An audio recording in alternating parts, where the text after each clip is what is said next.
Welcome everybody to Hawkstone Park, one of the most famous tracks in world motocross here at Shropshire for round 5 of the Michelin MX Nationals powered by Milwaukee. The track is gnarly, it's tough. You are going to see loads of top action here today, so sit back and enjoy the action. It's uninterrupted live coverage all day, free to view on MXN-TV. Enjoy.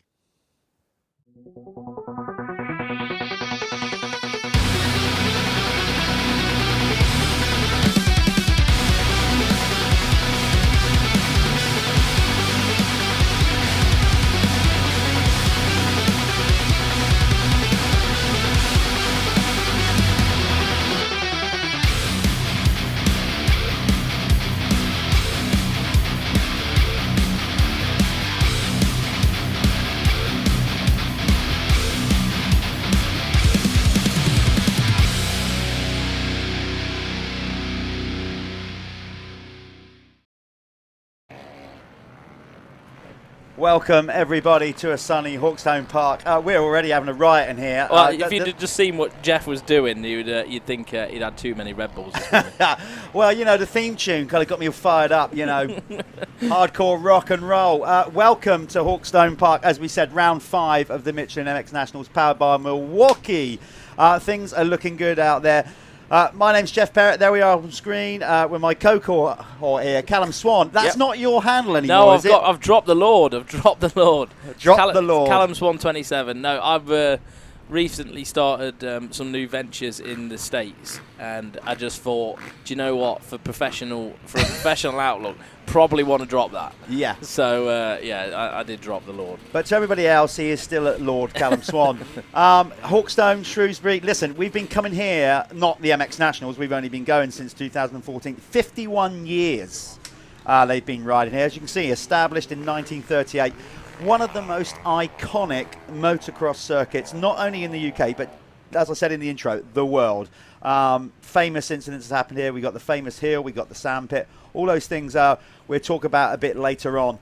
But great conditions. Yesterday, the racing was brilliant across all classes, other than the elite classes. You had a little, I rode tickle around yesterday. It was good. It was a bit weird in practice because there's a lot of water put down through the night, and it was quite hard underneath. So it presented a bit of a different challenge. The track, it probably developed slightly different to what it normally would. You had a lot of square edges and stuff, but I like the new layout. The changes they've made, so good. It just made the track flow way better. Which we'll talk about again later on. So they've got Johnny Groves in the Salop Club, and they've just given the old girl a bit of TLC, haven't they? Just made a few alterations, some new bigger jumps, and tidied the whole place up a bit. What they've done with the jumps, it just feels better. The way they've positioned, especially the bit in the middle of the circuit, the way that flows now, it's 10 times better. You just don't have those stop-starting bits. It feels like more of a Dutch track now, just where it's a bit more open. Yeah. It's good. Enjoy it. What you're currently seeing on screen is a warm-up for some of the classes that raced yesterday. We haven't actually got the pro riders out on track yet for the qualifying, so we might be able to cover that later on. But basically, it was a good day's racing yesterday. The elite class is shaping up. Obviously, Harry Kulas is looking good to win the championship again this year. In the MX2 category, it's much tighter. It looks like we're going to have not only a new champion for the MX2, but a rider that has never won a pro championship, because it's shaping up between Tom Grimshaw and Jamie Carpenter. Yeah, I know, which is great. Two phenomenal riders that have matured slowly, haven't they, throughout the pro ranks. Took them a few years. They've both been building, and I think Jamie's having a real good season. Yeah. You know, the both of them, they're incredible. So that's going to be tight, and it's going to be good to see. We are, we're at the penultimate round now. Yeah, we are. MX Nationals. So series. Let's, with that in mind, I caught up with Tom Grimshaw yesterday and his young teammate Alfie Jones. So let's show you that little VT of how Tom is thinking about the championship ahead with this penultimate round and how he's feeling. So we go to that right now. Right, this week's team profile, we are here with the Chambers Racing team. And I'm pleased to say I'm stood with Tom Grimshaw. The reason I'm so pleased is because, Tom, after seeing you from that height, about there, you're now double my height, you are leading your first ever pro championship, the Michelin MX Nationals powered by Milwaukee. So we got 2 to go. You've just been out for your free practice session. How are you feeling, mate? You know, we're getting closer to this championship being decided. Look at you piling on the pressure, isn't it? He's trying to figure it out. No, I'm fine. Generally, and the practice went well. I enjoyed the track, and they've done a few changes, which is I think it's going to be good for racing and perfect weather for this weekend. So pressure-wise, it's just another race. It's just another race. So we'll reassess it at the final round, but we've got to take this weekend, and then we'll go away, regroup, and then we'll come back for the last one. So just one weekend at a time. It's just another race for me. I suppose, yeah, you know, it is. And you've won championships before, but you won championships at a youth level. So are you just trying to fall back on that? You know, you seem pretty calm about it. We spoke in the week, you're still putting the hours in. You're still working. This is the other thing to highlight. You're not a full-time pro. You do, to explain to everybody what you do, you know, in the week to earn a crust, to earn a living.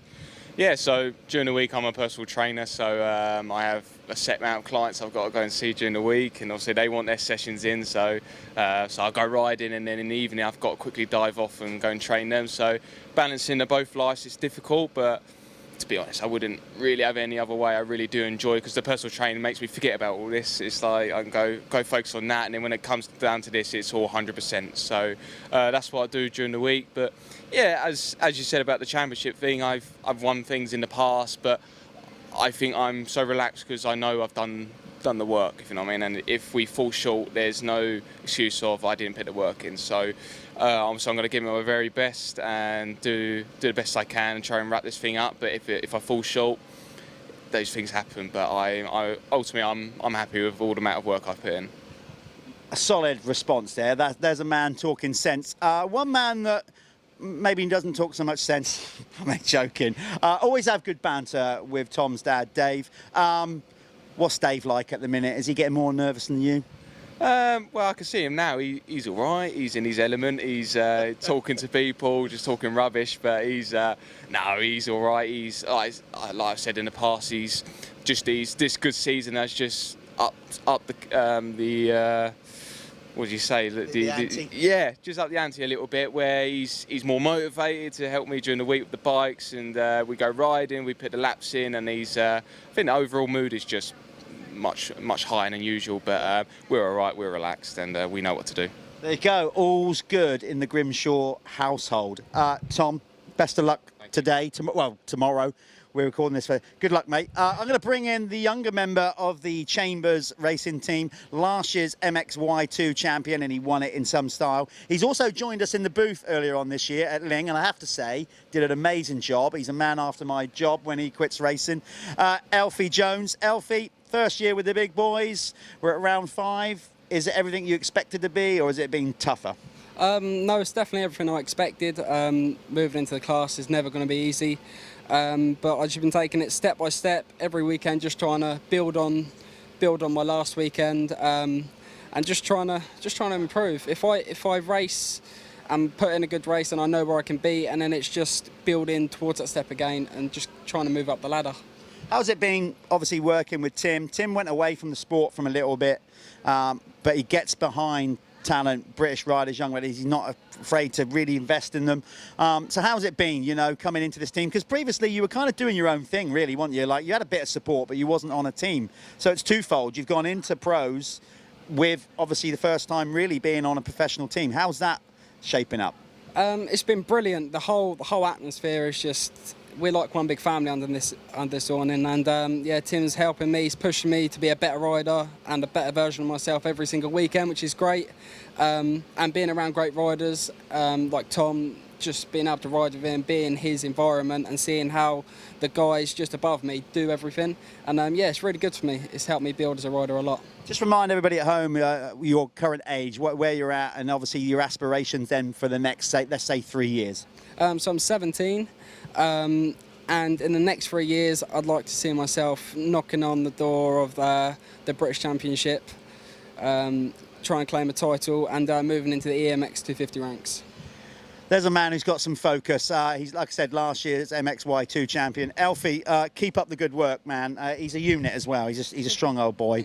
Good luck, mate. Good luck tomorrow. So that's basically an outrun of the Chambers team. Tim, the team manager, is currently not here, but it is his birthday this weekend, hence the balloons and all the time to celebrate. So when he gets here, the team are going to celebrate with him. So that's a little profile on the Chambers racing team.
Okay, here we are at round 5 at Hawkstone, and our industry profile for this week is Syntel Lubricants Oils. It's great to have these guys involved with the series. They are a brand new oil company, but they've got shed loads of experience. That's the key thing here.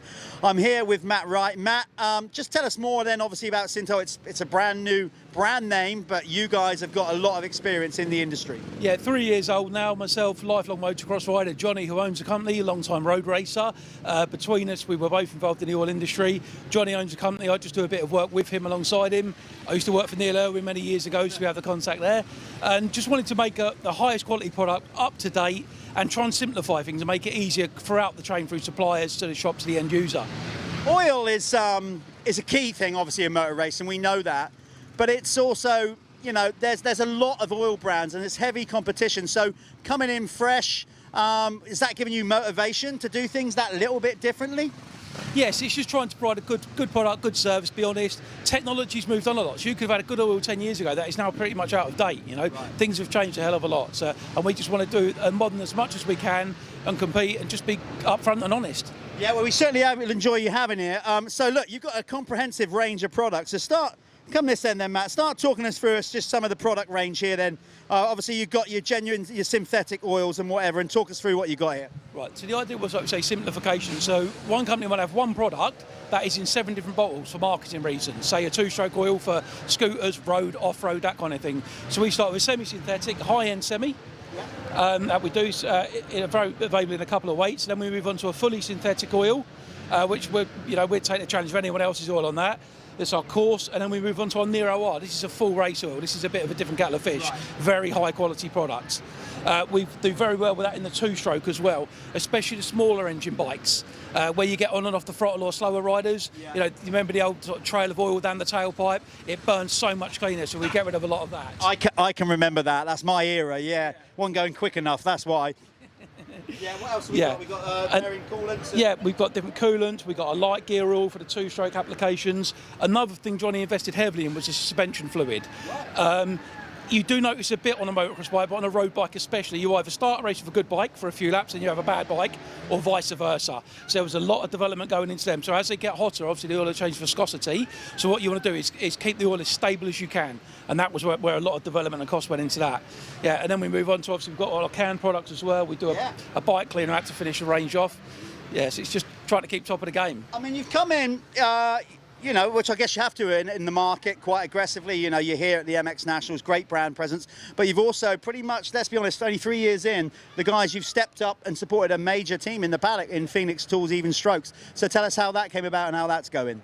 It come about, Barry's quite a nice guy. We were speaking to Neil Irwin as well. We'd supported a few club riders, some other bits. We were looking at some bigger teams. We had a chat with Barry, just a real nice, genuine guy, and that's the kind of people that we want to deal with, you know. All the riders are good, very approachable, professional-looking team. Fair enough. And this guy works tirelessly. He's always gets here. This time he didn't get here so early, but he normally gets here real early. He puts the dome. Everything's good. So are you enjoying being part of the Michelin MX Nationals? Yeah, it's a fantastic series. I've been here since the first round. Yeah. So the other thing I like about Matt is he always offers me a drink and coffee. You know, when I say a drink, I don't mean a drink. Well, sometimes he does. Yeah, it's too early. It's silly. Keep up the good work. That's Matt from Sintol. And quite frankly, without these guys, you know, we're not going racing at the MX Nationals. Sintol Lubricants, a big part of it, sponsoring the 85 Open category. So big up Sintol. Go and check them out online and give them a go. Top quality stuff.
Right, I've got to get this right because I always mess this up in commentary. I think he's done it just to annoy me. We are here with the FCWGH Racing Team. Yeah, and correct. I got that right. Yeah, you got it right. And team manager Rob Loveridge. Rob, you guys always have a good time. Yeah. Whenever I walk past you lot, you're having a great time.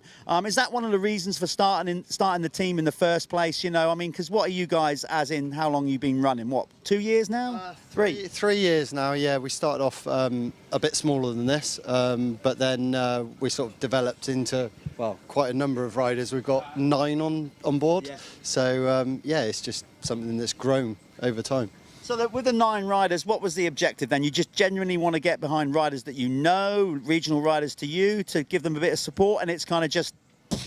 Yeah, to begin with, what it was, the concept of it was that we were looking for riders that got overlooked. Yeah. So, and if they had sponsorship, would that make a difference to their riding?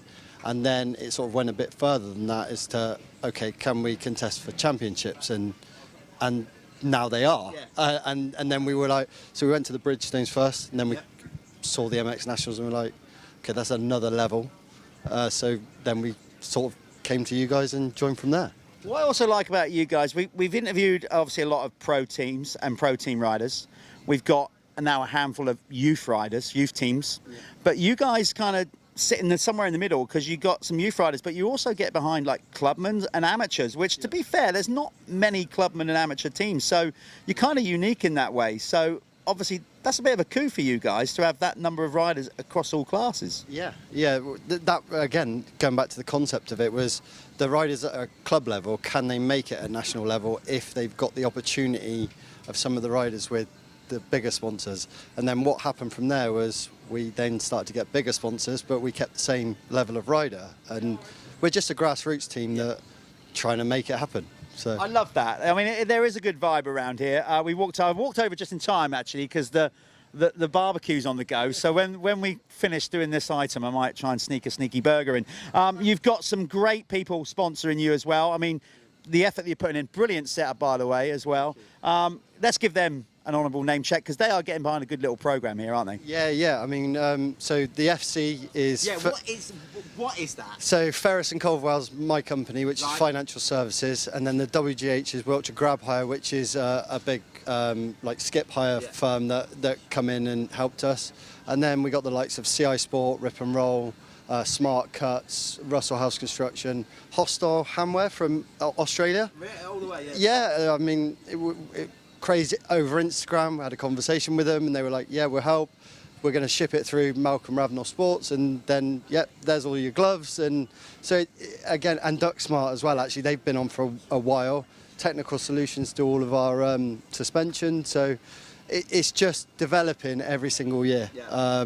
And it's incredible to think where we were at the beginning, which was just my company, and now all of these guys that are prominent in the sport are looking at us and going, okay, we're not the fastest team in the world, but do you know what? That is your clubman rider. Yeah. That is the backbone of, as you say, the backbone of the sport, you know. So it's so good to have you with us at the Michelin MX Nationals. It really is. So keep up the good work. I need to just really practice getting that name out right all the time. Go and enjoy your food. I can't believe none of your team riders here have heckled you throughout this interview. Now is the time if you're going to shout out some abuse. No? Yeah, they're not. They're not. It's good vibes down here. Again, all the best for the rest of this weekend and the final round. So there you go. Great stuff.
another team profile we're going to do. We've got a lot of youth teams now making a lot more effort basically to go racing and acting very much like a professional team. One such team is LBC Motorsports. I'm here with Luke Connolly, team manager. Luke, you're much taller than me, so I'm going to have to lean over and go up.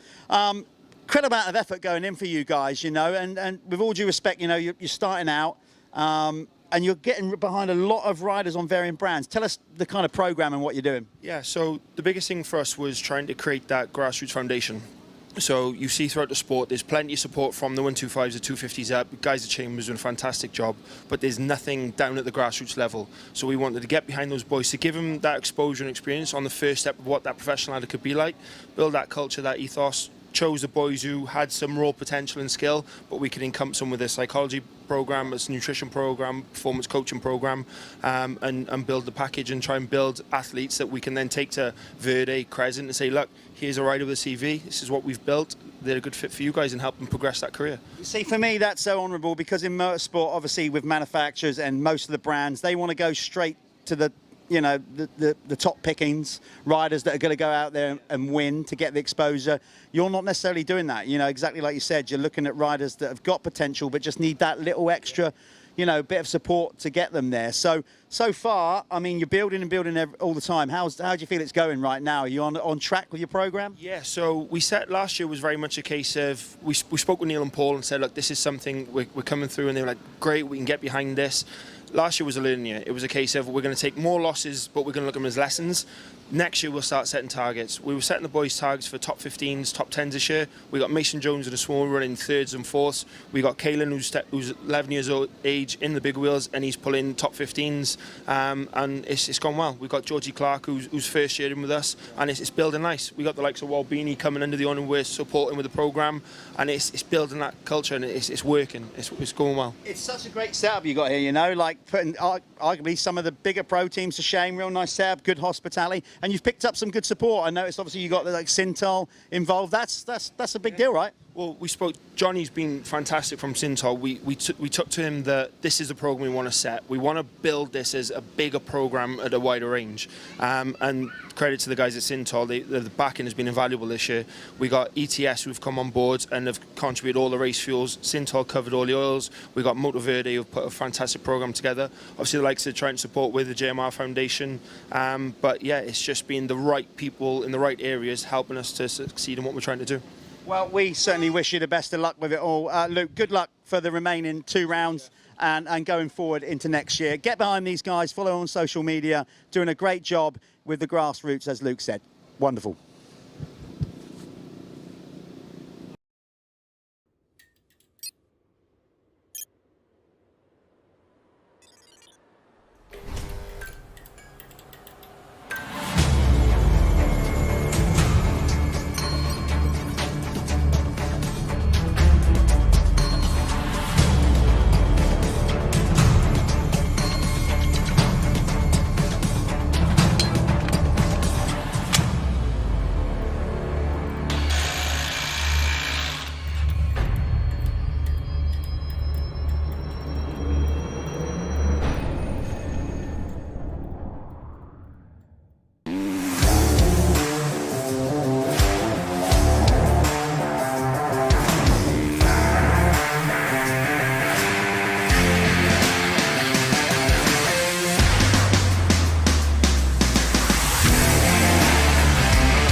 Right, one thing about the MX Nationals that makes it so special is basically it's a 2-day event, and we all really enjoy being out at the races. It's not just about the racing, big part of it, of course, but it's like one big travelling circus. We all go out, we travel to all these places around the UK and have a good time. Kind of like an exciting caravanners club, really.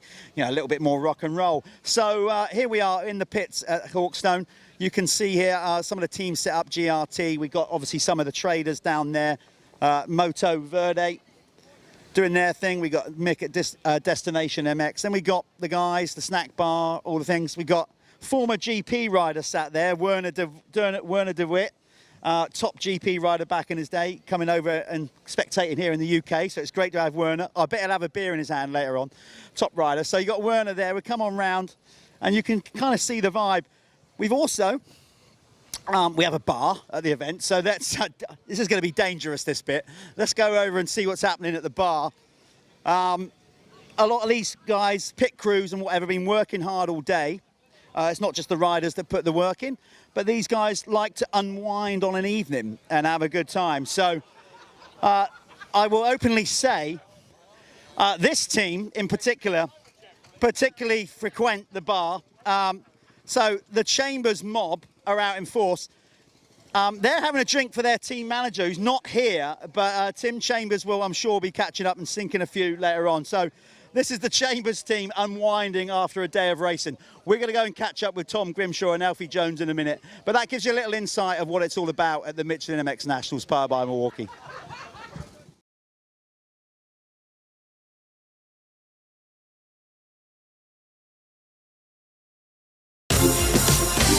You woke up in the morning with initiative to move, so I make it harder. Think about it, so we can cool and look smooth. The world time has come to.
Well, we've mentioned time and time again how many teams we have supporting the Michelin MX Nationals, powered by Milwaukee, and we've got a lot of youth teams, as we said, growing all the time. One that comes out in force and runs near the front, you know that for sure, is the Matt Gardner racing team, led by this man, Matt Gardner. Matt, you've been involved in the sport a fair amount of time now, in the industry, obviously doing the goggle and the shops and things like that. Yeah. But, you know, why, I ask this question because I do wonder why we do it all sometimes. What made you want to start the team? And what is it, 2 years old, 3 years old now? It's our second year, yeah. Well, I rode from 6 to 16 and a bit of professional. My mail order business is involved with motocross. And then I got my own boys. So I'm here doing it, so I might as well do it, try and do it the right way. What's the dynamic like? Because you start a team, obviously you've brought some other riders in, you know, like Gus and Ben Musto, but you've got your 2 boys doing it. Does that add more pressure with the lads doing it because they're on the team, or does it make it a bit easier? Not necessarily for you, but for the boys, do you think? No, I think it's nice to bring all our riders are local riders to us. Right. And Ben's a good rider, and Fred, I can see Fred, watching Ben ride, and I thought, yeah, we need to get Ben on our team, sort of thing. It's going to help the team. Then his brother Gus as well. So that was our 85s, and I got another lad, Jet, who's on our 65. So we got he was on an auto last year, Jet was, so he's 65 this year. Then we had Charlie Richmond. So last year we had a Jet 65, Charlie and Fred with small wheel, and Ben and Gus were big wheel. So Ben's gone to the 125 this year. So now it's time for Freddie and Charlie to step it up for the big wheel. I'm just laughing because we're going to speak to some of the lads in a minute. What about, obviously the industry's been a difficult year, you know, regards of the hangover from COVID, basically, and getting products and stuff. You know, do you find it, obviously you love what you do, but are there times where you think, oh, why did I do this? Well, my business is involved with it as well, and it has been a hard couple of years doing it, but I think we've got to keep pushing on, and I think we're ahead of it now, sort of thing. So I think we're looking forward to next year as well. You got a great team setup. You guys are always distinctive. You know, you got the bright orange bikes, the red kit, and some good support. So anybody you want to thank while you got the opportunity? Yeah, we've taken on Thor this year as my business with Parts Europe. So we've taken on the Thor brand, and we've taken on the red kit, which stands out. And we've got some plans to do some good stuff with them next year as well, especially with the youth stuff. That's good. You see a bit of a scoop there. Right, so that's his take on it. I'm just going to go and speak to your son, Freddie, who's within earshot. Are there moments still where you're watching and you just want to pull your hair out? Freddie, block your ears. Yeah, I think they're kids, aren't they? It's just, yeah, it just frustrates me because I was a rider as well, and I know what mistakes I made, and I was just, yeah. So it is, but they are growing and learning, and it's, yeah, it's good to watch. Let's go and get his take on it. Freddie, you just heard, sorry to put you on the spot, you just heard what Dad said. What's Dad like as a team manager? You know, go careful, you don't want to lose your spot on the team here. I think it's quite good because, like, when say he does like some graphics or something, he'd usually come to me and say, "What do you think of this?" and stuff like that. Oh. And yeah, and if So Dad's down with the kids. He puts it like, because he's a bit out of date. He trusts you to do all the cool designs. Is that right? Well, he is good at doing all the designs, but he's good. Like, he just comes over and just says, "What do you think of this for like next year?" and stuff like that. It's good that he's got you involved. Obviously, you got your younger brother Jet riding as well, and you got your mates watching here and trying to put you off. So how's your season going so far, Freddie? You know, you've had some good rides. Obviously, today you had a little incident and whatever. So just marks out of 1 to 10. If you were judging yourself and marking yourself, what would you give yourself to this point? I don't want to say anything and then tomorrow do something bad. He's but learning quickly. But I've definitely come on since the start of the season, where I was right 6th or 7th or 8th. Now, so first race today in qualifying, I had a second, and I've started to get the pace where I can run with Josh and Billy and everyone, and my fitness is getting a lot better. So, yeah. Good stuff. He is one to watch. You'll be watching him today in the Sintel Open 85 class. Good luck tomorrow, which is what you guys will be watching today. Let's have a handshake, or do we do fist bumps? I don't know. What do we do? Let's do that. I'm trying to be cool, and I'm not. Good luck for the rest of the season. That's Freddie Gardner, Dad Matt we spoke to. And yeah, this has been a profile on the Matt Gardner racing team, supported by KTM and Thor. Nice one.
this is no doubt one of the weirdest team profiles I've ever had to do, because this is Team Green Kawasaki UK and I'm the team manager for this team. So effectively, I'm kind of going to have to interview myself.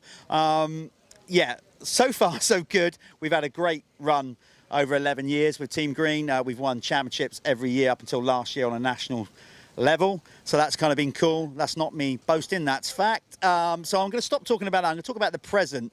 Not to put any pressure on you, Jack Taylor, one of our riders here. I shouldn't have said that we've won a championship every year, because that's dumping pressure on you, isn't it? Jack, it's been, obviously, from my standpoint, great for you coming on the team. Let's just talk about, obviously, previously you raced a 125. So then the opportunity come along to ride for Team Green, which, of course, has got a lot of history and heritage. I know it's the team manager interviewing, so it's really weird, but how's it gone so far? I mean, feel free to diss me if you want. I don't mind. Yeah, as soon as I got on the bike, I gelled with it straight away, and I just thought, I don't think I would have ever gone to Kawasaki if this opportunity didn't come along, but I'm so happy it's come along because the bike is unbelievable. So how you find it? Obviously, like, yeah, you've come from a 125, regardless of the brand. Has it made obviously, like, you're happy with the bike, but have you had to change your technique or your training? Like, in other words, beef up a bit more, or has anything changed from having to ride a 125 to a 250 that's really noticeable? Yeah, I've put a lot of weight training into my program this year because the bikes are a lot, I don't know, they feel a lot, I know they're not bigger, but they feel a lot beefier and a lot harder to ride. So I've tried to get a bit bigger, doing some weight training, but yeah, I'm enjoying the ride. Well, see, Mum feeds everybody in the pits over here in Team Green, so it's a good team to be on from that standpoint as well. We've got the barbecue on the go over there. Jack, you've been so, really consistent this year. I mean, that was a strong point for you. So I know you want to be winning and leading championships, but for a first year in the 250 class, you know, you're right in the mix, and you seem to be, like, getting podiums most weekends. So you've got to be pleased with how it's going. Yeah, it's been good so far, just trying to tick off as good as I can, and hopefully before the end of the season we'll get the win. We're getting closer and closer every week. You are. Starts have been good though. You're getting this thing out of the gate pretty good. So hopefully 2 good starts tomorrow. Obviously that's the view that you'll see today. And like you said, get it on the box. You feeling confident? Yeah.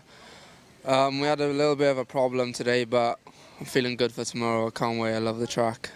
Good stuff. That's Jack Taylor from Team Green. I'll probably off air now, just, you know, catch up because I haven't seen him all day. I've been working, but a good performance. And that is a little profile on Team Green Kawasaki UK, which I have to say has been an honour and a privilege to be the team manager of for these last 11 years. Good luck tomorrow, mate. Go and get your food in you. You need to beef up more. That's some team manager advice. Nice one. He goes out of shot. That's us done with the team profiles, with all the youth teams and whatever. It's been obviously a good year for a lot of them. It's great to have more youth teams coming up and supporting the Michelin MX Nationals powered by Milwaukee.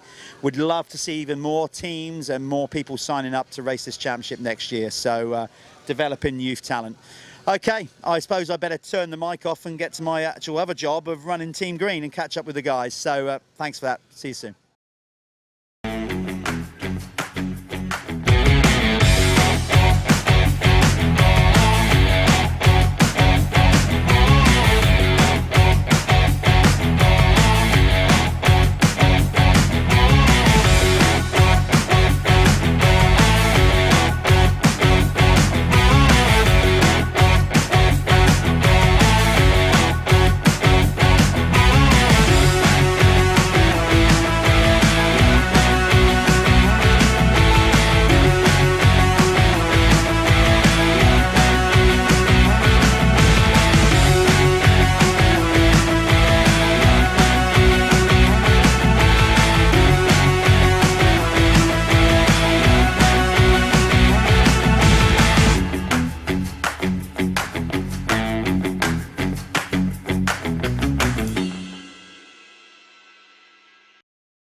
Right, we're down here at the Apico Factory Racing Team. This is on the Saturday after the free practice session. What you'll find, obviously, varying circuits, so you need different conditions and different bike setup. Right now, Jamie Law, this is Jamie Law's rear wheel. He's been out for his not qualifying session, free practice session. He feels the need to change. Are we going up or down? He's going down. He had a 51 sprocket on. Obviously, the track has slightly changed from the last time we're here, maybe running a bit faster. So obviously a 51 makes it a bit more revvy. Looks like Jamie wants to get a little bit more grunt out of that 252 stroke. So he's going down to a 50. So there's all these little small things that make a big difference. You'll also see here, sorry to put this man off his job, this Perrett Scorpion tyre. The big hooker tyres for Hawkstone, obviously sand tracks a lot of these tyres now, and these are getting really advanced, what we call a scoop tyre, hooker tyre. This is the Perrett Scorpion, obviously, so that just digs into the dirt, particularly good off the start, and particularly for Jamie with the two-stroke coming off the start with the bigger 450s and whatever. So those tiny little tweaks being done, ready for tomorrow's racing.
Well, welcome back, everybody. I hope you've enjoyed those little features we've been covering there with a lot of the youth racers and other teams in like amateur classes, clubmen.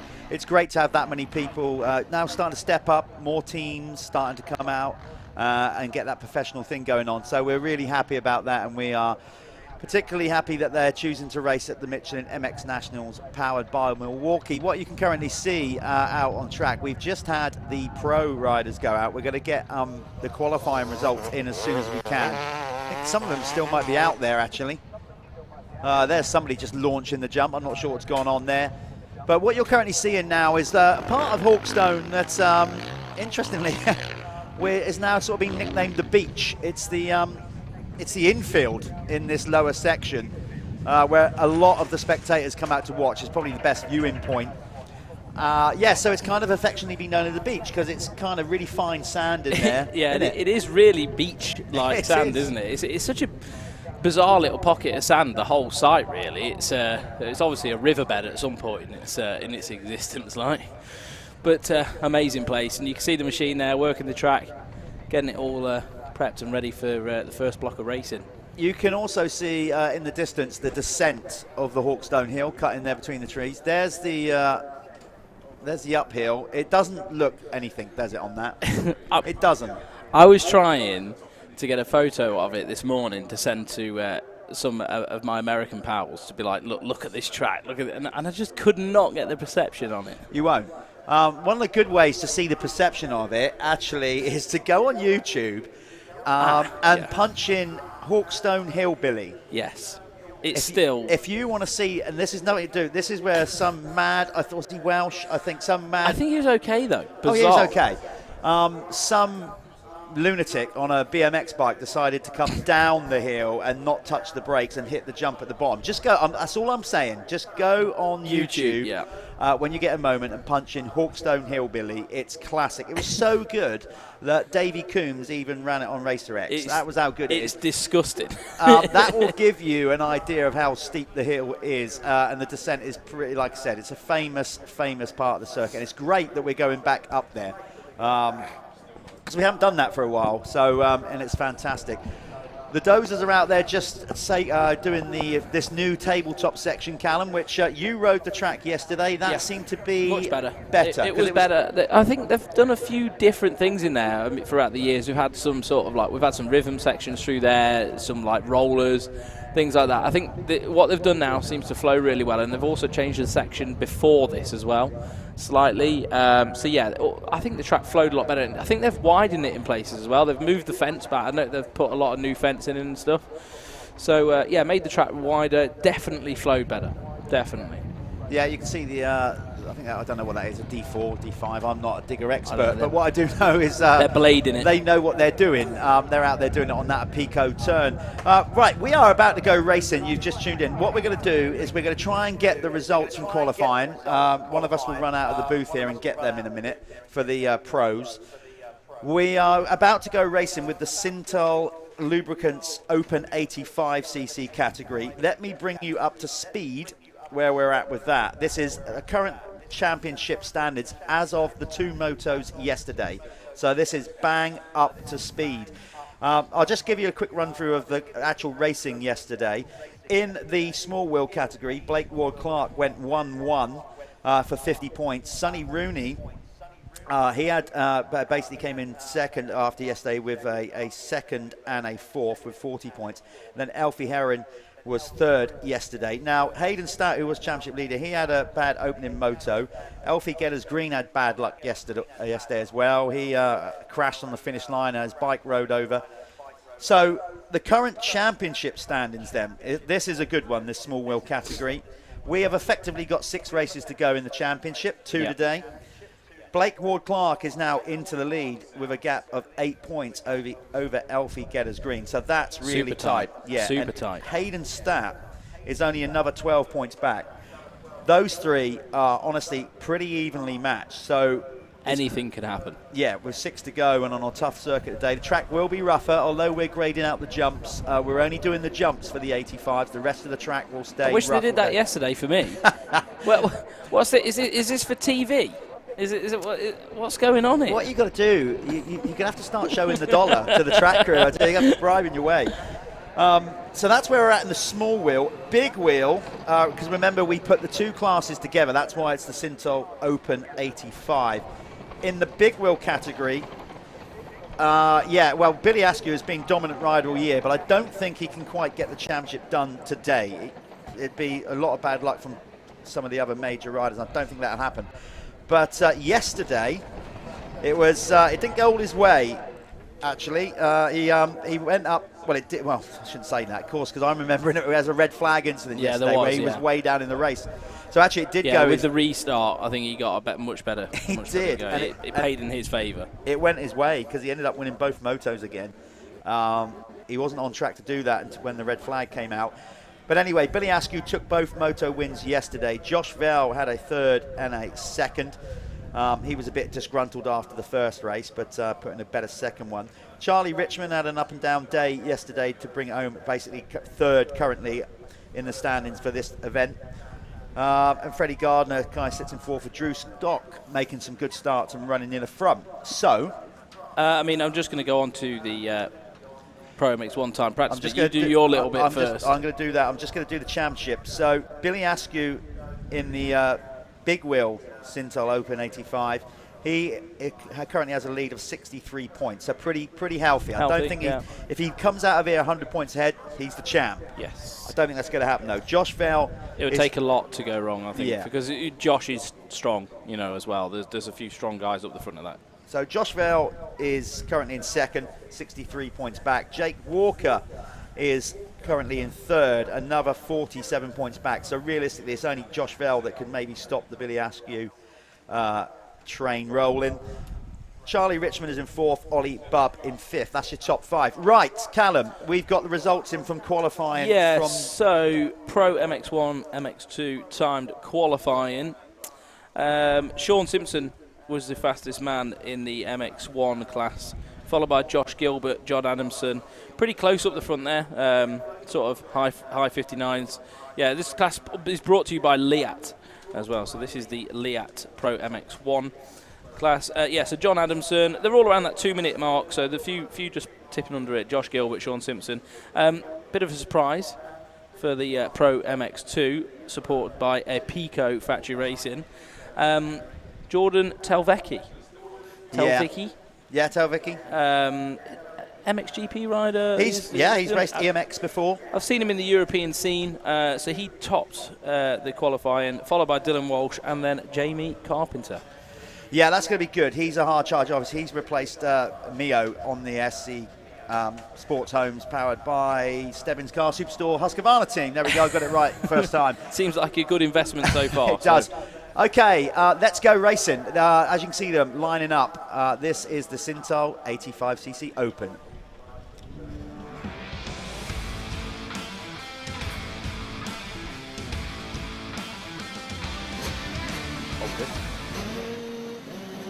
As you can see, they are getting down there. They are not allowed any assistance. You can see on your screen we go along. Haydenstadt, I've said it many times before, very small, diminutive. Yeah. He definitely needs those starting blocks. It seems to be a thing now more than ever. Even when you're tall, you got like Jasakonis.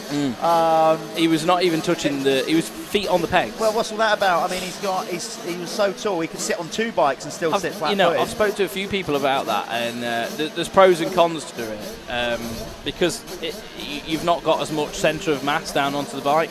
So, there are benefits, obviously, for balance. If you're starting with both feet on your foot pegs, there are pros, but there's definitely some cons as well. That's why you don't see everybody doing it. I think it's a very individual thing. Some riders will just have 1 start block.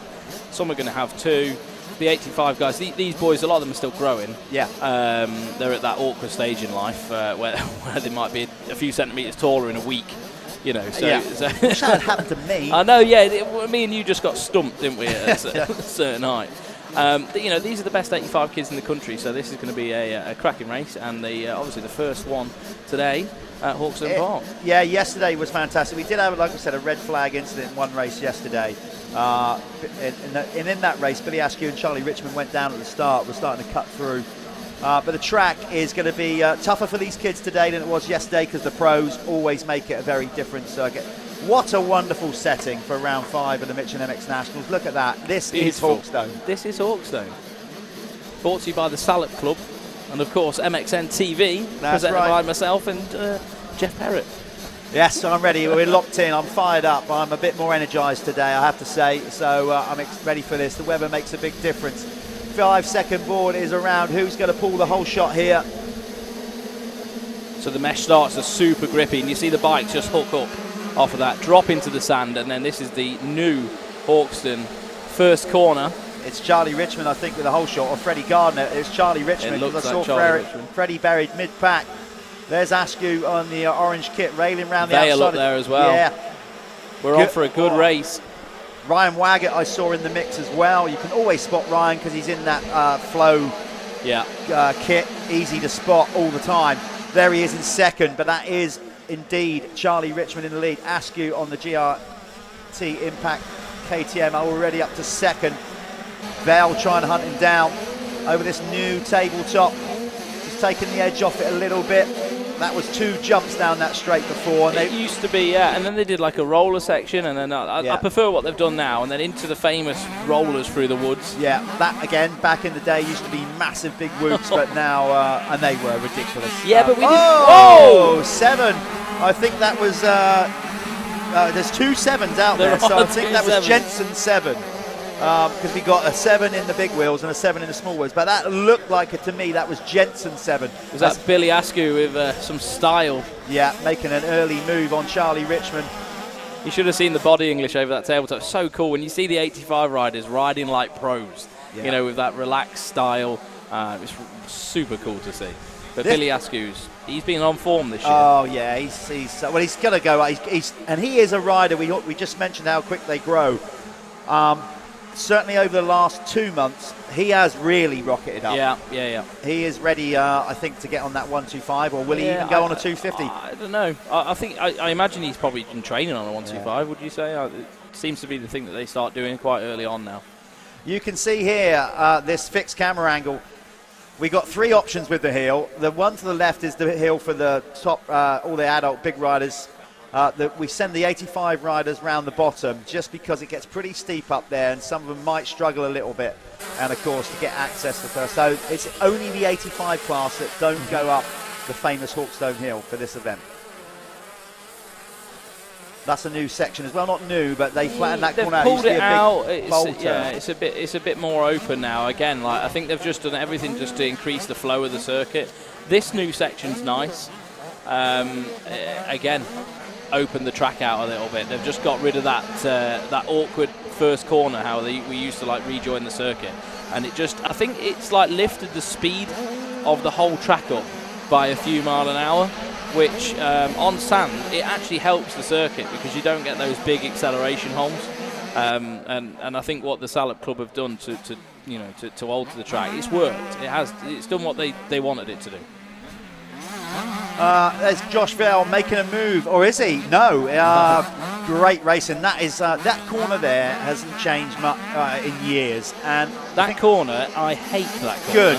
With it can just delete itself. Do one. I'm like, whoa! Look get at that! Over. That's Josh Vale saying, look, I'm not messing about with you anymore, Charlie. Just get out of my way. Charlie's heart is going to be in his mouth after that one. That was cool, but that'll be one that he's going to have to grab off the off the stream. Charlie won't like watching it back so much, but Josh certainly will. Charlie got a full view of his rear wheel. Yeah, he did. So got to ride it down there. That was number 55. Who we got? Now we got 255s out there again. It always makes it a little bit more difficult for us. That was Ben McConville, 55. Yeah. He's riding as a wild card. So Ryan Waggett is the official MX Nationals number 55. McConville is wild carding here this weekend. Weather is amazing. It's just a good time right now. We come into sort of midsummer with motocross. Obviously, the trouble with that sometimes is keeping the tracks in check, watering, etc., and all that. I think the guys here know what they're doing. Though they've got access to water. They've actually irrigated the hill now. I think that's got all hosing up there. Yeah. They can walk the hill. It's super cool. So here we are. The Sintol Lubricants 85 class. We will get the timing up on here as well for you guys to see it. If you're at home and you're actually watching this though live on YouTube or on MXN-TV, you can get the Speed Hive app up and you can follow the riders, you can follow gaps and things like that, and keep track on whoever you want to watch. I'm not making excuses. There we are. I'm genuinely not making excuses, but you'll have more chance of getting Speed Hive up at home than we have here. Yes. Hawkstone, amazing, iconic world motocross circuit. Internet and Zero phone internet. signal, rubbish. Yeah. We need Elon Musk to hurry up with this Starlink thing, don't we? That's got to happen quicker, sooner rather than later. So Billy Askew leading the way at the minute. His fastest lap is a 2:01. That is super fast. Just to yeah, get your head around that. They're not using the hill, actually. They're not using the hill. Well That's done. why. There we are. I was just looking at the pro. I'm laughing, and I'll tell you why I'm laughing, because I did exactly the same thing yesterday. I thought, my God, Billy Askew's 1 second off the experts. Yeah, so I was looking at the Liat MX1 Pro times and going, okay, right, well, maybe we could move Billy straight up into there, and he'll be fine. So they're not using the hill, and that's why the time difference. So Billy Askew, he's just gone quicker, actually, a 2-minute 0.733. And then Josh Vale, 2:03, so quite a bit slower actually. Billy Askew is on the move, he's ripping. One thing I think we just did miss in this opening moto, apologies for that, was the Planet Moto first lap leader, which I think first lap around was Charlie Richmond, wasn't it? Yeah. So basically we got the Planet Moto first lap leader award. What that is the first rider over the finish line on the opening lap will pick up 1 point to go towards a Spanish motocross holiday courtesy of Planet Moto. The rider at the end of the series championship with the most points gets a trip down to Spain in the autumn and the winter, and basically everything sorted out for them. Looked after, yeah? Yeah, taken to all the tracks. Looked after like a pro. Yeah, and that's what it's about. So great prize from Planet Moto. We've also got the Dirty Hard Charger Award. What that is basically the rider. We don't do that on the day because we go away and analyse all the lap charts. It's the rider in these three categories: the youth, adult, and elite pro. The rider who overtook the most riders will get the Dirty Hard Charger Award. So something to sweeten a terrible day. Yeah, basically. Somebody. Yeah. It's there. I'd like to I don't think he'd do this, but if any of our riders that can potentially win a championship today, which we think we've worked out as Harry Koulas, Charlie Heyman, Ty Westcott, and Harry Bradley. Yeah, and perhaps one or two others, but they're more of the shoe-ins. If they get it wrapped up before the final round, I'd like to see some of them deliberately hold back at the next round just to go for the Dirty Hard Charger. Just Dirty Hard Charger it, yeah. Just start backwards. Remember when that used to happen with like at a club meeting, if you got a pro turn up, and it was like, yeah, you got to start backwards, mate. I remember being at AMCA race when I was a kid, and someone did that. It was quite good. I don't think any of them will do that, but anyway, they've got to do it. They've got to do it. We get them to do it. Billy Askew has gone quicker again, so he's hotting up the pace, and you can see the gap that he's now opened up on this fixed camera shot up in the trees seconds. there. Yeah, he's gone. And that's been the story of the season when he does get to the front early, basically. He is very good at leading a race and controlling from the front. He's going faster and faster. I've just been watching his laps. He's obviously the track's probably coming around as well. Yes. There's probably certain areas where it's developing so he can actually hold more speed. But yeah, he's got quicker every lap, every single lap so far throughout this race. So just going to keep an eye on that. He's just dropped half a second off his previous time. So see what this is saying. These guys have got a 15-minute plus 1 lap moto. By the way, if you want the running order, coming up next is going to be the Youth 125 and 250, brought to you by 7MX, as in the brand, the iconic brand started by James Bubba Stewart. Then we will be going into, after that we've got the Clubman, we've got the Moto Connection Clubman MX2. Then we got your class. Literally, you rode in it yesterday, but you're also the title sponsor I did ride in it, yeah. The Clubman MX1. That's brought to you by Works. Works Sports Insurance. How it's spelt, you'd think it could be Walks, isn't it? But that's just me, not enough coffee. Getting that wrong. Then we go into the expert class, amateur, which are brought to you by Moto Verde, UK's premier salt-free bike cleaner. Then we're into the expert class presented by RFX. And then the pros. We have got literally, we got 2 classes but 3 championships going on. What you've got is you've got the Apico MX2 Elite class, 250s. Then you've got the Leah MX1 Elite class. And then basically they're in a combined race, which is the Lifeline's Fastest 40, where we basically put all their points together.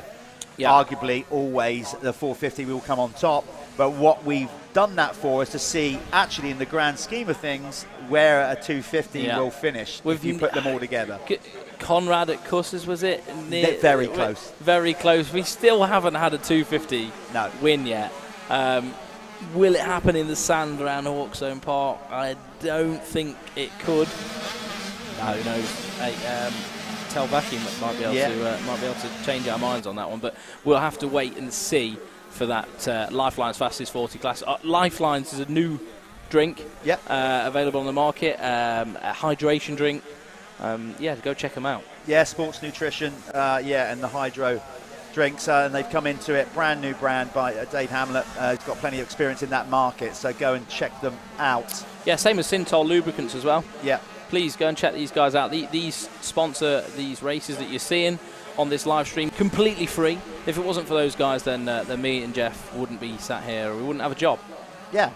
So there we are. That is true. And lots of people sponsoring the series as well, obviously. So we're going to give everybody name checks throughout the day. But that's the thing, we've got all day here. We've got uninterrupted live coverage through to the last moto of the day, which will be the second Lifeline's Fastest 40 race, incorporating the Leah MX-1 and the Pico MX-2. Back to the 85s. As we said, there's that good old corner that's just stayed flat like that, and it just sorts its own rides out. It doesn't sort itself out at all. There's just no good place to go. I was standing there watching the experts yesterday, and I'm there like, how are they doing this then? What am I doing wrong? And I stood there and was like, right, okay, I know what I'm doing wrong. I'm just not silly enough to hang off the back of the bike at stupid speeds. No, it's a very technical corner. Like it doesn't play justice on the TV. Doesn't. It's so technical. It looked flat there, but it's got a slight off camber. It does have a slight off camber, and it chews out, and you get holes, and basically throughout there, the bike's just so unsettled. Yeah. And if you're not confident enough to go in that high speed, if you're at high speed, I think the bike can sort of almost bounce through it. But I haven't got the confidence to ride in that at that pace, and I end up like falling in the holes.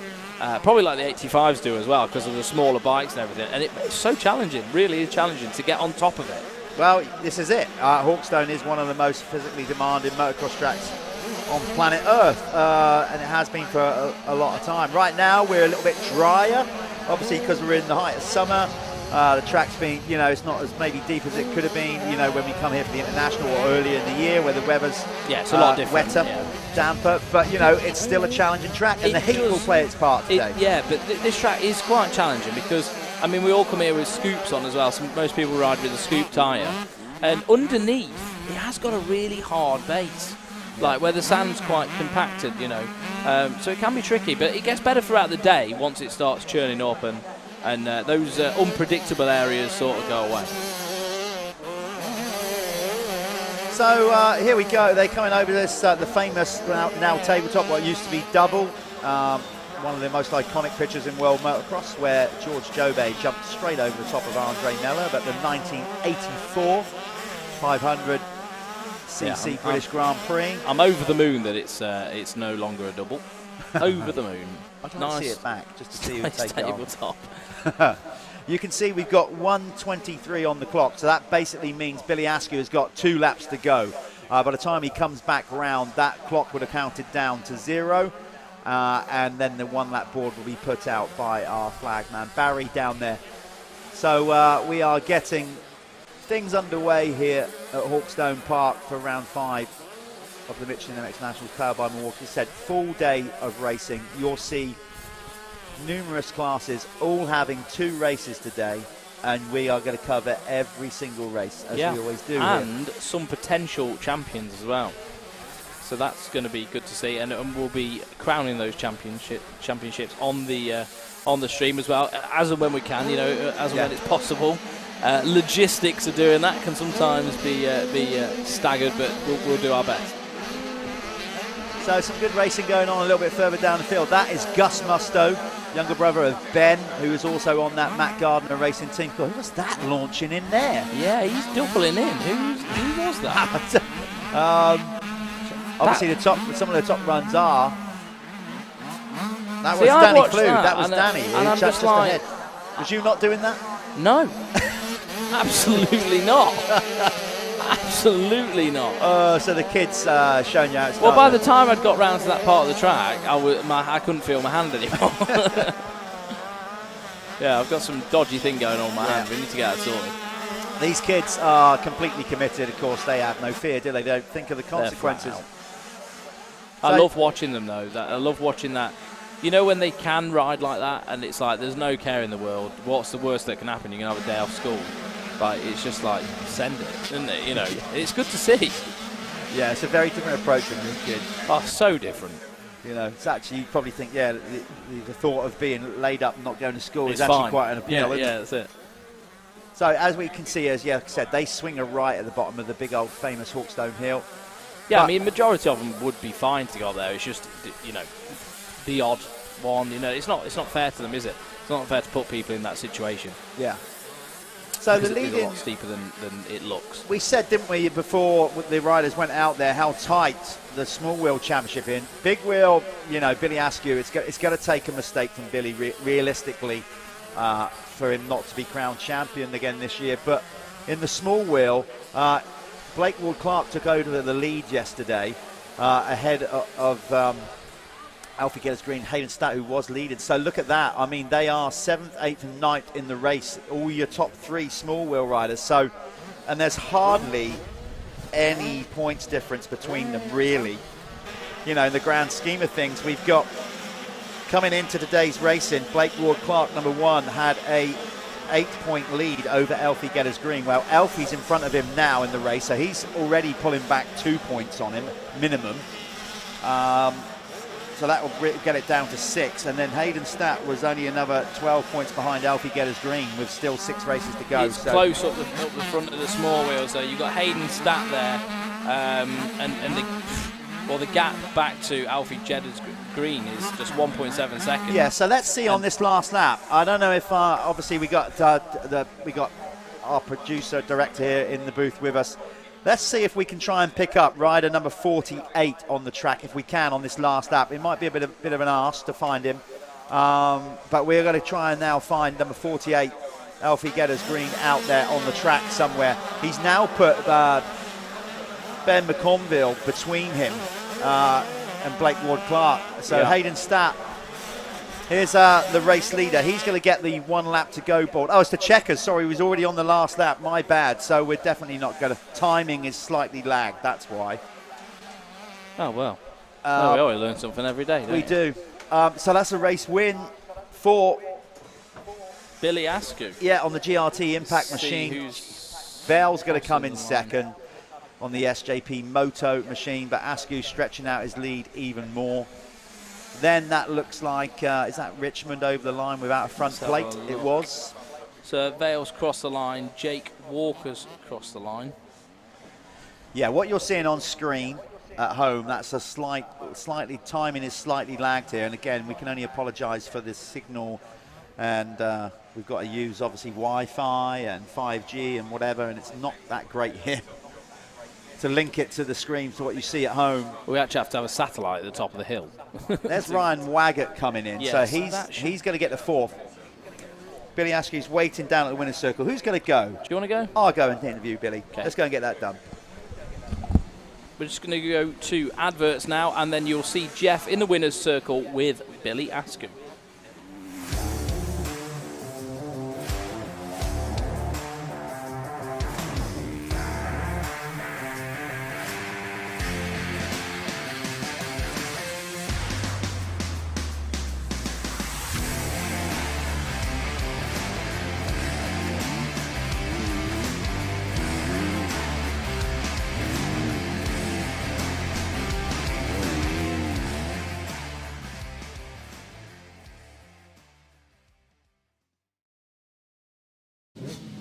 Right, here we are for the first winner's circle at round 5 here this weekend. Billy Askew, how many times has this man been up here? Too many to mention. Still got a dirty nose though. Another good ride, Billy. Another step closer to the championship. How are you feeling today? And is the track much different than yesterday? Yeah, the track's it's a bit more rough today. So the pro's been out, formed some better lines, and I was just enjoying it. I was like the rough, like the technical, and I couldn't ask for a better race really. So, you know, we're getting closer. I think mathematically you still can't win the championship today. It's going to take a lot of luck for you to do that. But you're obviously feeling pretty confident to win this championship. I know you haven't got it over the line yet, but are your thoughts like next year, you know, or you just want to get this one done? Any ideas of what you're doing next year yet? Yeah, I've got some ideas. I think I'm going 250F straight up, missing the 125, and I think that's what I'm going to do next year. Fair play. I mean, look, because in the last month alone, you've grown so much. So, okay, that's going to be cool. But first of all, you got to get this championship done. So we wish you the best of luck on that on the second moto as well. Obviously, great team behind you. Give them a quick name check. Yeah, I'd like to thank GRT, Impact, KTM. They've got me here really. Been really helpful. Things I've done for. Yeah, I just couldn't thank them enough. There you go, Billy Askew. Moving up to the 250s. He's just told us next year. Good stuff.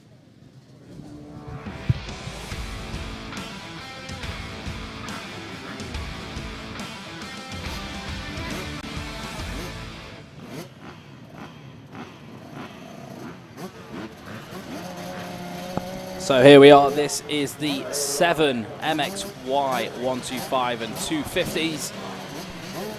They're just getting themselves down to the line now, and you can see we use these mesh starting grids at the MX Nationals, exactly the same as what they use in the GPs. So yeah, give these guys a bit of a transition.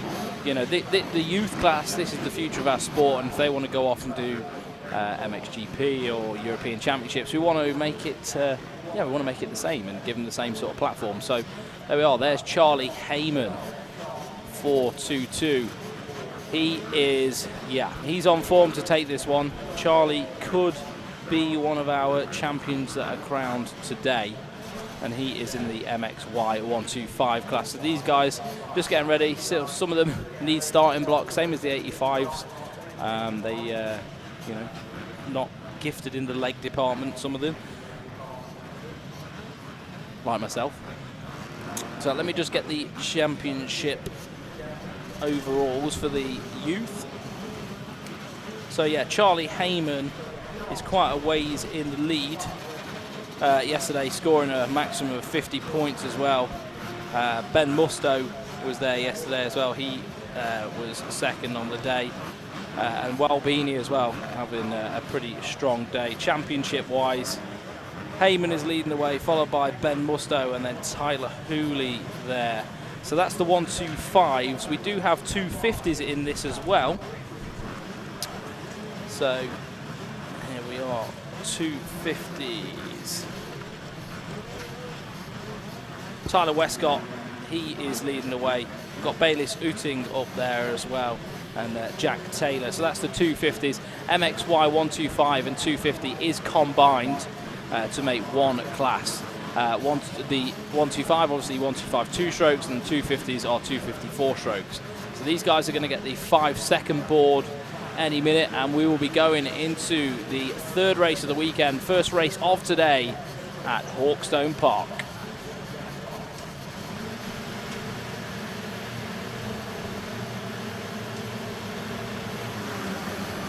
And there we are, off the line they go. This first corner's been all revamped. It has changed up there at the first corner. There's 2 lanes coming down there. You see that new bank that's being built. And there, who's got the start? It looked like the 12. Looked like Finley Evans actually got a good start.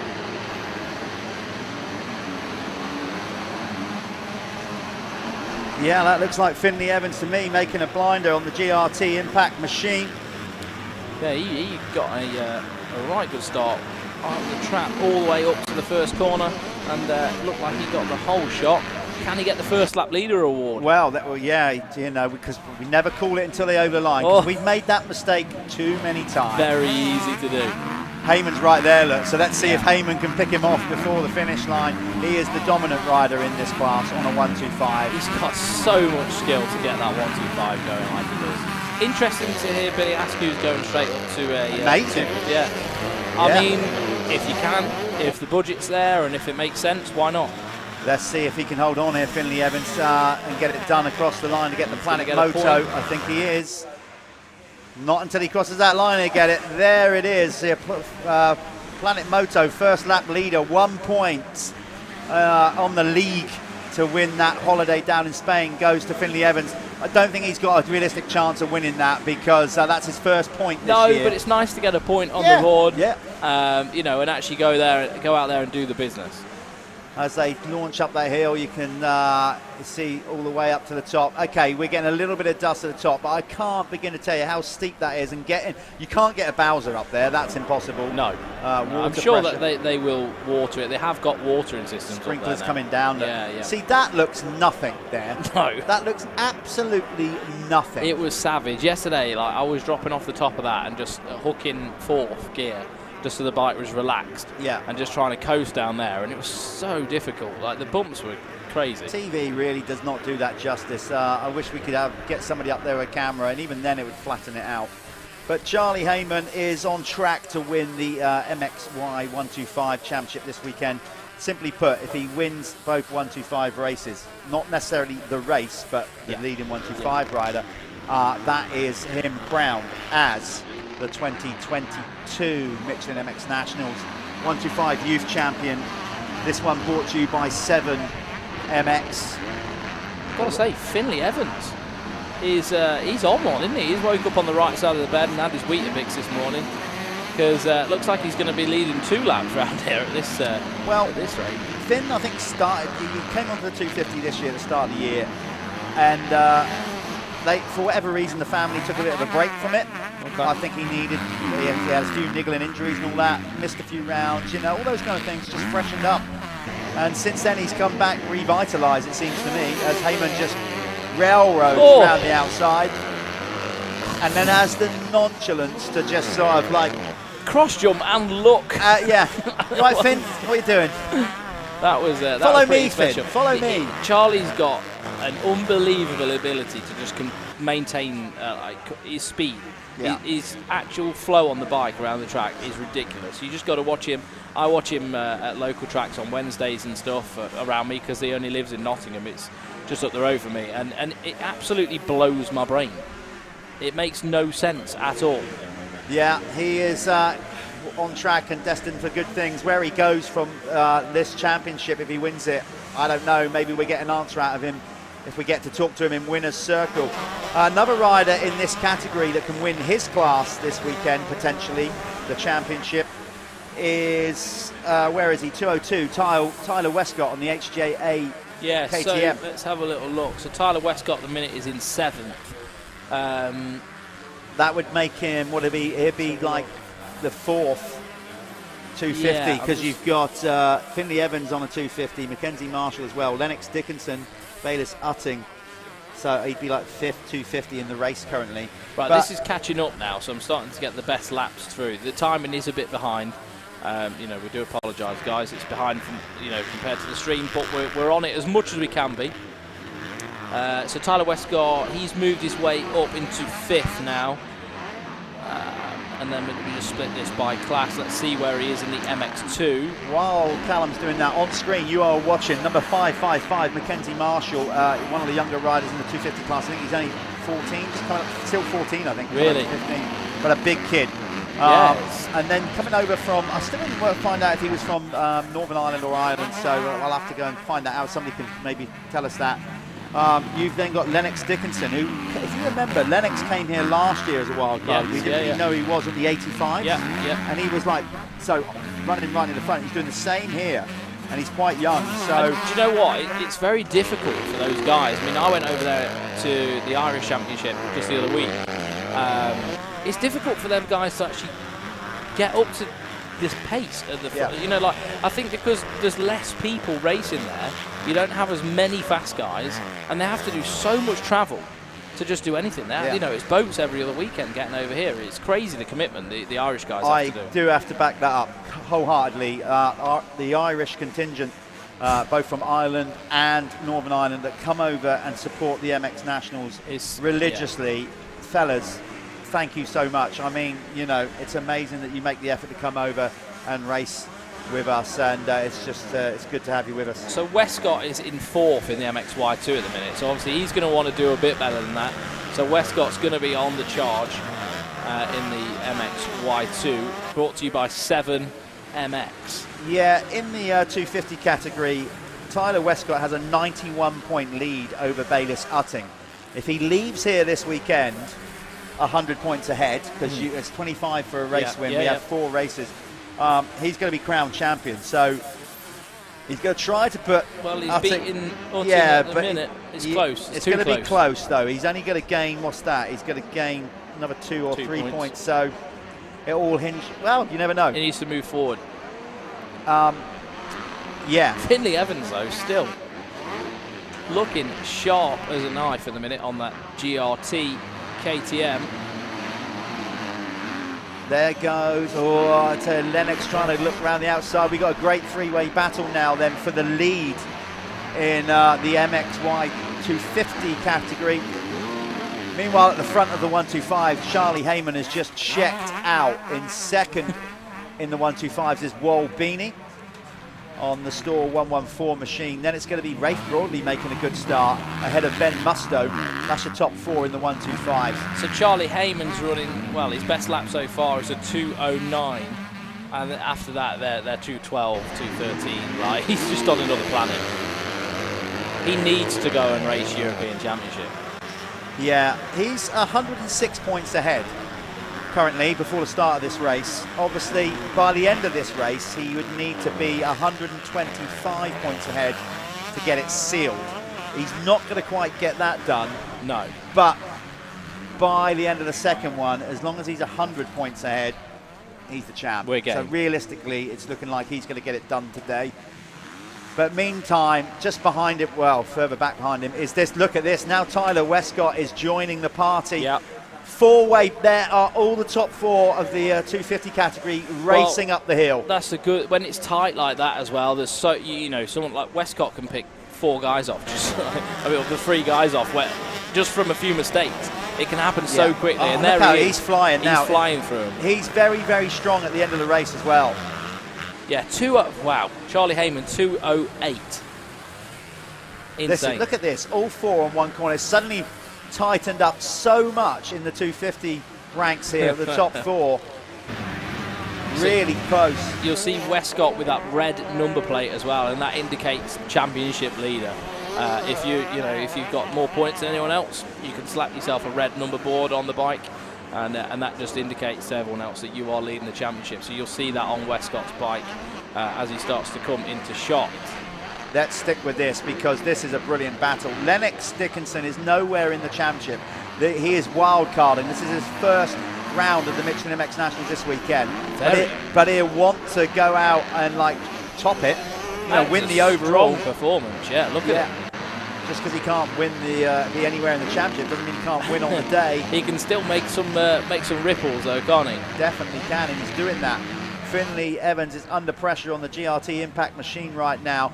Mackenzie Marshall's back there on the Yamaha, and expect Tyler Westcott to drive through at the end of this race. He's very strong. Walbini is now catching him up on the 125 as well. I'd like to know a little bit more about Lennox Dickinson as well. So if we can get some information on him, that'd be great for us to. I would say on the broadcast. I'd say text us, message us, but we won't see it. No, I've got no signal at all. That's very true. Yeah. So if any of you out there know him, send someone over. Give us some info. But there is Westcott. There's our championship leader in the black kit there, working the back of Mackenzie Marshall, and he's putting himself in a good position now, Jeff. As we know, he's another one in contention for a title, and he needs to put as many points on the board as he possibly can do. There's Rafe Broadley running more towards the front. Rafe hasn't necessarily had the greatest of years so far, still getting acclimatised with the 125s, but he's had an issue with his hands and arms, like similar to what you've had. Yeah. What, numbness? Yeah, so I think they're just trying to work out what that is and overcome it. Yeah. I mean, I have an issue myself. I don't quite know what it is. I think it's something to do with my ulnar nerve. It's quite difficult to fix, I think. It's just one of those things that I'm probably going to have to live with it at my age, but I imagine it'd be quite frustrating, for Ray.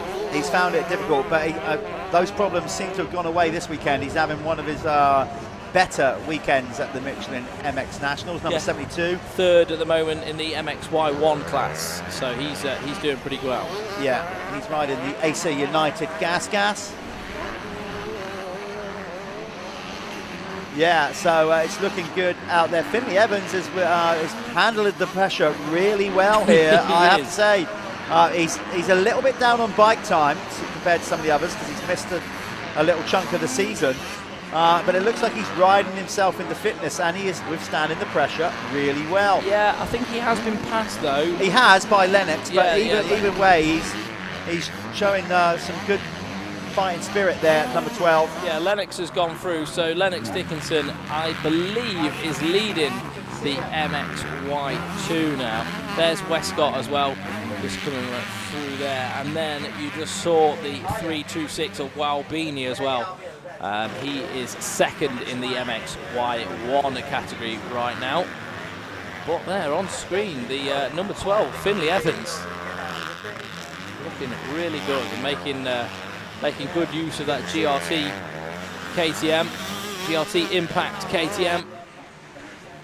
He looks tricked, doesn't he, in all that Alpine style gear. They've got a good setup going on down there. Yeah, good support from the guys at CI Sport with the with the Alpine Star kit. As you said, yeah, I think it's 2023 stuff he's got on there, isn't it? I think they put a good bike together as well. I mean, like you've seen Jamie Carpenter, he's just got on with the team like a house on fire. They don't cut corners, do they? Everything gets done to the best of their ability. They really do put a good package together. Yeah, they are a very professional team across the board, from youth up to adults now with Jamie. Yeah, I'm still disappointed that how flat that hill looks. I want to justify it to people at home who've never been here. That gives it a bit of a better perspective. Still not. That's Downhill, like jumping off a cliff. Literally is, isn't it? Did you ever see Steve Ramon step down over the road there? Where? Here? Yes. You know, what, here? Hawkstone? Yeah, you know at the top plateau. And then it drops down. They step down over that. Oh, right. Yeah, it's quite hard to see it on the screen, but when you see them coming down the hill, there's actually a bit of a flat area, and it's like a fire road, like a service road, and then there is an actual higher part of the hill. And I can't remember when it was. It was one of the internationals, probably like 2012, 2013. When he was on Rockstar Suzuki, and I remember watching him just step down off the top, and it freaked me out. I thought, there's no way that is just not right. I'm sure Stephen Sword had a pop out of it as well. It was a very, very frightening jump, though. Yeah, there's been some, I said, iconic moments, so many at this venue. I think the circuit allows for that, though, doesn't it? Because, you know, there's so many like, almost extreme parts on the track. What you could, if you can imagine it, you could probably do it. Well, leading in now to this famous sandpit. Doesn't look much on there, you know. So many moments of there. This next jump when it was a double, as I mentioned before, that was one of the most iconic pictures ever taken in motocross right there. So it's just round the entire circuit is so much history. It's been here for a very, very long time.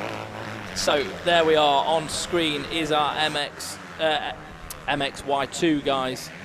Finley Evans, and then he is under a lot of pressure now from Tyler Westcott, who is our current championship leader, and the red plates highlight that, like I said talked about earlier on. Charlie Heyman, though, best lap 2:08. The kid's on fire. Yeah. 2:08. That is. Let me work this out. It's like 5 seconds quicker. Yeah, well, his nearest competitor regards of lap times would be actually Walt Beanie on a 2:11. That's the next closest lap time to him. So, yeah, he's pulling on average 3 seconds a lap more than anyone else. But he's kind of backed it down a bit now. He's got the lead as finally Tyler Westcott runs it up the inside of Finn Evans. Yeah, but I think Finley's going to be happy with that. You know, like, you've got to set a base for yourself, haven't you? And then that's a good ride from Finley Evans, even to do it to this point in the race. I know we're sort of like the halfway mark, but for Finley to do that and then run those fast laps at the front, that's what you've got to do, haven't you? You've got to put yourself in that position to be able to do that week in, week out. So Westcott now, he's in second, and Lennox Dickinson has sort of gapped these guys by quite a bit by the looks of it, so not sure whether Westcott's going to be able to do anything about him. But it looks like Finley Evans is actually retaliating. Look, he's coming back. For those of you fans of Ollie Colmer, just to let you know, Ollie yesterday started out in the 125 category, as he's been doing all year. But he had an issue with his bike. And they felt, I suppose, because he's maybe just kind of dropped out of the contention of the championship, they made a decision yesterday, literally after the first race, saying, we're going on 250 now. So he did the first race on a 125 yesterday, and then effectively changed classes yesterday. So he's now out there for the rest of the year on a 250F, in case you were wondering. Right. Ollie Colmer is now on a GRT Impact 250, not a 125. And he's currently sitting in 8th. He's moving up the order. He's just ahead of Bailey Sutting. Time's looking good as well, 2:12, so maybe something happened on the start there. And he's just fighting his way through. Yeah, that's the result by class. Let's go. Oh no, we're back to that now. Sorry, yeah, my bad. So I'm just trying to work out. Wal Beanie is the second 125 rider, then Rafe Broadley. Yeah, so by class, Ollie Colmer is in 5th for the moment in the MXY2. 125's current running orders: Charlie Heyman, Wal Beanie, Rafe Broadley, Erez Melman, Then it's Ben Mustoe for 5th, James Barker in 6th. Charlie Griffiths is currently in 7th, ahead of Caden Rains. Then it's Wesley McGavin, 9th. Harrison Greenoff popping up the top 10 in the 125s. Yeah, the top 10 in the MXY2. Let me just split this again. So Lennox Dickinson leads the way, followed by Finley Evans. Tyler Westcott, it's Tyler Westcott now in 2nd, and Finley Evans pushed back to 3rd. We've got Mackenzie Marshall 4th, Ollie Colmer in 5th, Bayliss Utting in 6th, 7th we've got Harvey Cashmore, 8th Jack Taylor, 9th Arai Elcock, and then just rounding out the top 10 there is Corey Collins. We're doing some maths, are we, Jeff? That's why I've gone quiet, because I'm terrible at it. Mathematics. I need to concentrate fully. Is that a red flag incident? Well, the checkers is not out, and Barry's holding the red flag. So, yeah, looks like we have a red flag. That will be a result, because there wasn't much. Basically, the rules are pretty much you've got to run over half distance. If you're over half distance when a red flag comes out, usually that means the result will stand. Yes, for sure. We were well over halfway, so that result will stand, but it will count back 1 lap. So we'll try and get the official results for you on there. Some riders that may have made a move on that last lap, it won't stand. We'll maybe wait and see for the result to become official, and then between motos we're going. Let's go and see if we can grab Charlie Heyman. If you want to go and do that. We're going to go to a quick ad, and hopefully we'll be back talking to Charlie in a moment. Cause you woke up in the morning with initiative to move, so I make it harder. Think about it, cool and look smarter. The world time has come to.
Right, this is Clubman MX2 brought to you by Moto Connection. Nice. Hey? Did you like that? Yeah, I did. Do you know what?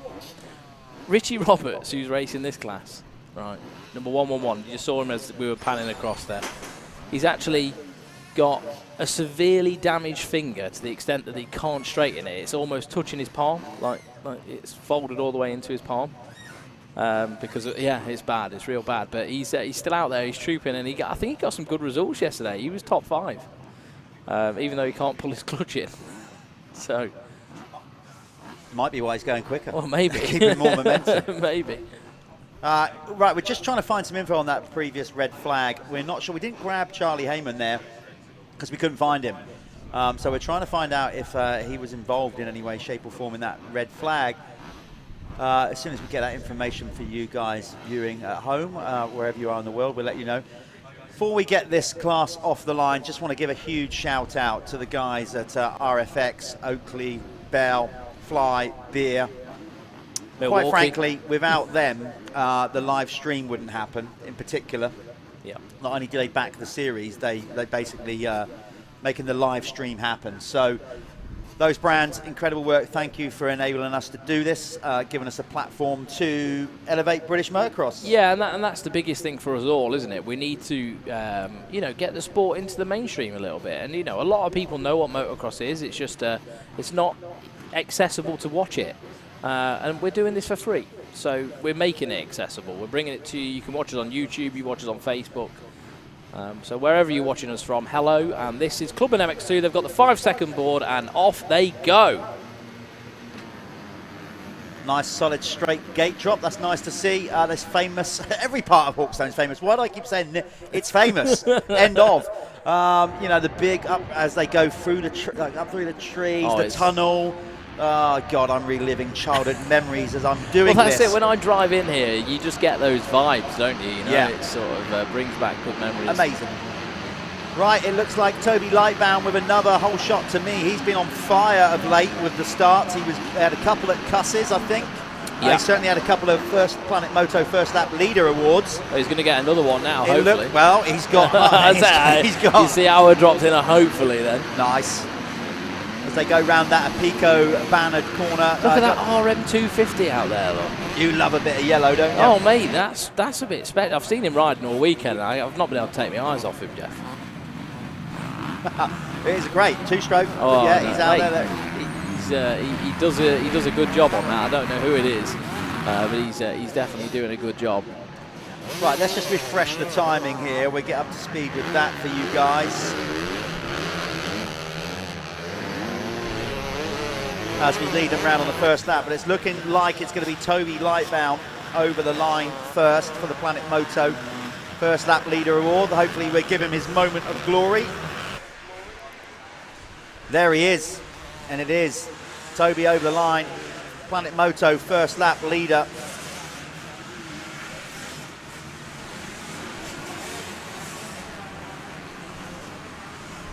These guys get 15 minutes plus 1 lap. Oh, we got someone down. Right on the finish line if you're going to get TV time. Do it properly, on your head. Do it like that. So the timing, again, is just causing us utter shenanigans here and annoying, but we'll do our best for you viewers and everybody at home to guide you through where we're at on a visual here. I can tell you that Toby Lightbound did indeed get the whole shot and is leading the way. As soon as we get the timing catching up, we need to get that hamster running faster. Yeah, it's still timing. Still thinks MX Y1 and 2 are out. So yeah, we'll figure it out. We'll get it going for you guys. And if you can do it at home, obviously your speed hive might be working properly at home. And if you are watching, and we are managing to get the broadcast out at least. Yes, you can follow it at on Speed Hive. You can download the app and you can look at that yourself as well. Yeah. So these guys fixed camera, as we said. Toby Lightbound, Lightbound, not Ben. Making another good start here, checking out, but expect Ben Wainwright, your championship leader. There he is, number 41 on the Honda. Fresh out of Ibiza this week. Oh, really? Oh, Willie. Yeah, there you go. Yeah. He told me he felt pretty horrible. I know he had a bit of a good time in Ibiza, so he's back racing after a nice relaxing break. Clubman. They don't have to behave. Clubman. Yeah, you know. In every sense of the word. They're not getting paid to ride. If they want to go on to Ibiza and have it, go for it. Go for it. Enjoy it, mate. You've only got one life, haven't you? So, see the number 10 George Boyce up there. Oh, there's Richie Roberts going down. The guy with the dodgy finger. You can see. You might be able to see his hand. He literally cannot operate the clutch. But that might have been the reason why he made that mistake there. Could have been. It's quite a technical corner, that, like we've spoke about earlier on in this broadcast. It's flat. It's slightly off camera, and the way it chews up, it does get very, very technical through there. So Toby Lightbound still leading the way at the moment in this MX2 Moto Connection Clubman. Yeah, I think was that Toby there. Toby going up the hill now. He's being chased down, though, now by Ben Wainwright. Ben on a charge as they storm up Hawkstone Hill. Back in the day, to the right, as you see them going up the hill, that was actually the pit signalling area back in the day when mechanics were allowed to come out onto the track. Yeah, I've seen pictures of that. It was so cool. Yeah, like I mean, you know, they literally would come right out into the middle of the track and the rider would just be flat out. And they used to hit the pit boards and everything. Brilliant. Do you know what? I've actually, because I've been over to see some of the US Nationals this year, it's a lot more like, you know, when you go to GPs, the pits are like set away from the track. They have big pit boards. In America, it's still a little bit like that. The pits are so close to the circuit. They use these small. You're only allowed to use the small pit boards, aren't you?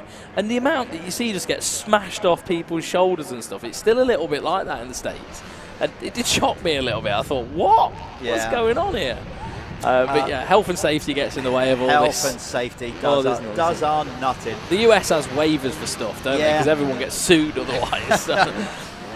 But right now on the RFX White's Transport KTM machine, Toby Lightbound, who is the brand manager for Bell helmets here in the UK, amongst other things. So keep an eye on his head for all the latest Bell designs. I think he was rocking some pretty cool one yesterday, I did see.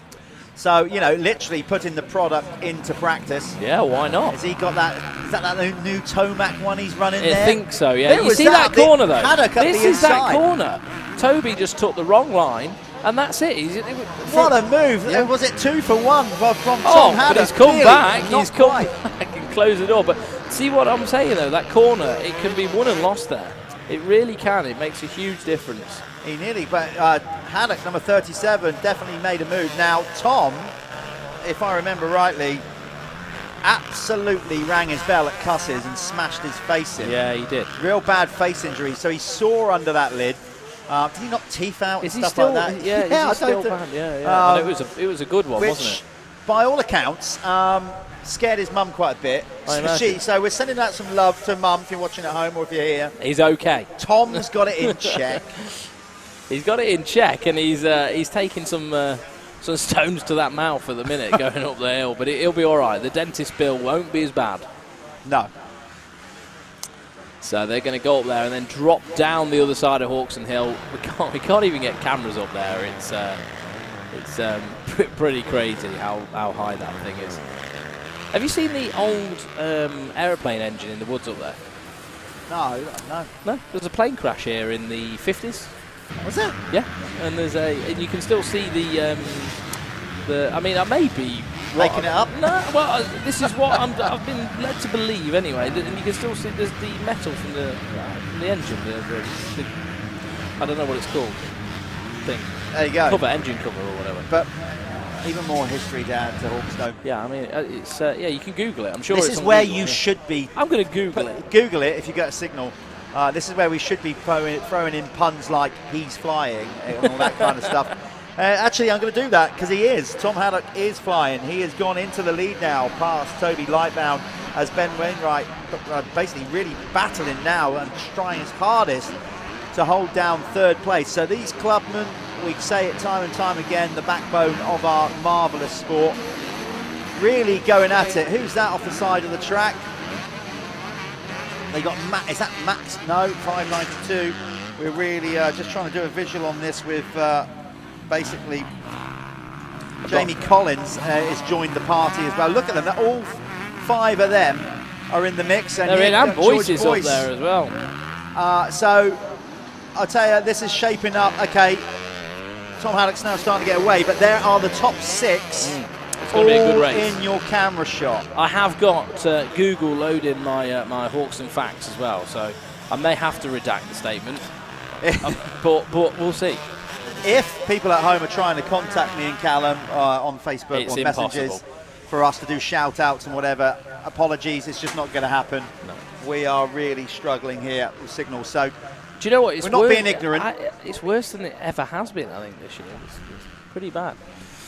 Back to the racing, because we have got a brilliant 6-way battle going on out front for this Moto Connection Clubman MX2. Motoconnection.com, one of the UK's largest online off-road motocross shops and stores. They do brands such as Bell, Fly, Oakley, Gaern, Liat, Fist Gloves, loads basically. Go and check them out, motoconnection.com. It's if there's anything you kind of want there, they're more than likely to have it. You look very exasperated. I'm just getting pretty stressed out with my laps. It's all good. I'm okay. Let's try and concentrate then on this battle at the front of the field. We'll do our best to call it without. We can't give you the time differentials right now. That's why also at home you don't have any timing up on screen. It's a speed hive issue right now. We're trying to overcome that.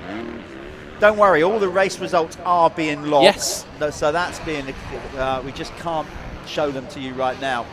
So Ben Wainwright putting the pressure on Toby Lightbound at the minute, but he's got company, Jeff. Oh, and he's just been passed as well. Yeah, Jamie Collins is on the move here. He had a good day yesterday with 2 seconds. Yeah, he made a right move then. So Jamie Collins, he is on the pipe. It looks like he's on a 125. He's also like wild carding as well, so he's not really in the championship as such, but looking good. Ben Thompson as well was back riding wild carding number 132. He was 3rd overall after yesterday's 2 motos in the current standings. Ben Wainwright took both moto wins yesterday. Yeah, I think Ibiza's caught up with him a little bit today. Yeah. I heard someone else laugh then. It's you know, Saturday was cool, but it's that the full Ibiza hangover experience is starting to the catch blues. up. I'm sure he'd much prefer to be sat on what's it called, Tiki Beach or something. I don't know. Mitchell Collins is there as well. He's also having a good ride. So the 2 Collins is there in the top 5. Top 5 are now kind of broken away from the rest of the pack. There was Hayden Stevens, I think, going to. Was that Max Fletcher? Max Fletcher had a indifferent day yesterday. Didn't kind of go his way. He had a not too bad opening moto, but then he had a terrible second moto. Didn't score any points. In the championship, we got Ben Wainwright with a 67-point lead over George Boyce. Toby Lightbound is 3rd in the championship, another 17 points back. Then it's Fletcher in 4th. Lost quite a few points yesterday. Charlie West is currently in 5th. Richie Roberts with his gammy finger. It's super gammy. Is 6th. 7th is Mitchell Collins, so he might move up a little bit because he's having a good ride, as will Tom Haddock. He's only 17 points back behind Mitchell Collins. 9th is Jasper Gibson. And then rounding out the top 10 in this championship, the Moto Connection MX2 Clubman is Drew Lane. Yeah, so Richard on the Ruts Racing KTM, I think it was, where was it? I think it might have been the last round, and he broke it, basically, essentially, and he went for surgery, and with the scar tissue from the surgery has caused some issue with his ligament, and they think the ligament might be growing into the bone, so it's quite a complex issue, yeah, so hopefully he can get on top of that and get it fixed. But Lightbound still under pressure. Yeah, Jamie Collins is going to run it up the inside. Then Toby sees him there and yields. You have it, mate. Yeah. Not So going to fight with you. You get to the stage, you know, like, and a lot of the guys do around here. They'll be like, "Why are they not doing the jumps?" Literally, this track is just so physically demanding. You just like you're looking at Toby Lightbound now. He's just knocked it down a little bit. It's very difficult to keep that pace around this track. We can't right now even tell you how long we got left to go because of the timing. I have to stick my head out of the booth here and try and see the timing clock on the track. But I'll tell you one thing, Ben Wainwright, number 41, is not out of contention here of winning this moto. He won both motos yesterday. He makes the move on Lightbound. So yeah, maybe he's getting a second wind on the big Ibiza shenanigans. Just might be just using some of that booze energy just a little bit more. But I've got to say, Jamie Collins is the rider that's on the move, is now challenging the race leader, Tom Haddock. Saying there you go. George Boyce is quite a ways back, isn't he? Yeah, so we've got this finish line, so you can see. So we've got 2 laps from here to go. We just saw the screen. There's your race leader, Haddock. There's Collins. Coming into view is Wainwright. Yeah, so I mean, he is. Yeah, he's going for it, isn't he? It looks like he can see. He's got those guys in sight. Sometimes that's all you need, isn't it? You know, little bit of a comfort gap behind him as well, because Lightbound sort of dropped a little bit off the pace. So yeah, Ben in a good position to start winding up the wick. Especially with those two scrapping each other up the front. How close they are now. Wainwright makes a bit of a mistake there, but if we go to the top 2, it's on this 2 laps to go. Just ahead of the rider we just saw on shot, we have Tom Haddock, number 37. There he is, and there's Jamie Collins. It looks like those two have started pulling a bit of a gap now. Yeah. On Wainwright. I don't know whether he's going to have anything for them in this moto. Let's stick with these two then, because this is the battle for the lead in the Moto Connection Clubman MX2. Haddock to the inside. Collins trying to get all the momentum going on that we think is a 125. It's either a 125 or a 150, yeah. But it's definitely a small displacement bike anyway. And, a lot harder to ride than a 250F. Especially around here where the track sort of robs some of your bike's power. Okay, that's Lightbound doing his best to hold. Yeah, he's been a bit unravelled, hasn't he, the last few laps, so not sure what's going on with him. Probably just a bit of fatigue. Here we go, then. Is that the change? Is that happening? Is he going to get the run up the hill? Collins into the sandpit as we go round to the guys in the what used to be called the Honda. Yes, he does. He squeezes it up the inside. See, I always think that outside line there is such a long way around, but he's obviously used it to carry momentum on that 125. Right, let's see what Tom Haddock's got in reply then. We are going to be 1 lap to go. It's a showdown. They're going for it at the minute. On this final lap, Tom is not giving up on this. He is fighting back straight away. I think Wainwright's in too much of a comfy spot there, isn't he, in third at the moment. A bit of a cushion behind him, and then the gap just in front of him, just probably a little bit unrealistic to be able to wind those in on the last lap. Oh, that 125 just losing a bit of pace up the hill, though. Oh, here we go. This is not done. Tom Haddock will want this. Wainwright is just being dropped a bit, so it's looking unlikely that he's going to go and get a maximum score this weekend. Haddock is really on it. I'm sure he wouldn't thank me for it, but there's got to be some fish-related pun in there somewhere. Yeah, I can't think of one right now. Well, you can get creative. We might be getting a bit more bored in the later stages of the day. It's lack of caffeine for me at the minute. I'm not quite functioning. Here we go. This is going to be good. This is going to be good. Come on, Tom. Give us a race here. Jamie will be. Come on, don't encourage him. I'm trying to get this thing done. Do you know what? That part of the track there, the new part, that works so well. That little step down, it really is nice. Yeah, it's good. Yeah. Yeah, as we said, the whole circuit has had just a bit of TLC. Johnny Groves came in, the Salop Club got him in just to tidy the place up a little bit, not just the jumps, but tidy all around the edges, do the drainage ditches, all that kind of stuff. So it's in good nick right here. That traffic, they've got through it okay. This is not done yet. Oh, Haddock's giving it everything he's got now. We've just lost sight of them now. We're trying to find them as they come round to what used to be the famous whoops. Now there's just a so they're jumping. They're both Haddock on the inside. Well. Yeah, Haddock could come back here. Collins tries to get it covered. No, Collins has actually used a better line there. That middle line's probably the best line through that corner. They're definitely getting cheered on. It's not done, you know. I'm telling you this. Haddock has got to roll the dice on these last 2 corners. He's got to do something dramatic from here. Well, he's going to go inside here, block that line.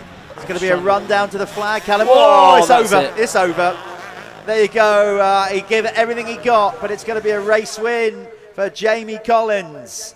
Shall I go and talk to him? Yeah. I mean, if you want to, I mate. can do that. Let's go and do that.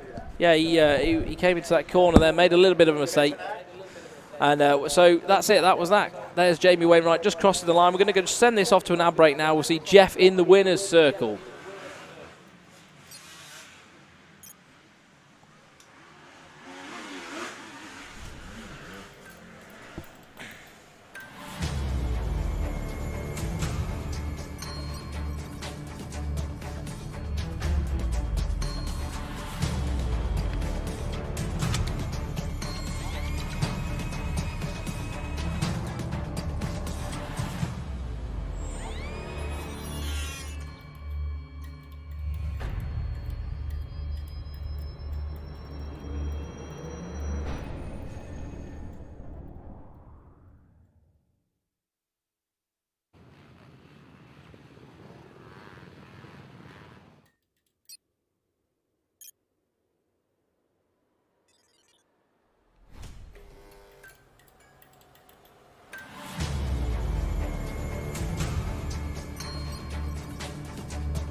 I'll tell you what, there's a great vibe down here in the winner's circle. Tom Haddock and the race winner here, Jamie Collins, just embraced. It was a real nice vibe.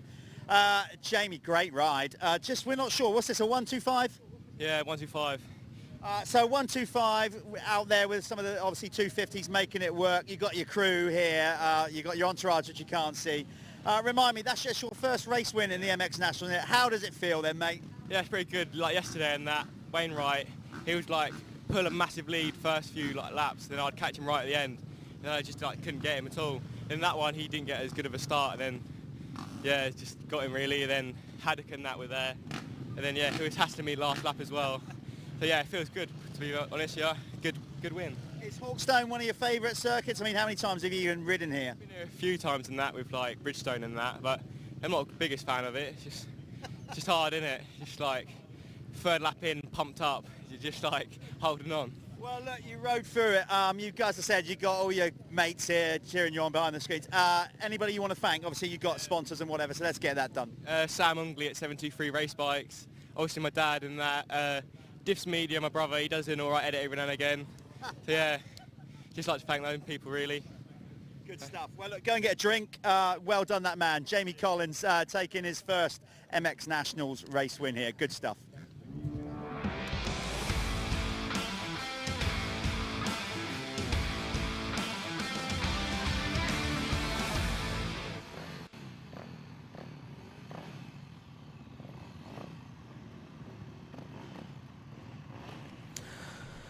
Here we are. This is the Work Sports Insurance Clubman MX1. This is the class that I raced in yesterday. This is also the class that my company, Work Sports Insurance, sponsors. So I get my own little plug now, don't I? So yeah, we are Work Sports Insurance. If you need anything, give us a shout. We're online. We've got a website. Just fill in your contact information out on there. I always say, you know, we're doing motocross. Us guys, we're out having fun. It's our families that are at home. They're the guys supporting us. So just make sure that you've got a financial plan in place for if anything did go wrong, then they're not going to be affected by you know, you just going out on the weekend and having a good time and spending all the money. Basically, that's what I always say. But here we are. We're ready to go for race 3. For these guys, this is the first race for them, though, of on the live stream. It is Sunday. We're at Hawkstone Park. This is Clubman MX1, and they're about to get the starters' orders. They're going to go 30 seconds, and they'll get a 5-second board. So they're just going to get themselves ready there. We're all using these mesh grids as well, so everyone's getting the same experience, and here we go. They're going to get 5 seconds, and off they go. Who's going to get the start in this Work Sports Insurance MX1 Clubman class? And obviously they're all going to be fighting for that first lap leader award as well. Get some nice points on the board for their Spanish motocross holiday. Looks like a Kawasaki out front. Just going to get my information up from yesterday. So looked like Adam Reeve, and I think that was Adam that got the start then as well. 7:31, Adam Reeves.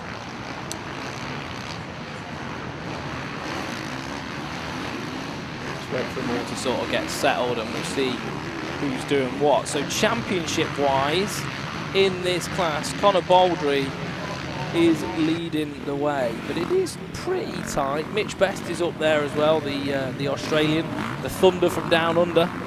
Not sure if he had the best day racing yesterday. Let's have a little look. So I know he didn't qualify too well. No, he ended up 3rd overall on the day yesterday, so not too bad for Mitch Best. Connor Baldry did go 2nd though, so yeah, a little bit behind the 8 ball, but it's still all to go for in this Clubman MX1.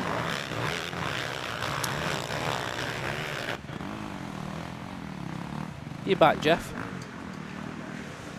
He's back. Back in the room. Back in the room. I was just catching up with basically our race director, Paul Irwin, and also series director, Paul and Dad Neil. Started this championship back in 2014, but Paul now also acts as race director, so keeps an eye on the racing. Very quickly, just to let you know, we'll talk about it later on as well when we come back round to the youth 125 and 250 category. So the red flag incident, yes, it was a red flag. It wasn't Charlie Heyman that crashed, but okay. Charlie Heyman's bike stopped though. Right. But he still takes the race win, and here's why. Because when you get a red flag incident, if you haven't reached the halfway stage or whenever a red flag happens, goes back a lap. Exactly. The result goes back a lap. So Charlie's bike stopped. On the lap. I don't know if what happened to the bike, but it stopped, expired, okay, whatever, on the lap when the red flag came out. But it wasn't him that caused the red flag. So he didn't cause the red flag, so Charlie Heyman still took the race win. That was... So he is still on track to win this championship in the next Moto later on today. So I just want to clarify that. If you're not sure of the rules of motocross, red flag incident, it's not when the red flag goes out to get a clear, you know, with the points and everything. It always goes back to the last full lap. Yes, correct. There you go. That's me, Mr. Handbook. Anything else you want to know, don't ask me, because I haven't read a rule book in years. So let's have a look at this then. Leading the way right now, I'm not too sure because we've been talking amongst ourselves. That is the number 2 though of Connor Baldry on the KTM there on screen. We did have obviously Adam Reeve with a cracking day yesterday. He ended up on 50 points. I'm not sure where he is now. He might have checked out the front. There's Mitch Best. You know, I said earlier, the Thunder from Down Under. They come all the way from Australia to come and race the Michelin MX Nationals. So that is great. I think the leader is ahead of these guys, though, that we're seeing on screen. That's the 115, who's a wild card, Darren Manning, I think. So he's under a bit of pressure from the number 4. Billy Saunders at the moment. Just going to try and see if I can get the live timing back working.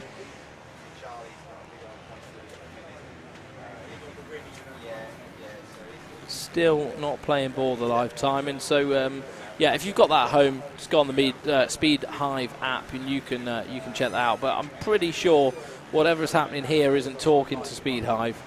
We do have obviously signal issues. We're in the middle of the hills in Shropshire, and anything can happen here. So who is that? Is that Billy, number 4, just about to come over this tabletop? Yeah, so That's Billy Saunders on the number 4. He's sort of leading that pack out there. And then following him, we've got Connor Baldry there as well. And then Mitch Best coming through.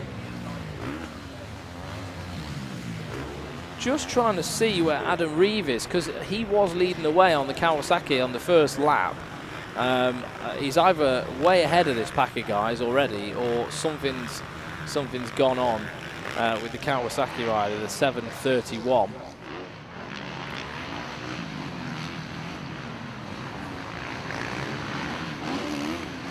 But it does look like Billy Saunders. Does look like Billy Saunders is leading the way. But yeah, we do have a speed hive issue at the minute with timing. So please bear with us. We do have the timing. It is being logged, obviously, at the circuit. It's just not being uploaded online in time for everybody to see it. So timing, you know, we're at Hawkstone. This is why.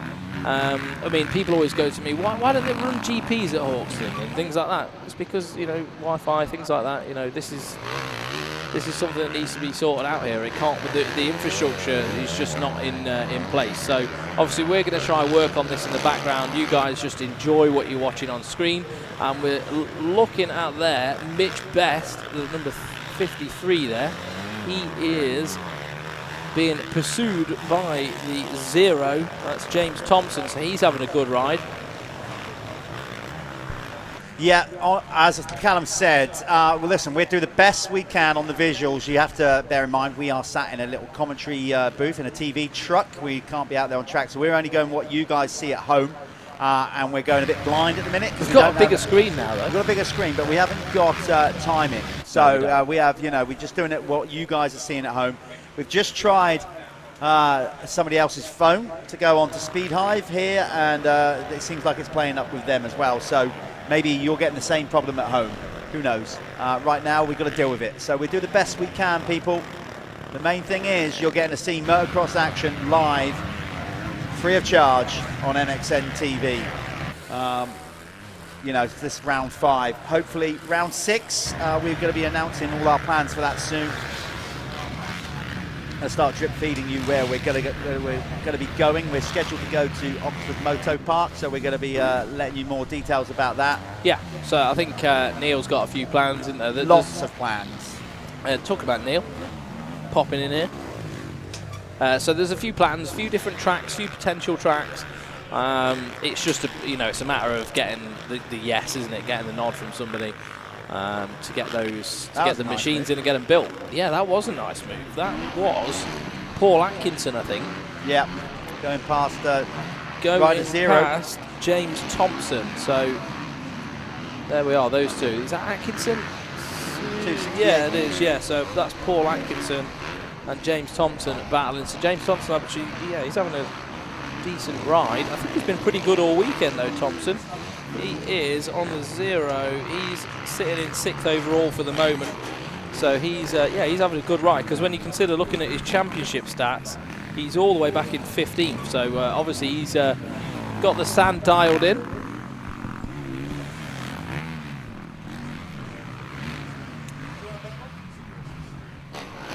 And he's going well. So there's that was Mitch Best just coming out of camera shot. James Thompson, he is in a bit of a scrap.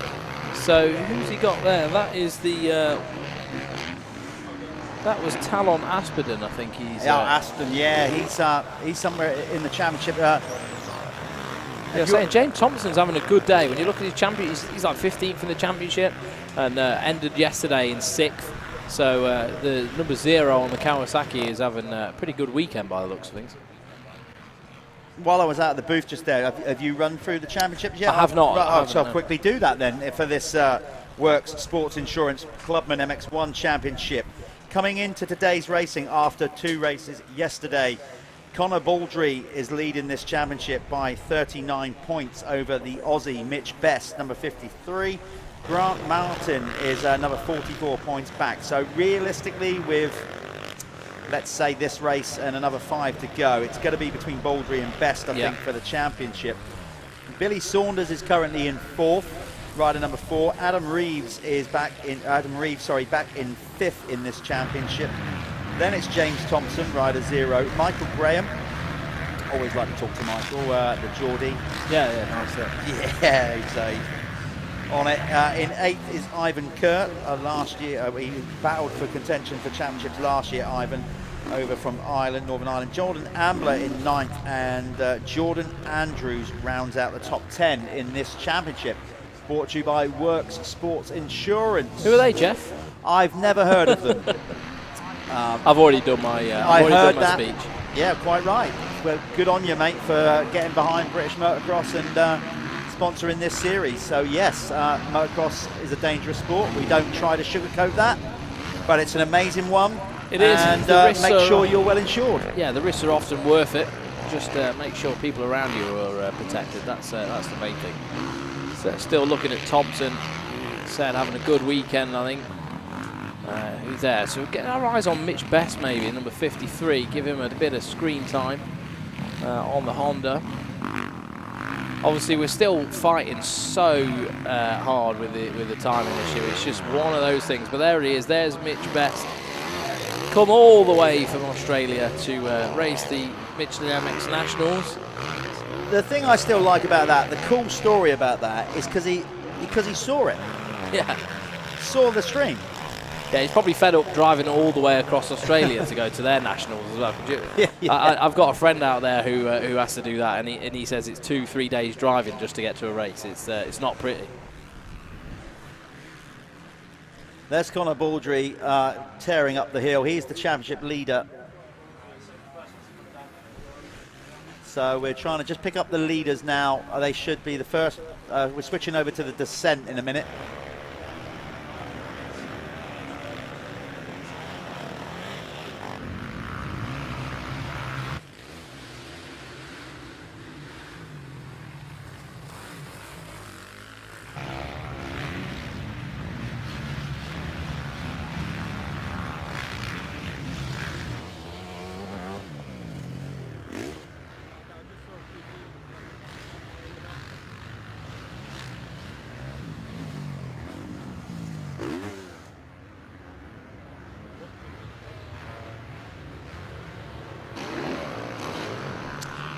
Okay, we're just trying to get a visual on the leader and work out who is actually leading here, because we took our eyes off the ball without the timing.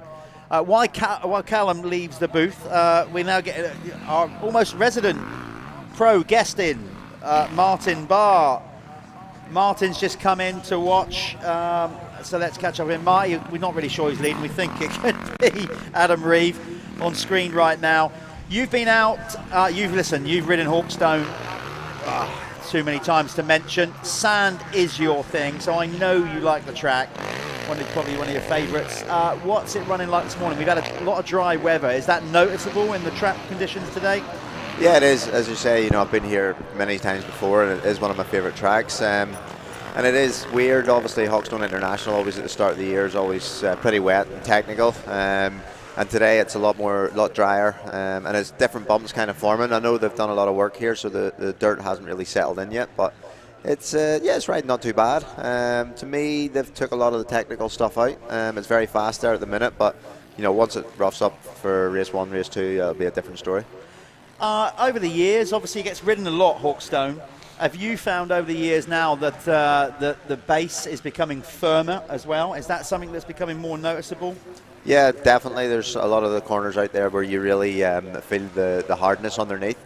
But as I said, in places there where they've done the work, the depth that's back in it, it's a lot deeper and stuff. So it's just one of those tracks that it's cool to ride it this time of the year, and it's always rides totally different from the start of the year. So but it's riding real nice there at the minute.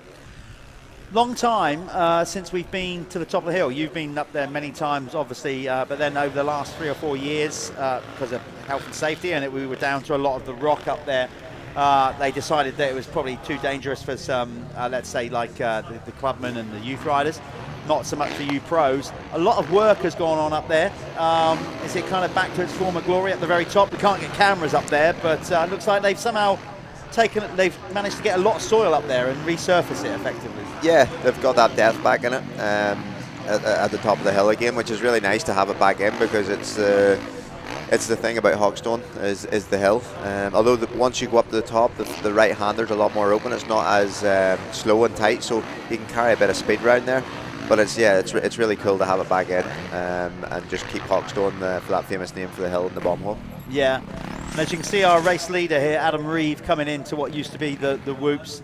Some corners are still the same though. This corner's been like that for years, isn't it? It's one of the better ones. It looks, we say why make it so wide, and yet here you can see, even though it's that wide, the entire track getting used. And that's one of the better corners because it's still got a lot of the original sand on there, isn't it? It hasn't sort of been down to the hard so much. The hard stuff. Corner. Yeah, that corner's awesome.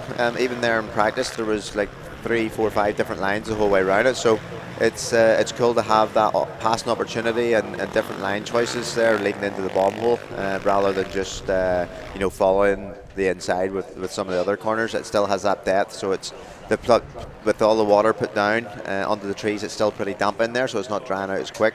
So yeah, it's really cool to have all those line choices around there, and it definitely gets gnarly. You like myself. Kind of started your pro career, your tail end of your youth career on a 2-stroke. Now over the years, of course, we've kind of gone towards more 4 strokes. In that time, Martin, have you seen like the difference it's made to the tracks that we ride and the venues we're going to? I mean, like the sport evolves all the time, sometimes for better, sometimes for worse. Is that a thing that's made tracks like noticeably different down the years, the fact that we're now predominantly riding 4 strokes? Yeah, I think so. Obviously with the torque of the 4 strokes and stuff, it definitely does seem to get a little bit rougher and choppier in places. But no matter what, you still can't beat that noise of a 2-stroke, especially going up Hawkstone Hill. I was watching some of the classes yesterday and it just sounded awesome. So it did. But yeah, it's weird. It's kind of nearly doing a full circle. Well, not a full circle, but now with the electric bikes coming out, it's going to be funny to see what way what the future holds and what way it all goes. How is it for you right now then? Because we know you've been under the weather. You've kind of had this illness, this thing you can't kind of work out. You haven't been firing on all cylinders. Are you making progress with that? Are you getting any nearer finding out what's kind of going on with your body? A little bit. We're still waiting a few doctor's appointments and stuff. And then this week I've got a bit of a cold. You can probably hear it in my voice, but it's life. I'm just trying not to think about it too much. Although it's very frustrating not being able to train and do my normal practicing and stuff, but I'm just trying to deal with it the best I can, and try and keep myself as much energy as I can for the weekends. And today's it's going to be tough once it gets rough, especially with the heat and a little bit under the weather. But yeah, it's not football, is it? No, you're not one. You're not one for making excuses. Listen, I know you don't mind me saying this, but you're knocking on regards of the sport. Regards of a career in it. Have you thought any more about next year, or are you just getting through this year? Yeah, I'd love to go again. I'm still really enjoying it, and yeah, I'm 35 here in September, but I'm still loving it. Although it's a lot of travel and stuff for me. It's hard. It'd be hard to walk away. Yeah. And as you've seen last week, I'm still pulling new tricks out of the bag. Oh, amazing! Doing donuts and stuff. Hold that thought. I'm going to talk about that in a minute because Adam Reeve just took the race win. Hopefully, Callum has left the booth and gone down there to catch him and have a word with him. I think we're going to go down to the winner's circle. We're just going to throw to a quick advert and then hold that thought, Marty.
Very thirsty Adam Reeves. How was that, mate?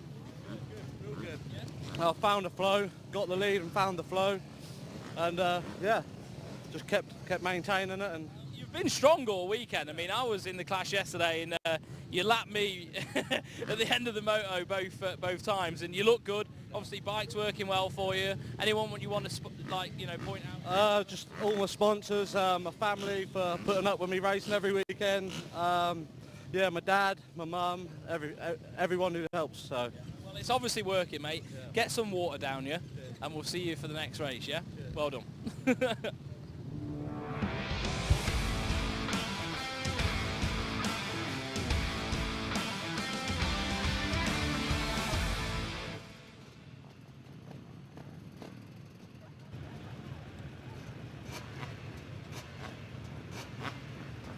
Okay, we are now going to be moving into the Moto Verde amateur class. We are just, I'm getting all the timing up together here, like from yesterday's results. Here we go, finally found it. So this is again a combined class, like the youth classes. We have got the MX1 and MX2 racing together, but scored separately. So let's give you a very quick rundown before they come off the gate of who did what yesterday. In the Moto Verde Amateur MX2 class, Luca Pegg went 1-1 yesterday for 50 points, currently on the board, being chased down by Dan Bruff. It's very close with those two in the championship. As of coming into yesterday, Luca Pegg had an 11-point lead, so I think he's probably now stretched that out to 19, gaining 3 points on Dan in each race. Ben Clark was currently lying third with 2/3. So that's what's happening there. Alex Buchanan in fourth. In the MX1 amateur category, Harry Bradley has a shot today of maybe winning this championship. So let's see if he gets that done. Harry Bradley went 1-1 yesterday, extending his points lead. David Rushton had a second and a third, and then John Kirk, I think, was down in, what was it? Must have been about an 7th or 8th or something like that, and a second to be third over. There's Harry Bradley, number 4. He is your championship leader in the MX1 category. So as we go through today, starting with the 85s up, you've got the 85s youth riders, 125s there, obviously blindingly quick for youth level. Then we get into the clubmen. Now with the bigger bikes, we start to up the ante. These guys will be a little bit quicker than the clubmen. The race following them, the experts will be quicker still. And then Martin and the rest of the gang, the elite riders, will be going out there for the pro racing later on. Martin, I know you take it very serious. You go out there, you watch all these guys because you're never too old to learn, and you might find a sneaky little line. Are you going to bother to walk to the top of the hill today to find a line? Nah, not today. No. Too hot for that. Yeah.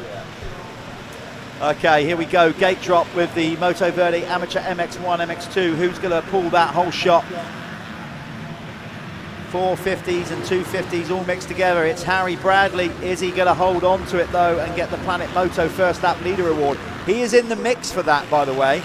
He's certainly in the top 5. He's had quite a few of them this year. Billy Askew is currently leading that league table to win the Planet Moto Spanish Motocross Holiday at the end of the year. So whoever is over the line, finish line first, the most times this year, will be going down to Spain, courtesy of the guys at Planet Moto. Highly branded Apico corner there, which are one of our major sponsors for the MX2, and of course you ride for them, Martin, the Apico factory racing team. Let's get all these riders over the line, and then I want to catch up with you like where we left it off, talking about your shenanigans last week at Whitby.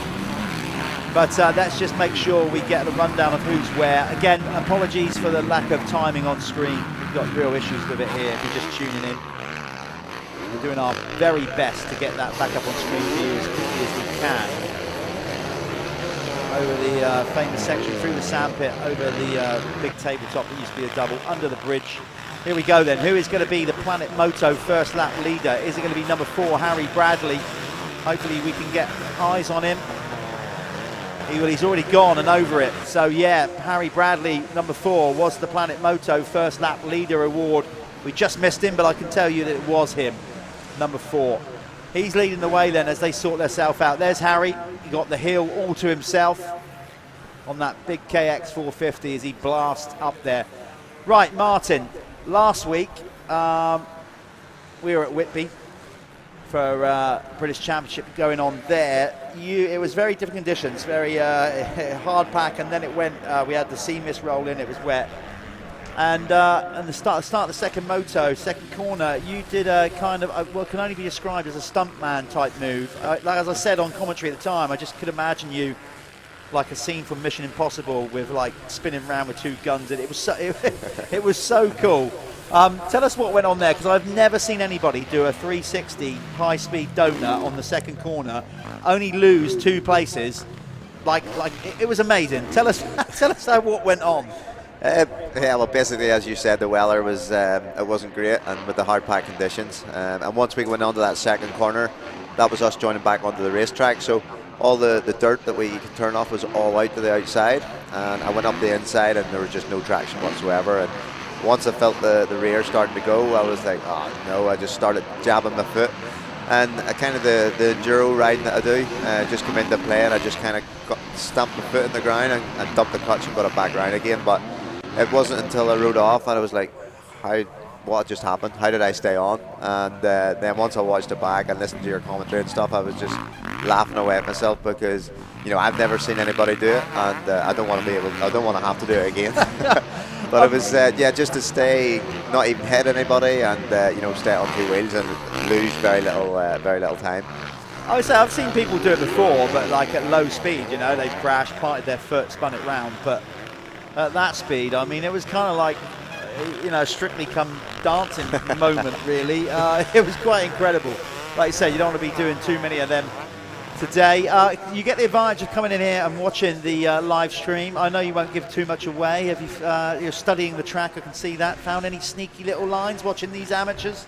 Yeah, you can see a few lines. It's just about trying to open up some of the corners there, I think. You can see that guy where he went out wide and started squaring it back up in. It's the first couple of laps, once we get out on track, lucky enough we get a sighting lap, so it'll be really good to see what I'm seeing now and seeing it out on the bike, and try and hopefully I can catch a few little lines here and there, because it's going to be tough today. The pace is going to be heavy. It's going to be a good start's required in the first couple of laps, staying clean and trying to push as much as we can at the start of the race to break clear. But yeah, I'm looking forward to it. As you said before, Hawkstone's one of my favourite tracks, so it's hopefully I'll have a good day. Although it's motocross and anything can happen, but we will definitely be getting a good shot.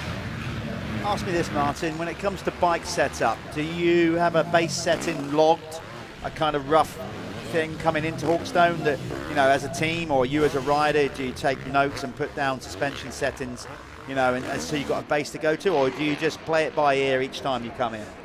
Yeah, well, luckily I've had Scott Garner from Planet Suspension do my suspension for 10 to 12 years now, so we have an awesome base setting, and it's one of them that I don't really need to worry about it. We come to a track, it's maybe a click here and a click there, but it's nothing serious whatsoever. I was kind of fortunate, my dad, he's obviously an ex-road racer, and once we came into motocross, he always taught me not to get too caught up in suspension where you're constantly chasing it, because the track's always changing. It's just about the rider being able to adapt and ride around that as the track goes on. Obviously you have your base set, but it's just being able to adapt to the track and ride around it, because you're never going to get that perfect set for a motocross track when it's constantly changing. So yeah, I've been lucky enough that way, and I have a real good base set in there with Scott, and hopefully it'll all be good today. Yeah, well, you know what you're doing. You've been around here enough times. Let's get back to where you now can see, thankfully, we have, for the moment at least, I'm not going to be too happy about it yet. Let's hold our horses. But hopefully we have got the timing back and working, and it will stay like that for the rest of the day. So you can now see on your screen Harry Bradley. Not only did he get the whole shot and the Planet Moto first lap leader, he is still leading the way in the amateur MX1 class. In the MX2 category, Luca Pegg has now worked his way into second in the race, but he is the leading 250 rider. Then you've got John Kirk on a 450 in second, third in the race, but second in MX1. And then Dan Bruff is on there he is, coming down the hill, number 33 on that Rux Racing machine. He is currently in fourth in the race, but second in the MX2. Now, you're wondering why do we do that? Well, because we've just got so many classes. you know, to try and get it done here. So Clubman, we had so many people want to ride, so we separated the classes. But here, the amateur classes, we put the two capacities together. You know, they're all equal standard rider in that sense. Some want to ride a 250, some want to ride a 450. So we get them all in together, but score them separately. Dan Bruff will need to get the hammer down because Luca Pegg is getting away a little bit, not only in this race, but in the championship. Coming in, it was 11 points today. Or it was coming in, yeah, let me just double check that actually. I'll make sure I've got that right. I'm sure it was 11 points. It was 11 points as of yesterday, sorry. So right now, I forgot that was including yesterday's results. So as this race goes right now, currently Dan is losing 3 points to Luca Pegg. So that gap will go out to 14. Harry Bradley is in control, not only of the race, but the championship. He has a very realistic chance at the end of the day of being crowned the Moto Verde MX1 amateur champion. We've got the gold plates ready. We apparently have got champagne ready. Champagne, not even Prosecco. Apparently it's the real deal. Yeah, so yeah, I know you'll be knocking some of that back. Go, we've got to get the rest of the broadcast done. Go steady. But yeah, you can see the track starting to rough up. No doubt about that, and it will get tougher as we go on throughout the day, particularly when the pro motos go out there. So, Martin, just recap. You'll probably know more than me. Save me looking through a bunch of paperwork. Where are you currently in the championship? Fourth. Okay. Fourth at the minute. Fourth or fifth. I think it's between me and John Adamson at the minute. Yeah. But obviously Tommy's not here today, so we could potentially jump up a little bit. But yeah, I'm looking forward to it. John's riding very well at the minute as well. So it's going to be a tough day, but it's not over till it's over. No, we said about you've had this this kind of mystery illness, which has obviously hampered your season. And you just openly said you want to be out there for at least another year, so you'll be 36 next year, still keep going, keeping the old bones moving, whatever. Without giving too much away, are you having ongoing conversations? Are you anywhere nearer working out what your future's going to be for next year? Well, we've had a few conversations, myself and Dylan, with my current team, Apico Husqvarna, so we'll see how things go. Obviously, it's not good out there at the minute trying to get sponsors on board. It's very difficult and stuff, so we'll see where we're at. He knows I'm keen to ride again and race, so we'll see where we're at. And just take it from there. Obviously, it's all down to results as well. We all the teams. I've run my own team, so I know how it works. Yeah. You know, you need the results to back that up. So I've just been slowly getting better the last few rounds, but it's been very frustrating having what I have at the minute and not just being able to get to the bottom of it. But as I say, it's life. We just have to deal with it and you know, try and get on with things as best we can. I've mentioned it to you before, I'll probably say it again, an unbelievable contingent of Northern Irish riders and Irish riders that come over. You know, we in constant talks. It's been a difficult year, as you said, like finding venues and all these kind of things at the minute, just because where the world's at, not just the sport. You know, obviously you get some good tracks in Scotland as well. Hopefully we'll be getting to either Northern Ireland or Scotland soon. If you had any preference of any tracks in either Northern Ireland or Scotland or Ireland, where would you like to see the series go to? You know, I think obviously we've just been unfortunate with Desert Martin, the pandemic. You know, you were booked in there a couple of years and it never got to happen. Unfortunately, there's no racing at Desert Martin at the minute, but hopefully if things change, you know, it'd be nice. I think from all the English riders, Welsh, Scottish, that haven't had a chance to ride Desert Martin, they were all busting to get over and try it because, you know, they've talked to us guys, they've seen the videos and how good a track it is. You know, so it'd be cool to get over there and get me on bed for the night before a race. Yeah. But obviously there's a lot of good tracks up in Scotland as well. So yeah, it's healthy that way. It's just making it all happen, and just with the way the world is, it's never easy. No, it's not, but I can tell you and the viewers at home, it's something that certainly the crew here at the Michelin MX Nationals are constantly looking at, and we've just been scuppered really with the way the world's been the last couple of years. We will get there. either to Desert Mine, Northern Ireland or Scotland sometime soon, I'm sure of that. Okay, this is tightening up now then. This is a race for the race win of the race, not for championship. Because basically Harry Bradley is on a 450, Luca Pegg's on a 250, and he just, there, Martin, he's like, don't need the ag, I don't need to race you. I'm winning my class. You go on. You're going faster than me. As long as he stays ahead of John Kirk, he's happy. That was obvious. He gave that one up. He's just reading his race there, knowing that looking at the bigger picture with his championship chances of getting that all wrapped up. He doesn't need to get in a battle with an MX2 guy. So he just basically moved over, and let him on by. With regards of Luca, that's good for him because he's put, although they're not in the class, so he's not gaining points. But he's just put now 2 450 riders in between him and Dan Bruff, so Dan would have to work really hard. It looks like he's going to make a move anytime soon, and right on cue he makes the move past John Kirk, carrying all the momentum around the outside on that 2-stroke there, Martin. Yeah, he read that well. Coming into the bomb hole, he opened up the track, got to the outside and just carried that momentum. But he's probably seen the guy Peg get into the lead, and he knows he needs to get a hurry on now to get by those 450 riders, especially before you get to this big hill where the old horsepower in the 450s would just eat by him. So no, fair play to him. He's putting on a charge here at the closing stages, as you can see. He really is, isn't he? He's really pushing on there. Fair play, Dan, because Dan took some time out of racing. Yeah. I think Harry's just pulled over. Has he? And let it by. Yeah. So it's going to be game on here now with the two front MX2 guys. This is good call, Martin. Game on indeed, because Dan Bruff is sat there in second, knowing that the rider in front who he's racing for the championship is pulling 3 points on him. It's tight. Those two, there's only 11 points separating. Luca Pegg, the rider in the lead, is leading the championship. Dan Bruff wants to win it. So does Luca Pegg. We are obviously running out of races here as well at the Michelin MX Nationals. There's going to be 5 races to go after this one. And if he can get it down from 11 down to 8, that's better than it being 14. Yeah, definitely. Especially getting into that, the last round, the 5 races on it. Yeah, the 5 races left now. So he knows every point counts, and it's all or bust now. It is. This is good stuff. Dan Bruff is absolutely on it.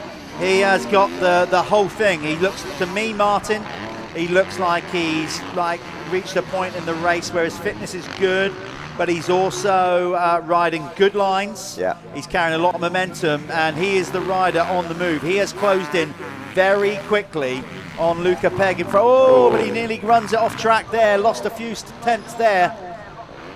Not much though. He kept it lit. He kept it going. He kept it going. So now it's Luca Pegg. He's got the pressure. He's the one that's dealing with that, and he'll be getting the pitboard signal here come by the mechanics to say that Dan's right on him. So it's the last few laps is going to be interesting here. Yeah, it is. There's no doubt about it. Luca Pegg is now under the cosh, and there's going to be. What are the lap times they're doing? Well, by my reckoning, that's going to be, they might just miss it next lap around. It might be a 3-lapper. I reckon it is, because the times they're turning, 2:19, and there was 2:30, 9 on the left on the clock there? So it's still, the clock will still not be run down. Look at Dan Bruck, see him tuck his head. He's getting all that roost. There are a few sandstones up that hill and whatever, and they flick, but the worst thing is you're actually lower than you normally would be than the rear wheel. Yeah. So he's going for it. He's running it straight in there. No time wasted from Dan Bruff. He is carrying all the momentum on that Ruts racing machine, and we've got a new race leader.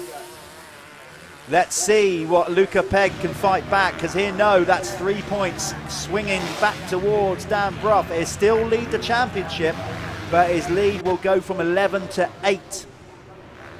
Oh, game on. We've got a race. Yeah, maybe it's in his game plan. Maybe he wants to, Dan to have that pressure for a couple of laps just to see where he's at, and because he knows he's pulled in, so he must be faster in some part of the track. So he's maybe, got his head switched on here just to see what he's doing, and then try and make a punch in the last lap again. There's a lot of people that wouldn't really understand the tactics of it. They'd say, well, why would you deliberately give up the lead, Like in car racing, you don't see too many of people doing that. If you've got track position, you want to hold it. But in motocross, it's a tactic that's used quite often, isn't it? Like if you feel, you kind of like, okay, this guy's caught me. As long as you feel you've got stuff left in the tank, yeah, like let him go by, see where he's going, pick up in his lines, and then turn the screw on him. Yeah, definitely. You know, you put him under the pressure. Maybe he just needs a little break. Oh, Luca! Oh, that could be good night Vienna. Yeah. He's just about saved it. Yeah, so maybe he just needed that little breather. Yeah. But now obviously he's made that mistake. He's got to push on now because they'll be coming round. It'll be 2 laps to go. We've got yellow there, Yellow not a there. waved yellow, but a kind of double yellow. Now the ruling with that is, if it's a waved yellow, it's got to be a significant reduction in speed. Static yellow, you've got to show caution. You don't have to slow down so much. But I have to say, those two obeyed the flags really well there because they wasn't even waved and they slowed right down. They slowed right down, yeah. So it's good work from those two. There you can see John Kirk has now gone past Harry Bradley. So Callum is going to go and grab, we're kind of getting out of sync, it doesn't matter, whoever talks to him, and Harry's his mate anyway, but he might not win it. John Kirk's leading it. Dan Bruff is going to be, if he keeps it on 2 wheels, is going to be joining Callum in the winner's circle. He's had a good lap there because Luca Pegg, for those of you that are here at the venue, you wouldn't have seen it. He had a big rear end breakaway spin out just on the corner past what used to be the big rolling whoop section, and that has allowed Dan Bruff, along with Dan, turning quicker lap times as well. It looks like he's got it in check here, Martin, doesn't it? Yeah, as long as he, obviously they'll be coming up to the lappers and stuff now as well. So as long as he reads that and keeps that momentum going, I think he should have it pretty much showed up, because the last 4 or 5 laps of that race he's really stepped it up, and his lap times have been good and consistent, and that was good enough. I think it's once he's seen Luca Pegg going into the lead, he really put the hammer down to get by those 2 450 guys to run it into Luca and snatch that win away. So it's all to play for. A lap and a half to go here. It's all down to Luca now whether he has a last bit of a charge to close him back in, but on the looks of things he's opened it up even further now, so maybe Luca's just going to play it safe and give it a go in the race later on today. I've got to say, Dan, obviously, as he's worked his way back after having time off, he's worked his way up to fitness, and he genuinely is looking really good. Yeah, like just getting the flow, like his riding position's in a good place. He's up on the pegs, he's letting it all happen. Choosing some pretty good lines here, and he looks strong and fit. So I got to, and he's just checking where Luca Pegg is. Listen, either way, if he gets this down to 8 points with 5 races to go, mathematically to win this championship, obviously, when you come out of here at the weekend, you need to be 100 points ahead or more. Well, that's not going to happen. So this championship between these two is definitely going to go down to the wire, I think, the final race of the year. Barry's getting ready there. 1 lap board is out. So John Kirk is now leading the Moto Verde Amateur MX1 class. I don't think Harry Bradley's too worried about that because he had over a 100-point lead. He just, Yeah. So he doesn't need to do anything stupid, especially with the way the track is starting to get pretty gnarly in there. It can catch you out pretty quick. So it's good to see that he's using his head and looking at the bigger picture. And obviously for Kirk as well, it's nice for him to go out and get a race win. He's riding very well there as well. Hasn't been handed to him. He's been in there from the start with a good gate position and first couple of laps to put him in where he's at now. John's from your neck of the woods, isn't he? No, he's not. No. I was there's so many riders I have to try and remember where they're from. Quickly off the top of my head, no, John's not from Northern Ireland. But you guys have got, you've got such a load of you that race over there, as we mentioned before. We've touched on it as well a little bit, but it just seems to be a more appetite for motorcycling in general in Northern Ireland. You've got the Northwest, Yeah, we're all petrol heads over there. Yeah. We love it, and we've produced so many good riders over the years. Jonathan Ray, World Superbikes, Gordon Crocker, Graham Irvin, and now you see the likes of young Cole McCulloch, Lennox Dickinson, Charlie Irvin. They're all searching and going to try and make it a motocross racing. So it's healthy there at the minute. It's good to see. Very quickly before Dan crosses the line, if he keeps on two wheels, tell me more about Lennox, because he came over last year in the 85s and then we didn't see him again. It was his one appearance, yeah, and he's kind of done a similar thing this year. The kid's got some serious speed. He's riding very well. He was on a 125 earlier on in the year, but he was having a lot of problems with it, so that's why he jumped on the 250F. But obviously, because he was too young to race it, he's only just turned 14 2 weeks ago. So to be running at that pace, you know, and as I was saying to him, he hasn't raced all year, so he doesn't have the race pace, but to be what he's doing there this weekend is very, very impressive. It is. There is a well-earned race win, and he'll be happy with that, getting 3 points back after losing 6 yesterday to Luca Pegg. He's now got 3 back. So let's go to a ad break, and then when we're done, Callum is taking this one, and we'll be talking to the race winner, Dan Bruff. Martin, thanks for joining us. He's going to go and get ready for his pro race. We're going to throw to an advert and come back anytime soon with Callum.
So I'm with Dan Bruff on the Pinewood Energy Services Ruts Racing. What is it, Husqvarna? Husky, mate, yeah. We're on a Husky. So how was that, mate? You look absolutely exhausted. I am. I don't know why at the start of the races I really struggled to get going. And it's because you're old, mate. Because I'm getting older. And as soon as I get to the second half, I seem to thrive a bit. I've got in a flow then, and I seem to just, yeah, it just comes easy at the second half. I'm just struggling at the start. So, yeah, it's good out there. It's really good, actually. Yeah. I like it. Is there any way you can sort of work on some sort of warm-up? So is there something you're going to try and work on to get around that? I just don't ride enough. I think it's just time on the bike and having the balls to go that aggressive at the start of the race. I think some of the younger lads, you can see they pull away at the start and then you just reel them back in slowly, and yeah, I'm just not willing to take them risks anymore. He's too busy on the roofs of houses fitting solar panels. If anyone needs solar panels, Dan's your man. Pinewood Energy Services. Well done, mate. Hopefully you can get back up here in the next race. Get yourself hydrated and ready for the next one. No worries.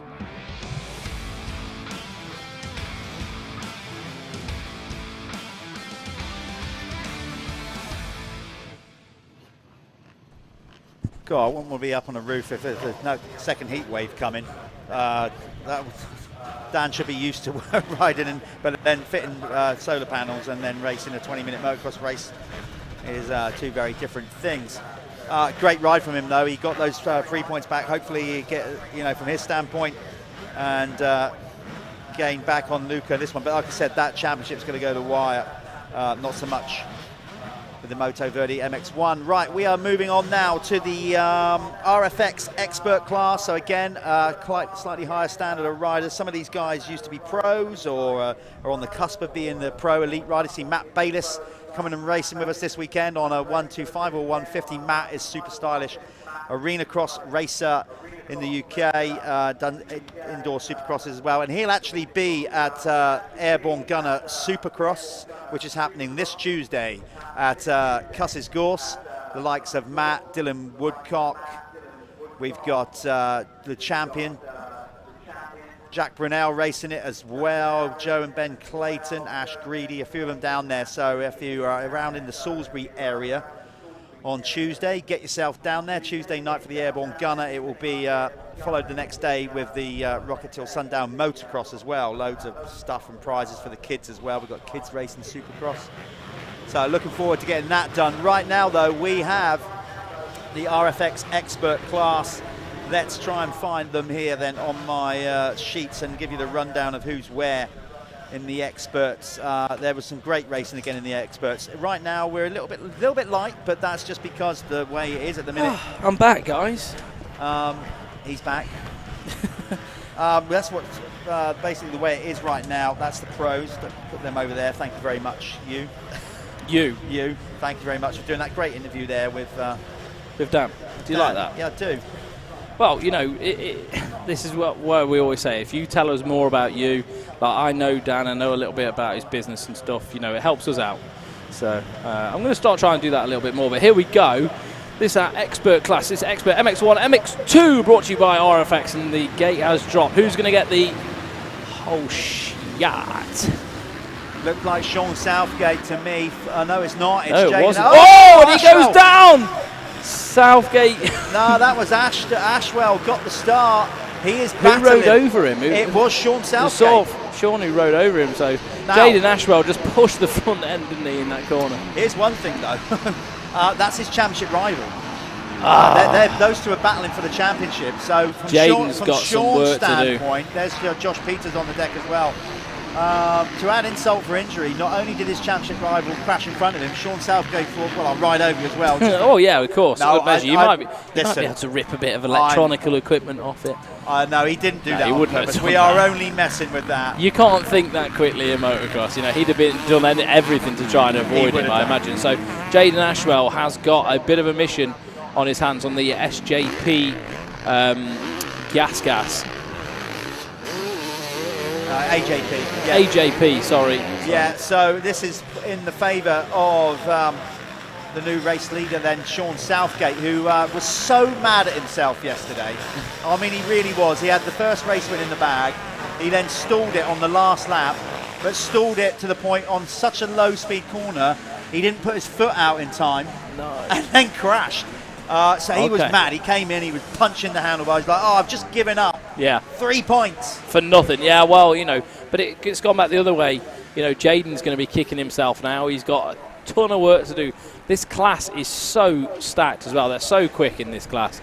It's not like you can just pick your way through easy peasy like it would be in a clubman for someone like Jaden. So a lot of work to do. Let's see what he can. Let's see what he can muster up. Well, who was big crap! Oh, is that Henry Williams? Wow! This is not. Who was that? Callum Gordon. It's a bit of a blind spot. The marshal would have been on it up there. But still, like that just goes to show how steep that is. Did you see how they slid down the hill? That was savage. That was absolutely savage. I would like to know who that was. At first glance, I'm not saying it definitely was. So, but it looked like a gas, and it looked a little bit like Henry Williams. It might have been to me. I'm not sure who then rode into him after that. Didn't look nice. That was Nevster going through there. So Neville Bradshaw's out here as well. So on your leaderboard, they've crossed the line. So this is after the line. I think it was number 15, Henry Williams, who was in 9th. That's why they show us wild cards. We don't put their full name down for what reason, I still don't know. That was Nev Bradshaw in 9th, so he was ahead of that incident. Yeah, he was just ahead of it, I think. That was, by a process of elimination, we think that was Henry Weston. Henry Williams. Hopefully they're okay. Yeah.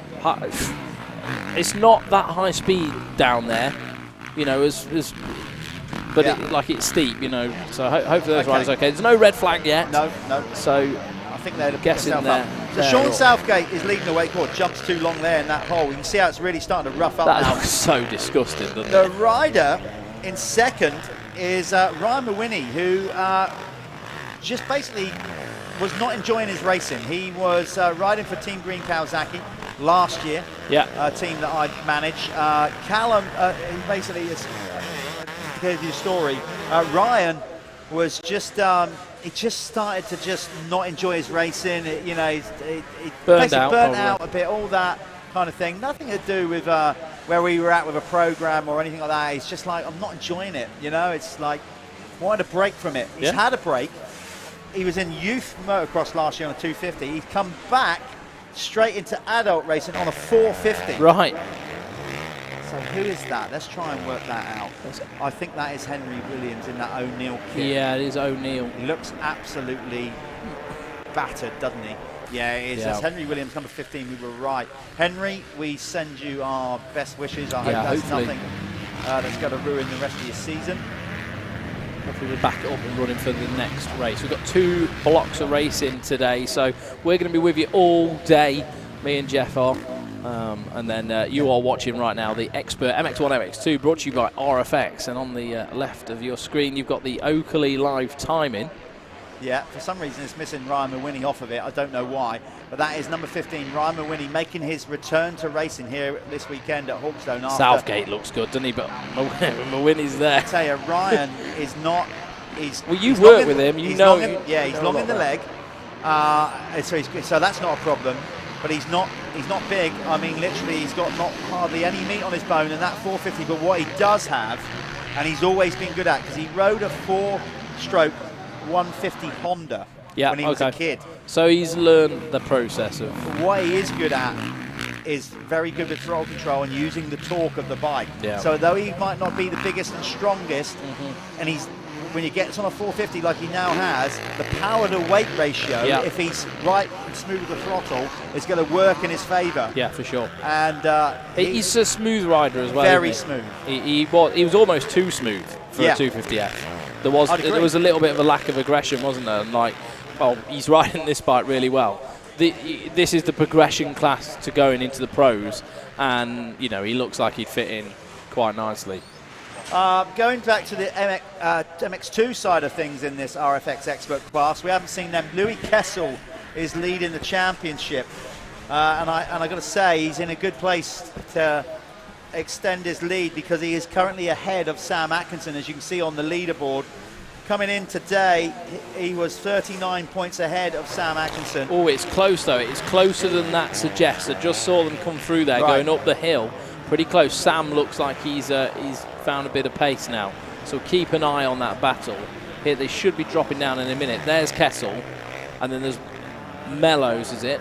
And then Atkinson behind them. Yeah. Yeah, okay, so in the MX2 side of things, Louis Kessel's got a 39-point lead over Sam Atkinson and Josh Coleman. They were tied on points going into this one. Yeah. Sorry, all Jeff's mates are coming in No, today. yeah. In a minute, we're going to bring in a former GP rider to talk about the pro riders. But right now, so coming into it, like Sam Atkinson was 39 points behind Louis Kessel, but so was Josh Coleman coming into today's racing. So that was good. Jack Lindsay is in fourth. Jimmy Marston for fifth. He had a good day yesterday. He took a race win in the second Moto. So there's Kessel, your championship leader in MX2 in this RFX Expert class. We're going to keep an eye on him for a little while. He's getting chased down, I think that's by Nev Bradshaw. Is it Bradshaw? It's Bradshaw. Yeah, okay. On the dirt wheels, Fantic. Nev, he's on a different bike every other week, Nev, isn't he? Honestly, I'm not kidding. Nev's got more bikes than I've got underwear. And there's Sam Atkinson. I've only got 7 pairs. What, one for every day of the week? Just get a cycle. But he's still got more. Ed needs to cough up with some new Keck stuff for you. He does. Look at this race. This is banging. Is that Bayliss? That is Matt Bayliss as well joining the party. And look around the outside.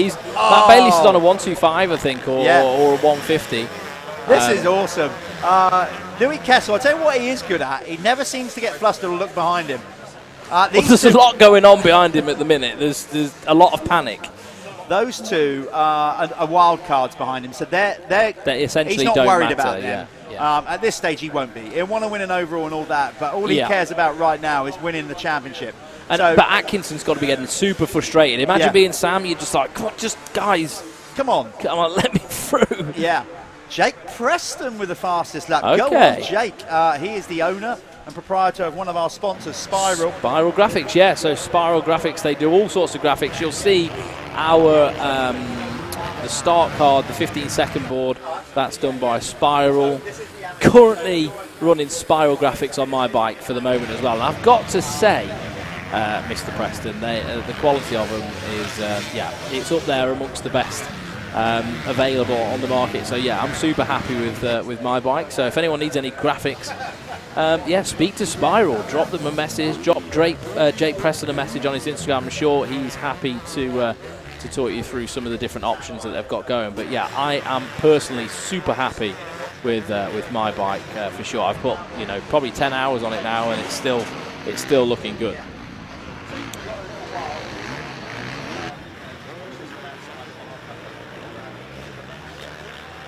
So as you can see on screen there, Kessel is being hounded by Bradshaw and Bayliss still. This is going to be ongoing, I think, for quite a few laps. And it's like, you can see the frustration for both riders, couldn't you, Sam, as well? Like having especially two strokes there, just like rattling your head when you're in the battle for a championship. I was just trying to make a check there on where the second place rider in the MX1 series was. He got the whole shot and then crashed. Yeah, basically Jaden Ashwell on the AJP gas. So he's losing a bunch of points now to Sean Southgate. 21st. He's obviously fighting back through the pack. It's not helping that Southgate has gone quicker still. Then Mawhinney retaliates, so he's keeping that gap. Ryan Mawhinney at the front. Oh, right, okay, so it looks like Atkinson's had Bradshaw now. So he's picked Bradshaw off. Next up will be Matt Bayliss. So that's chopping and changing. The timing's updating correctly, which is nice to see. 9 minutes to go, plus a lap. And the expert MX1, MX2, race 3 at Hawkstone Park. And there is Jake Preston. Yeah, he was flying earlier on. As I said, the owner prior to Spiral Graphics. I've given him a good rip, mate. Absolutely I've given him a good rip. I'm running the graphics on my bike at the minute. You are, I did notice fresh. That. I would also like to give a shout out to the rider there in third, Nathan Green, because he's just having a nice, solid ride, and he's kind of like not getting any TV time, but because we've got this great battle going on with the MX2, but Nathan having a good ride in the MX1 category, currently there in third on the Yamaha. So you can see 8:41 plus 2 to go, or 1 to go in these. 1 to pros get +2. There's Jaden Ashwell, is it? Well, that is Jaden. He's so easy to spot. He's like a praying mantis on a bike, isn't he? He's just like a carbon replica of a Minis Jasikonis, isn't he? Yeah. Big long legs on him, but he's a fantastic rider all the way from South Africa. No, he's not. Is he South Africa? No, Zimbabwe. Zimbabwe, yeah. Jaden is another rider that will be racing the Airborne Gunner Supercross on Tuesday. I'm looking forward to see it because he loves that kind of thing. So looking forward to seeing him down there at Cusses. Do they do that sort of thing out there in Africa? They do. I tell you what, well, I raced there back in '96. I know that's a long time ago, but I got to say, it's not a country you associate with motocross, but some of the tracks they got over there, the land they got to use, I remember riding a track called Harare South, while literally about 100 yards away from me, tearing around a bowl turn, was 2 giraffes. Really? Yeah, it's not it's not your standard. That is insane. Yeah. Brilliant, amazing. That's cool. So yeah, the scene over there. I'm not sure if it's as strong as it used to be, but they got some amazing tracks out there. So, and a lot of tracks with basically like American motocross, they build a lot of nice jumps and stuff like that. So that's why Jaden is pretty confident on jumps and timing sections. So coming into view, they're just trying to find him. There's Glenn Phillips still going strong. Glenn has been around the block a long time. He was actually a teammate of mine when I was still racing, so it just goes to show. Is that Phil Mercer he was back with him as well? Mercer's out there as well. So he's like, the two old boys. Now Phil, they're going strong. He is insane, Phil. That's what I mean. Like I think he's got a couple of years on me, 3 years. So he must be like 52, something like that, maybe even older. Mate, he still rips, doesn't he? He's still quick. He's still out there every weekend racing, and but he's still a sponsored rider. People want to deal with him. Absolutely, he's been a great ambassador for the sport. He's still out there, still loves it. He's always approachable. Good to talk to, Phil Mercer. So yeah, he's still out there loving it. So you can see on your screen, top 10, it's Southgate, Brian Mawhinney, Green. Then you've got Louis Kessel leading the MX2 category. Then it's Matt Bayliss, Sam Acton, Nev Bradshaw, Luke Mellows, Jimmy Marsden, and Bailey Johnston on the Verdi Shillow KTM. There's your race leader, Sean Southgate. Always easy to spot. Proper team look. Wears always in blue. He does, yeah. Always Do on you know a red what, bike. though? He's having a very good ride, isn't he? Looks super comfortable. Well, he's used to, again, a bit of sand. He is good friends with Jake Nichols, gets to ride arguably one of the best tracks in the UK. in Jake's backyard track, which is kind of sand-based. So that place is just insane, isn't it? Yeah. We're going to stick with Sean for a while because he deserves the airtime, and so does his team, Hearts. Hey, maybe we should give the Nicholses a call, see if we can run an MX Nationals there. Yeah, that would be good, wouldn't it? Well, that would be good. That would be good. Probably have to tame it down a little bit. To be fair, I'm not sure if Guy and Jake would be happy with everybody trancing around. No, on their well, you imagine. But yeah, if you could pick that bit of land up and put it on. I know, incredible, absolutely incredible. So you Southgate leading the way, as you can see. There's Kessel coming under pressure. Let's pick up on that. Rider number 7, Louis Kessel, has got his championship rival now breathing his exhaust fumes as they go up the hill. There's Bayliss just ahead of him, next in shot. There they are, and there's Kessel giving it the big right. Okay. He looked over. Right, that's you, is it? Oh, God. I was hoping for a stress-free final few laps. He's going to have to drop the hammer now, and Louis Kessel has been under pressure the entire time by Matt Bayliss on that two-stroke. Oh, that Bradshaw's going to get in the mix. Is he coming back? He's coming back. He shot it down the inside there of... Did he? He did. He got back past Atkinson. Oh, that's going to... That throws the spanner in the works, but that's going to just take the pressure a little bit off Kessel. He's going to hear a two-stroke again and be like, oh, okay. Well, what just happened then? But obviously, Nev, wild card or not, is eligible for points, so he's taking points away from Sam Atkinson. Yeah, for sure. Yeah. This is, like, as far as Sam's concerned, he needs to get round Nev as a bare minimum. Yeah. Louis is such a tall rider. Where's Bradshaw's just gone on a right rip the last... like the last part of this race. It's just come from nowhere. He had like a lap or two of a bit of a lull, and then that's it. Bradshaw's back. Nev just loves it. I mean, if you look at his career, you know, he's won national championships. He just rides at any opportunity you give him. He still loves it, doesn't he? He'd do it. He's even riding, I think, at the minute with like a torn ACL. Yeah, that's what I mean. Just ride. He needs surgery on his knee, but I don't think he can get it done yet.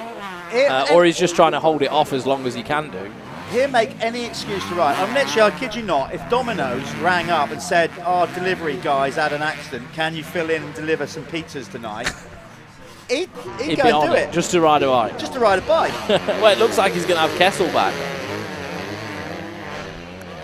This is a great scrap with these three, and it's basically for the race win in the MX2 category, and Nev Bradshaw has finally got it done on that dirt wheels Fantic that he's now on. Next week he'll be on a Yamaha. I don't know, can't keep up with him. You know, he's like, you know, Nev's getting on a little bit now. These boys need to, you know, they've got to. They can't let him win. You know what I mean? Like, where's the sport going? Is it backwards? We're going to start seeing a line of like veterans lining up, beating all the kids. Those two behind him, though, to be fair, they know that he's not in the championship between those two, so I don't think they'll be overly worried. No, but what's the points gap between those two, Jeff? Oh, it looks like Atkinson's got through, so Atkinson got a better drive up the hill. What is the gap, Jeff, between those two? Is it? There's not much in it. They're the championship points after yesterday's racing, not currently as it stands on track. So he's got a good lead, Louis Kessel, 39 points over Atkinson. So really, he's in the driving seat. But mathematically, it's not done. Yeah. You know, it's as simple as that. It's not. 25 points for a race win. He's 39 in front. You know, one DNF and it's game on. Yeah. You know, so he has to keep charging until it's mathematically done, and that fat lady sings for Louis Kessel. Yeah, so Louis Kessel, is he in third now in MX2? Yes, he's been pushed back to third. Well, Sam's got him, yeah. Where's Matt? But Matt Bayliss. Bayliss is winning. Bradshaw second, Atkinson third, then Kessel fourth. We did forget that, yeah, my bad. I called that. That's actually not the case, is it? It's Matt Bayliss leading the MX2 category at the minute. Southgate comfortably out ahead and pulling a bunch of points on Jaden Ashwell in this one. I'm definitely going to help his cause in getting the championship done. Now, of course, we do a thing now in the Michelin MX Nationals. If you win 2 championships back-to-back in any of these development classes, you have to move up. With that in mind, let's say Ben Wainwright, he's looking set at this moment that he's going to go back-to-back titles. So, for example, in the clubman, he will have to move up to the amateur classes next year. And that's how it should be as well, because it just, you know, it opens it up for someone else to kind of get in there, doesn't it, and get them to progress through the ranks as well. If we keep doing this over a few years, it's going to hopefully develop some, you know, some top-tier riders. Sean Southgate, although he's quite way ahead of these guys. So we've got 2 laps to go from here. Sean Southgate, the clock is winding down. When he comes round next lap around, it's going to be 2 to go. Look at the way they launch off that. It's annoying me. Not how good they are. It just looks nothing on TV. I know, that is so rough coming down there. I mean, to be fair, it probably isn't just yet. Yeah, because we're quite dry weather and whatever. But when we get a bit more moisture, I mean, yesterday it was pretty rough. Well, we saw that unfortunate incident with Henry Williams. How it looks nothing on TV, and yet he made one little mistake, and then he's sliding down the hill on his back. Sliding down the hill on his back like some kind of human avalanche. There's Southgate. He's got to be happy under that lid. Like I said, he was so annoyed yesterday in the opening moto that he threw it away and literally gifted Jaden Ashwell, his championship rival, 3 points on him. But he came back out in the second moto and won that. But right now, he knows, obviously, he knows that Ashwell was in trouble because he rode over him, over his bike. Not intentionally, we can't stress that enough. No, that wouldn't happen. He had nowhere to go. I imagine his crew as well would have let him know. And you know, it could take the pressure off. Sometimes people start riding great when there's no pressure on them, you know. And he looks absolutely phenomenal in this race so far. So Sean Southgate putting on a show, 8 seconds or nearly 9 seconds in the lead for the moment.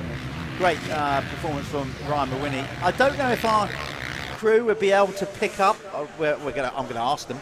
Rider 41, just because he's had such a solid ride there in third, Nathan Green. I think he just deserves some love. We haven't seen him all race. He's kind of been at a distant third, all to himself. Riding round, and it'd be nice to get some airtime for Nathan if we can find him. So I think we're gonna that's what we're gonna do. We're gonna fix the cameras. He's 17 seconds behind Mawhinney. There he is. Good. He's deserved some airtime. Blue crew, mate. Yeah, absolutely. So Nathan is having a good championship as well. He's currently, well, I think he is. He might differ. He's 6th in the championship at the minute. Yeah, he's had a good weekend though, hasn't he? He has. Do you know what? He's had a really good weekend because Jordan McCaw is not here for whatever reason, I don't know. Neither is Josh Waterman out there. I don't think he is. No, Josh isn't here. I think his brother's here. I saw Jack. Jack was in my class. Sorry, it's no. Yeah, no, Josh isn't here, is he? No, I don't think so. So, in that standpoint, then Nathan might be moving up to 4th by the end of the weekend. Yeah. In the championship. Is there an AMTA championship on today? There might be. I think there might be. Yeah. There's Nathan. He's coming under pressure from Matt Bayliss, but that won't affect his. He'll still be the 3rd place MX1 rider. Obviously, it's just for battle for position on the track. If that's real confusing to you guys, if you're watching for the first time, it's because we have amateur riders, so they're all of the same skill set, but some riders prefer to ride an MX1 bike. Yeah. Some ride a 250, and they're often the case that the bigger bikes have more power and therefore better results, but we like to separate them within the race. It's less in the amateur stuff, isn't it? Like, you know, it's more like what you feel comfortable riding. Like, there is the race win for Sean Southgate. I'm going to go and grab him as quickly as I can. We're going to go to an advert. After that, folks, stick around because we have the Lifelines Fastest 40 Championship. Elite riders incorporating the Liat MX1 title championship riders and the Apico Factory Racing MX2 riders. And we will be bringing in a special guest, former GP rider. Find out soon when we come back to the action.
Right, we're here with the RFX Expert MX1 winner, Sean Southgate. He's just told me off because yesterday I gave him the commentator's curse, not this time.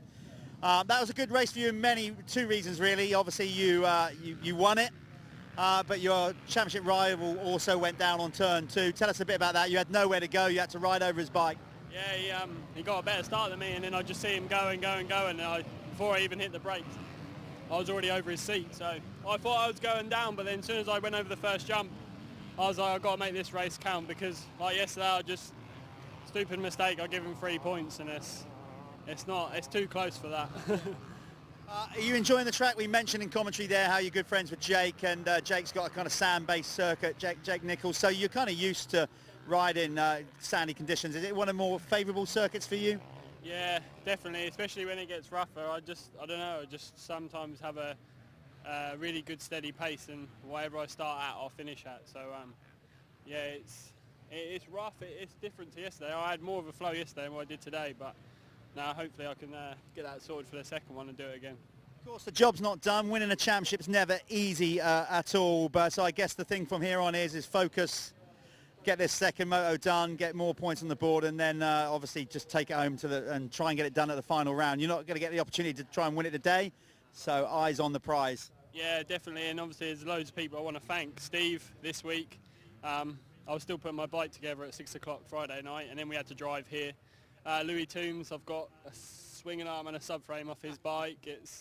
Everyone's come together to help me really, and I owe all them a big thanks. Well, mate, you're getting it done. So there you go, championship leader, race winner, Sean Southgate. Nice one, Sean. We are now going to go racing with the Lifeline's Fastest 40, incorporating the Leah MX1 and a Pico MX2 elite riders. So kick back, get ready. We're going to be speaking to a special guest now as well. So don't go anywhere, folks. Pros coming up.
Okay, welcome back to Hawkstone Park, as it's written right there on the sign. This is Hawkstone Park. Now, if you were intrigued to say, wondering who I said we'd have a guest into the booth, former GP rider, from an era that was golden, I just say that because I lived it. I lived through it, and so did he.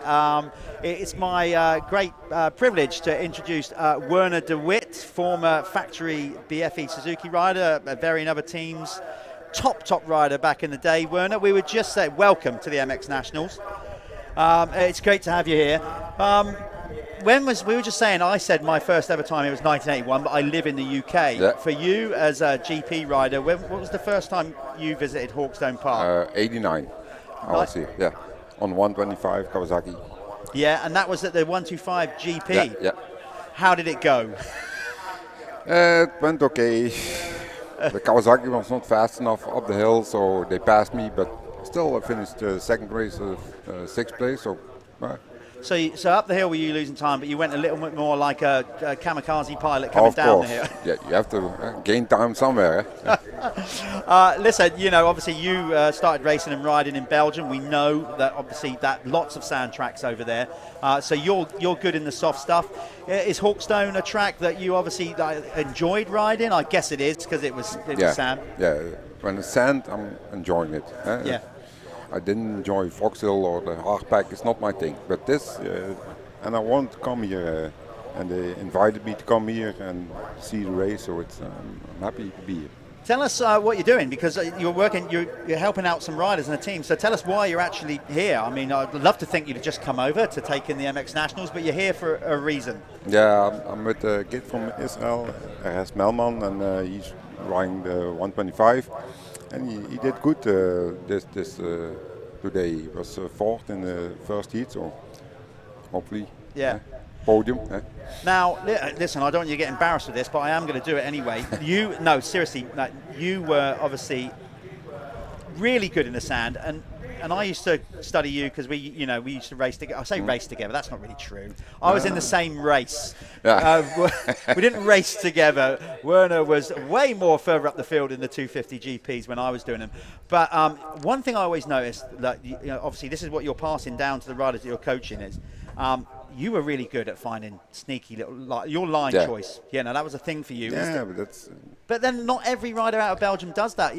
Obviously they know how to ride the sand and technique. But you were always good at just seemingly, particularly in qualifying, finding these little hooks, these little lines. So you got a load of experience to pass down. Yeah, I think so. And you have to think out of the box. It's not always the line that everybody takes. You have to cut a little bit here and cut there and on flat, and you get more speed and more traction, and it's sand riding. Exactly that, and the track develops throughout the time. We as racers raced on 252 strokes. The modern era is 4 strokes. What's your opinion on that? Do you think how the tracks now develop differently in your opinion? Yes, the bumps are more shorter, I think. Yeah. The 4-stroke, I like the 2-stroke. I raced all my life on the 2-stroke, so it's different. It's a very different sport, but the principles remain the same, Werner. You've got to be fit, you've got to be strong, and you've got to be focused. And take the whole shot. And the whole shot's very key, yeah. That makes a big difference to your race, indeed. Okay, we're getting them stacked and racked here for this first opening Lifeline's fastest 40 Moto. So what we've got here is MX1 and MX2 combined. What we've got, though, is separate championships as well. So we've got the Liat MX1 Championship, which Harry Koulas is in complete control of. He could come out of here today with the championship in the can, done and dusted. He's got 45-point lead. So if he pulls 5 points by the end of the day on Josh Gilbert, he will be the champion for this year. It's a much tighter affair, though, in the MX2 Pico category, where Tom Grimshaw is leading his first ever pro championship, and Jamie Carpenter is hunting him down. So the Chambers rider against the GRT whole shot machine. We are going to have a new MX2 champion this year no matter what, so it's great. Here we go then, Werner. I'll come back to you in a minute and get your insight. Gate drop for the Lifeline's fastest 40 Moto 1. Werner's already pointing at the screen saying he should have been up the inside. He should have done that. This is going to be good. Who's pulled the whole shot? Oh, we got a rider down. That looks like, I can't really see who was limping. There's Gav Stevenson going over a hump on the inside. Alfie Jones, I can see at the rear. We just missed the leader. Who's got? We don't do the. Oh, it's Cusses, right where he needs to be. If you're going to win a championship, take your whole shot. You it's just said easy. it. Yeah. Call it, and there it goes. So he's got the early pace set here. We don't have Tommy Searle with us this weekend. I think he's still carrying an illness that he picked up at a wedding of all things. Yeah. Do you reckon that's an illness, or do you think that might be a hangover? Yeah, I think so. It's going to be the second one, yeah. But I think some of the team have gone down with the same kind of sickness bug, so they're not here. And he was second in the championship, so really, it's up to Josh Gilbert, number 3, to try and stop the Harry Cusses train. Sean Simpson, though, who is not in championship contention because he's missed a round or 2, Werner. But Sean, let's talk about Sean quickly, or both of these two out front. Two very good established hand riders. Yeah, of course. He stayed a long time in Lommel or something. Sean, that's right, yeah. And what's your opinion of Cusses? You know, obviously it's the Estonians, those guys up and around the Baltics. They're hardened riders, aren't they? Yeah, they're tough. Yeah. They'll be out there pushing it all the way. A bit of dust kicking up there, but it is blindingly hot here. We've still got the sprinklers on the side of the circuit. The hill is very hard to get watered throughout the entire day and race. We obviously can't get a water bowser up there. That's the famous Hawkstone hill coming down. It is much drier today, I'm sure. Many occasions, Werner, both myself and you would have ridden down there where it had been rougher. And TV does not do that justice, does it? No. And now it's more dry, but when you come here and it's a little bit wet and the bumps are deep. Yeah. Still sand, still hills. You didn't really have too many hilly tracks in Belgium. A lot of sand ones. No. It's all flat in Belgium. Simpson, to me, Werner, looks like he really wants to get an early move done. And do you know what? Cusses, I'm sure, listen, he knows he doesn't have to race Sean, so straight away that plays a different thing. But Harry, being Harry, will probably want to go the distance, win it. Yeah, of course. You know, just win it, regardless if Sean's not in it. So I do actually think we will see a bit of a real humdinger here in this one. John Adamson sits there in 3rd on the AC United Gas. He's been coming off on good form recently. 25+2, Werner. These guys are fit. Back in our day, we had longer races, almost double the distance. So you had to pace it a bit more. These guys are incredibly fit, but do you think they'll still be kind of pacing it a bit? They'll be going hard early, then mid-race just backing it down a bit? What would you do in a modern era? We used to race 40+2. Yeah, then you had to pace yourself, but 25 you could. You go all in. Yeah. Okay, there you go. I would try. I wouldn't be necessarily fit enough. Yeah, but I had a good time, Werner. Yeah. Me too. It's good to catch up with Werner. I haven't seen him for a long time, obviously from back at racing 250 GPs together. So there's the running order. Harry Cusses leading the way on the Cabs Greens Crescent Yamaha. Then Sean Simpson on the SS24 machine. John Adamson, AC United. Gas in 3rd. Then it's Brad Todd on the Gabriel KTM. Your leading 250 rider is Jorgen Matthias Telvecchi on the SC Sports Home, powered by Stebbins Car Superstore Husqvarna. They've brought Jordan in, Telvecchi in, to win races. He's joined the team just mid-season. This is his first race at the MX Nationals for the team. They've replaced Mio, basically was riding, because they wanted to win races. Right now, he's 5th in the race, but leading the 250. I saw him, he's doing European, eh? Yeah, another rider from, I believe, like Estonia. So, like I said, these guys are used to these conditions, harsh conditions.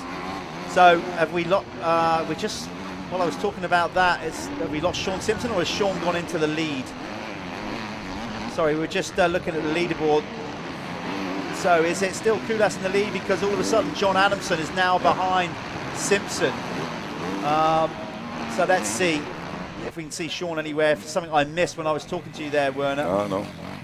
Yeah, so, okay, just while we were chatting about and looking at the leaderboard, took our eye off the ball for a second. That's the kind of stuff that happens. Sean Simpson went missing somewhere. Yep, definitely, he's not that far ahead of Cusses. So where's Sean then? Is he dropped right out of it? Yeah, because there's Brad Todd. There's Saltash. Yeah, so we can't see Sean Simpson, so not sure what happened there. If you saw that on the screen and we didn't, our apologies. The track's riding quite fast today, Werner, isn't it, because of the dry weather? Yeah, of course. I'm always interested in tyre selection, Werner. Conditions like it is today, but knowing that the start's quite deep. We didn't really have so many sort of hooker tyres in our day.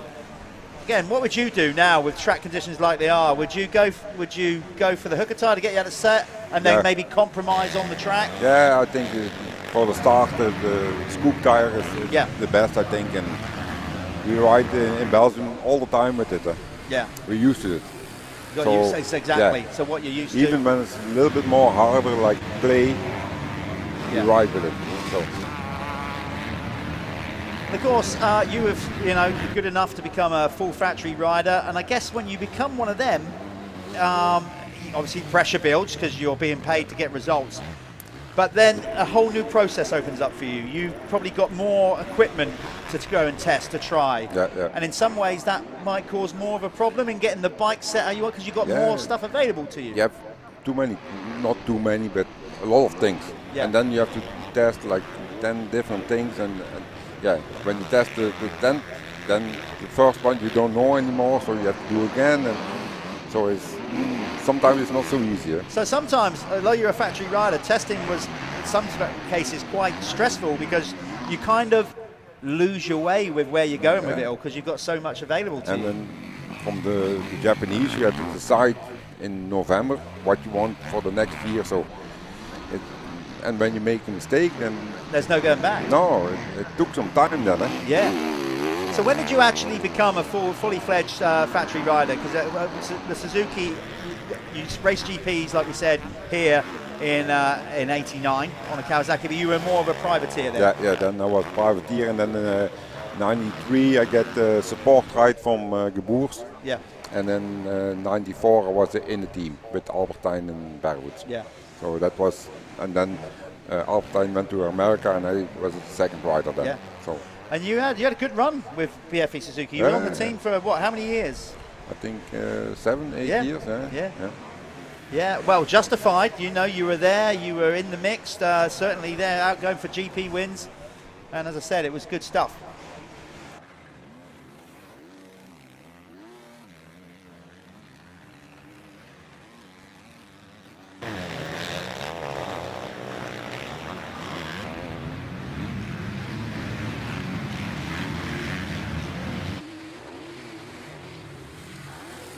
Okay, Callum, being out of the booth and being replaced by Werner, is making good use of himself because he's out. He's a roaming reporter. He's just come running in the booth, slightly out of breath. It has to be said, telling us that to keep an eye on John Adamson's rear wheel.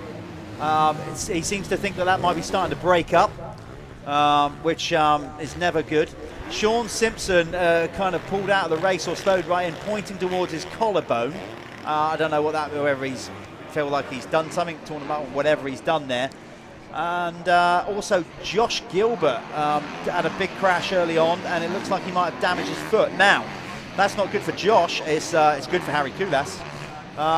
It's not good for Josh because directly from here, Werner, he's off to do 3 rounds of the AMA.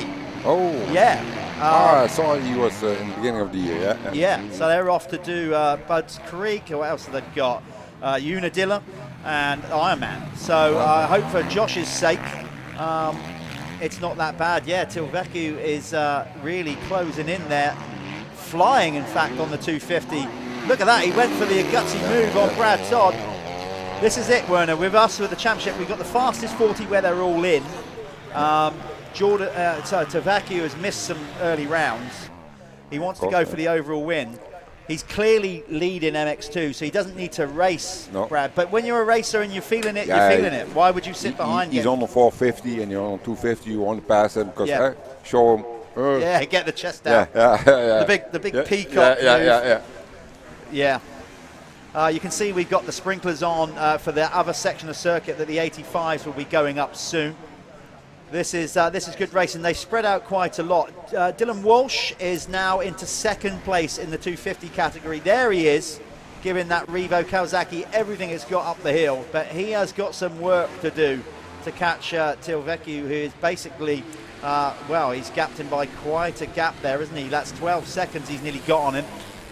He's made the move, Werner. Yeah, I see. Clear track ahead of him now. So he'll be looking at it. Really is. This has been an unusual race. Normally they're tighter, but we've had some incidents on the opening laps that have really opened it up. What I would say now then, I might have to let somebody else do the mathematics on this. Harry Koulas had 5 points in the championship. He basically needed to beat Josh Gilbert, who was second in the championship, by 5 points. That'd be 50 available. No, because we've still got the next race to go, so it's not quite doable yet. But we'll see. I'll try and get somebody else to keep an eye on that. Can he win the championship in this first race? It's going to be touch and go. But he's certainly put himself in the position to win the championship at the second race. Dylan Walsh, Werner, do you know much about him? Have you seen Dylan ride much at all? No, not so much, no. Well, okay, so Dylan went off and did AMA Supercross at the start of the year. Okay. Yeah, did good. Yeah. It's more of his thing, you know. But he's one thing with Dylan Walsh. He's flat out. Yeah. You know what you're going to get with Dylan Walsh. Yeah, it's all in, all of the time, going for it. Yeah. So let's see if he can close in on them. As you said, Tilvecchio here. So we got two Estonians, 1-2. Leading a British Motocross Championship at Hawkstone Park, both in their class. We just need a Belgian guy. Huh? Yeah. We need a Belgian guy. I think what we need to do, we need to officially sign you up Ah. as an ambassador of MX Nationals, as our Belgian correspondent, send you off in the winter and see if you can get some Belgian riders signed up to the series next year. It's a nice series. We don't have it in Belgium or in Holland. You have the Dutch Masters, but it's not the same. It's one day. This is nice. So you've been impressed with your first visit to it. I'm really impressed. Not just the racing, the whole atmosphere, the paddock? Everything. It's nice. It's a nice setup and everything. Also for the amateurs, they have to race on the same track as the pros. So that doesn't happen in Belgium too much anymore? No. Okay. So basically then, as a blueprint, you'd kind of like to see the guys in Belgium look at this kind of thing and put all the amateurs. Okay. And then they come over a weekend like this. Yeah. It's nice, huh? Yeah. To compete with the other English people and the Estonians. And to be fair, the venue helps, and the fact that sun's out as well. Let's see if you like it so much when we do the season opener in the driving rain, in the freezing cold. You might have a different opinion. But it's great to have you with us. I'll tell you what we're going to do now, we're going to have a little change of momentum. We are now, we've never done this before, but me and Werner have taken the lead in the first half of the race. We've now got another pro rider that's out of action at the minute is going to come in and sit in with Callum and take up the second part of the race. So I'm going to hand you over to Callum Swan, and he is going to introduce his guest to take us through the race as well.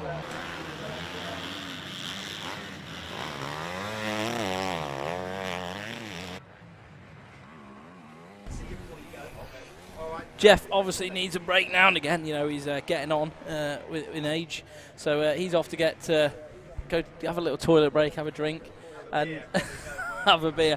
And I'm joined here with Stuart Edmonds, the Pico Factory Racing rider. Here you are. How you doing, Callum? Nice to meet you again, huh? It's like we're back in Ireland again. I know, yeah, it was only the other week. That was Dan Thornhill, wasn't it? Yeah, it was. I've seen him on the hill. Nightmare. Teammate to Harry Koulas there, who's having a storm, really. He's absolutely dominating because there's been a few issues. Who do we see? We saw Simpson pull out. Gilbert and John Adamson had a wheel issue, yeah. I think that was from the big double he was trying to do in qualifying. You can tell me all about that. Did you not see that? No. Oh, amazing. He went for the double single. Yeah, got it didn't get it perfect the first time, got it perfect the second time, and then the third time he proper it. Well, in the new part of the section, track. Wow, okay. So this is where Harry is now. Yep, this one here. So John cleared the whole lot of this. Hitting that and then landing down there. Yep. Wow, okay, that's big. So yeah, it was a big jump, but it was good to see. He got absolutely mint in the second really? Second time. I was looking at that and I thought, nah, that's not You can't do that. There's not enough corner. Yeah, I did look at it yesterday, and I was like, oh, I wonder what anyone sizes this up. And then Jack Lindsay done it yesterday, so Really? but his Yeah. hand come off when he landed. So I think Jack was the first one to try it, and then John was the first one to clear it. That face actually stayed quite nice all Yeah, day. There wasn't did, any deep ruts in it, so they've obviously built it well. What's your sort of plans for coming back to racing? Yeah, so obviously my plan was to try to get back for today. Unfortunately, my wrist is still not strong enough. I've been out on the bike probably 4 or 5 times. Yeah. I've gotten some heavy motos in. I was out during the weekend, and DMP on Thursday was a little bit rougher, and it's still just not strong enough on the last moto. So obviously coming to Hawkstone, it's an amazing track. It gets really, really rough, and you want to be on your tip-top condition coming here. And if you get into any trouble, the last thing you want to be doing is have an issue with your grip and stuff. So I had to unfortunately sit it out, which is a bit of a bummer for me, but I can aim and working towards the next few weeks and try to get here for the Oxford. Yeah, is that your plan? Yeah, that's my plan. Okay. So that's the last round of MX. Yeah, unfortunately, so I'll have to make it for the last round, but yeah, at least if I come in strong, I can finish strong. You know. Yeah, fair enough. And you can see they're watering the track, so they've irrigated all up the hill there. They've got a watering system in place. What do you reckon, Torxton, mate? Amazing.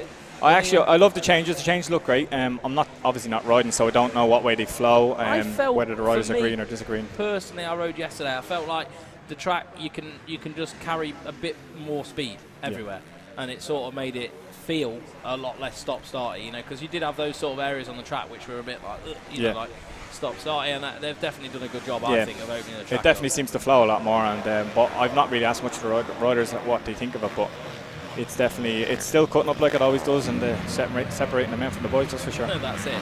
So Harry Koulas leads the way in MX1. Super smooth. So unreal. good. Mate, it's amazing how he just goes from like qualifying to. I'm just watching watching him. I'm watching him in the race, and I was like, "Wow, that's cool." He's irritably good, isn't he? Yeah. And that's Dylan Walsh on screen now. I think he's second in MX2. Yeah. Jordan Telvecchi is leading the way. I think. Yeah, he impressed me this morning. I was actually watching him, very aggressive, like really smooth.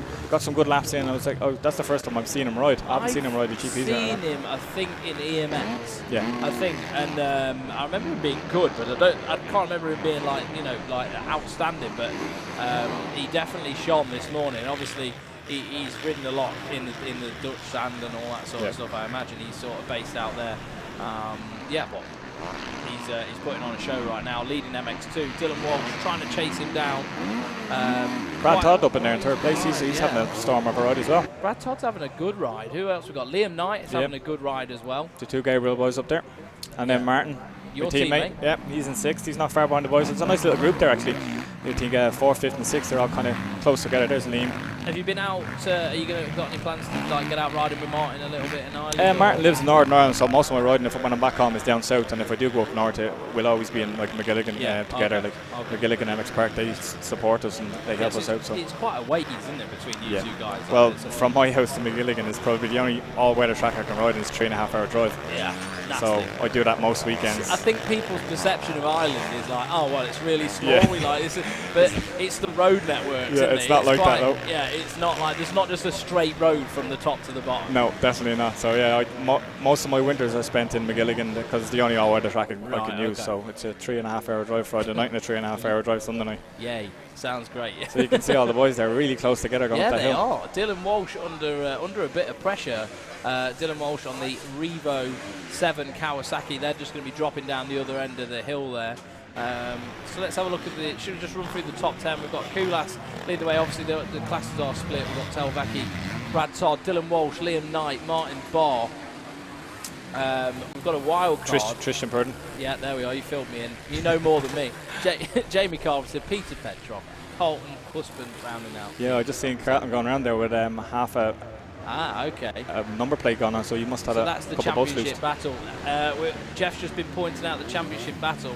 Obviously, Jamie Carpenter is in a proper championship fight at the minute with Tom Grimshaw. So we need to keep an eye on keep an eye on 2 boys then. So it's very close. Yeah, and that group is quite close together as well, I think. Yeah. Just waiting for them to come around here. So this is Dylan. Yeah, now there's Martin and Liam catching up on Dylan, so this group is actually getting quite closer. Yeah, okay, so Carpenter, look, so Tom Grimshaw was on 162, Carpenter was on 145, so this is super close. Yeah, very close. Yeah. Anything can happen, isn't it? 2 rounds left, anything can happen. So the title battle will be on this weekend and so for the last round. Grimshaw's having a nightmare, so he's in 23rd at the minute. So that's not ideal for that. So that could actually be a change in the points. There's Jamie there now.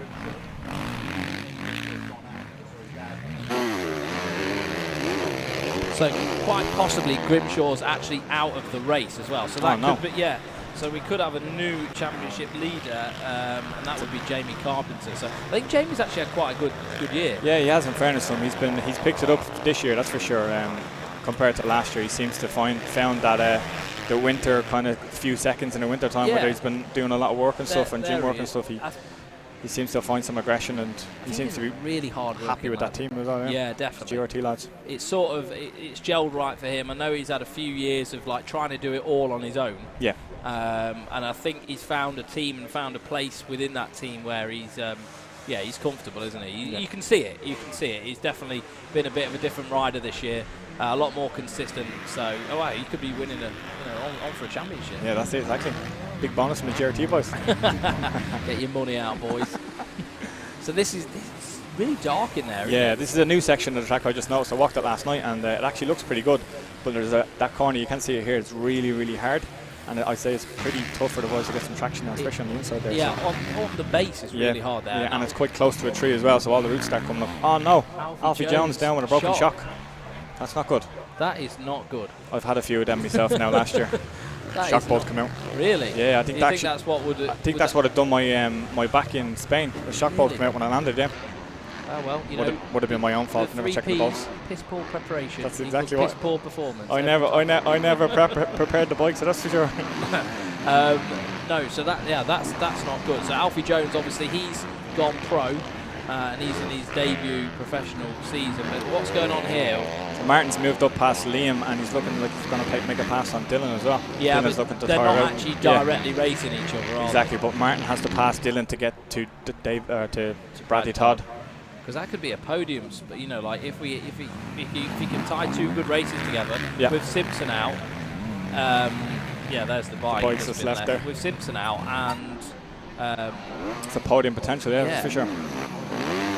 Could happen. So look. So he used to get past Dylan, then to get up to Brad Todd, and then that'll be him. And he's in 3rd now anyway. 3rd MX1. That's a good ride. So that's still a good ride. He kind of found his ground, got his feet there towards the last few laps. Dylan just trying to change his line up a little bit at the last minute. Is Dylan where's the pressure from Dylan? It looks like he's tired now. It does. And there's Tristan. Now Tristan's not too far. He's after catching up on the boys as well. He's past Liam and he's up behind Martin, so he's caught up on Martin and made a good bit of ground up on Martin too. So it'll be interesting to see where Tristan gets to. Yeah. So at the minute we've got Kulas, Brad Todd, and Marshall Todd actually top 3 in MX1. It looks like Tristan's just past Walsh going up the hill as well. Used all the power that 450's got to eat up there. It is a big difference, when you're on a 250 and a 450 going up there. Wow. Especially here. Well, I remember back in the day when I was on the other championships riding on the 250 against the 450 guys. It was so tough around here. And you got to that hill and it was like you'd done so much work to make it past 450 riders, and then you get to the hill and they're like back past you. Panic, man. Yeah. I've got to say, this corner here as well, when you go into the woods there, yesterday it got real choppy coming into it, but because of how the light is there and the trees shade it, you can't actually see the government. So you come in and you're almost not braced for them, and it's like, like where you get like proper notchy bumps, it unsettles the bike. The shadows mess up with your eyes, doesn't it? They do, yeah, big time. This is another tricky section. I was actually watching Charlie Heyman come down here earlier on, and he had it absolutely dialed. Yeah. Unbelievable. He was on the pair probably easy 2 or 3 bike lengths before anyone else through that corner. It was really nice to watch. I actually like that new part of the track they've put in there. I like how they've split the start from the actual racetrack. Yep. It's not, the start isn't like sketchy. No. It doesn't get churned up. It doesn't get super rough. It's better for the track maintenance side of things as well. You wouldn't have seen it yesterday, but I actually think it was your race. There was 2 riders went over it. So annoyed. I was so annoyed. And someone did it in the expert race as well, but I'm not going to name names. Yeah, so they've built a bank, and I don't think it was intentional. They sort of just got pushed wide, and they've gone over the bank and then dived up the inside. I was like, so there's Tristan coming past Martin now. So Tristan's passing Martin for third. He's on the move. MX1 rider, fourth overall. So do you know a lot about this kid? Like, No, I've never heard of him until basically this year, when he started riding in the UK. I don't even know where he's from. I don't know where he's from. Have we got some information on that? Jeff's just... Oh, he's South South Africa, okay. So we've 2 laps to go, have we? 2 laps to go. we're getting hand signals from sign language at the minute from a monster of a packet of crisps. So that's it, yeah. So it looks like Cusses is checking out at 25 seconds ahead.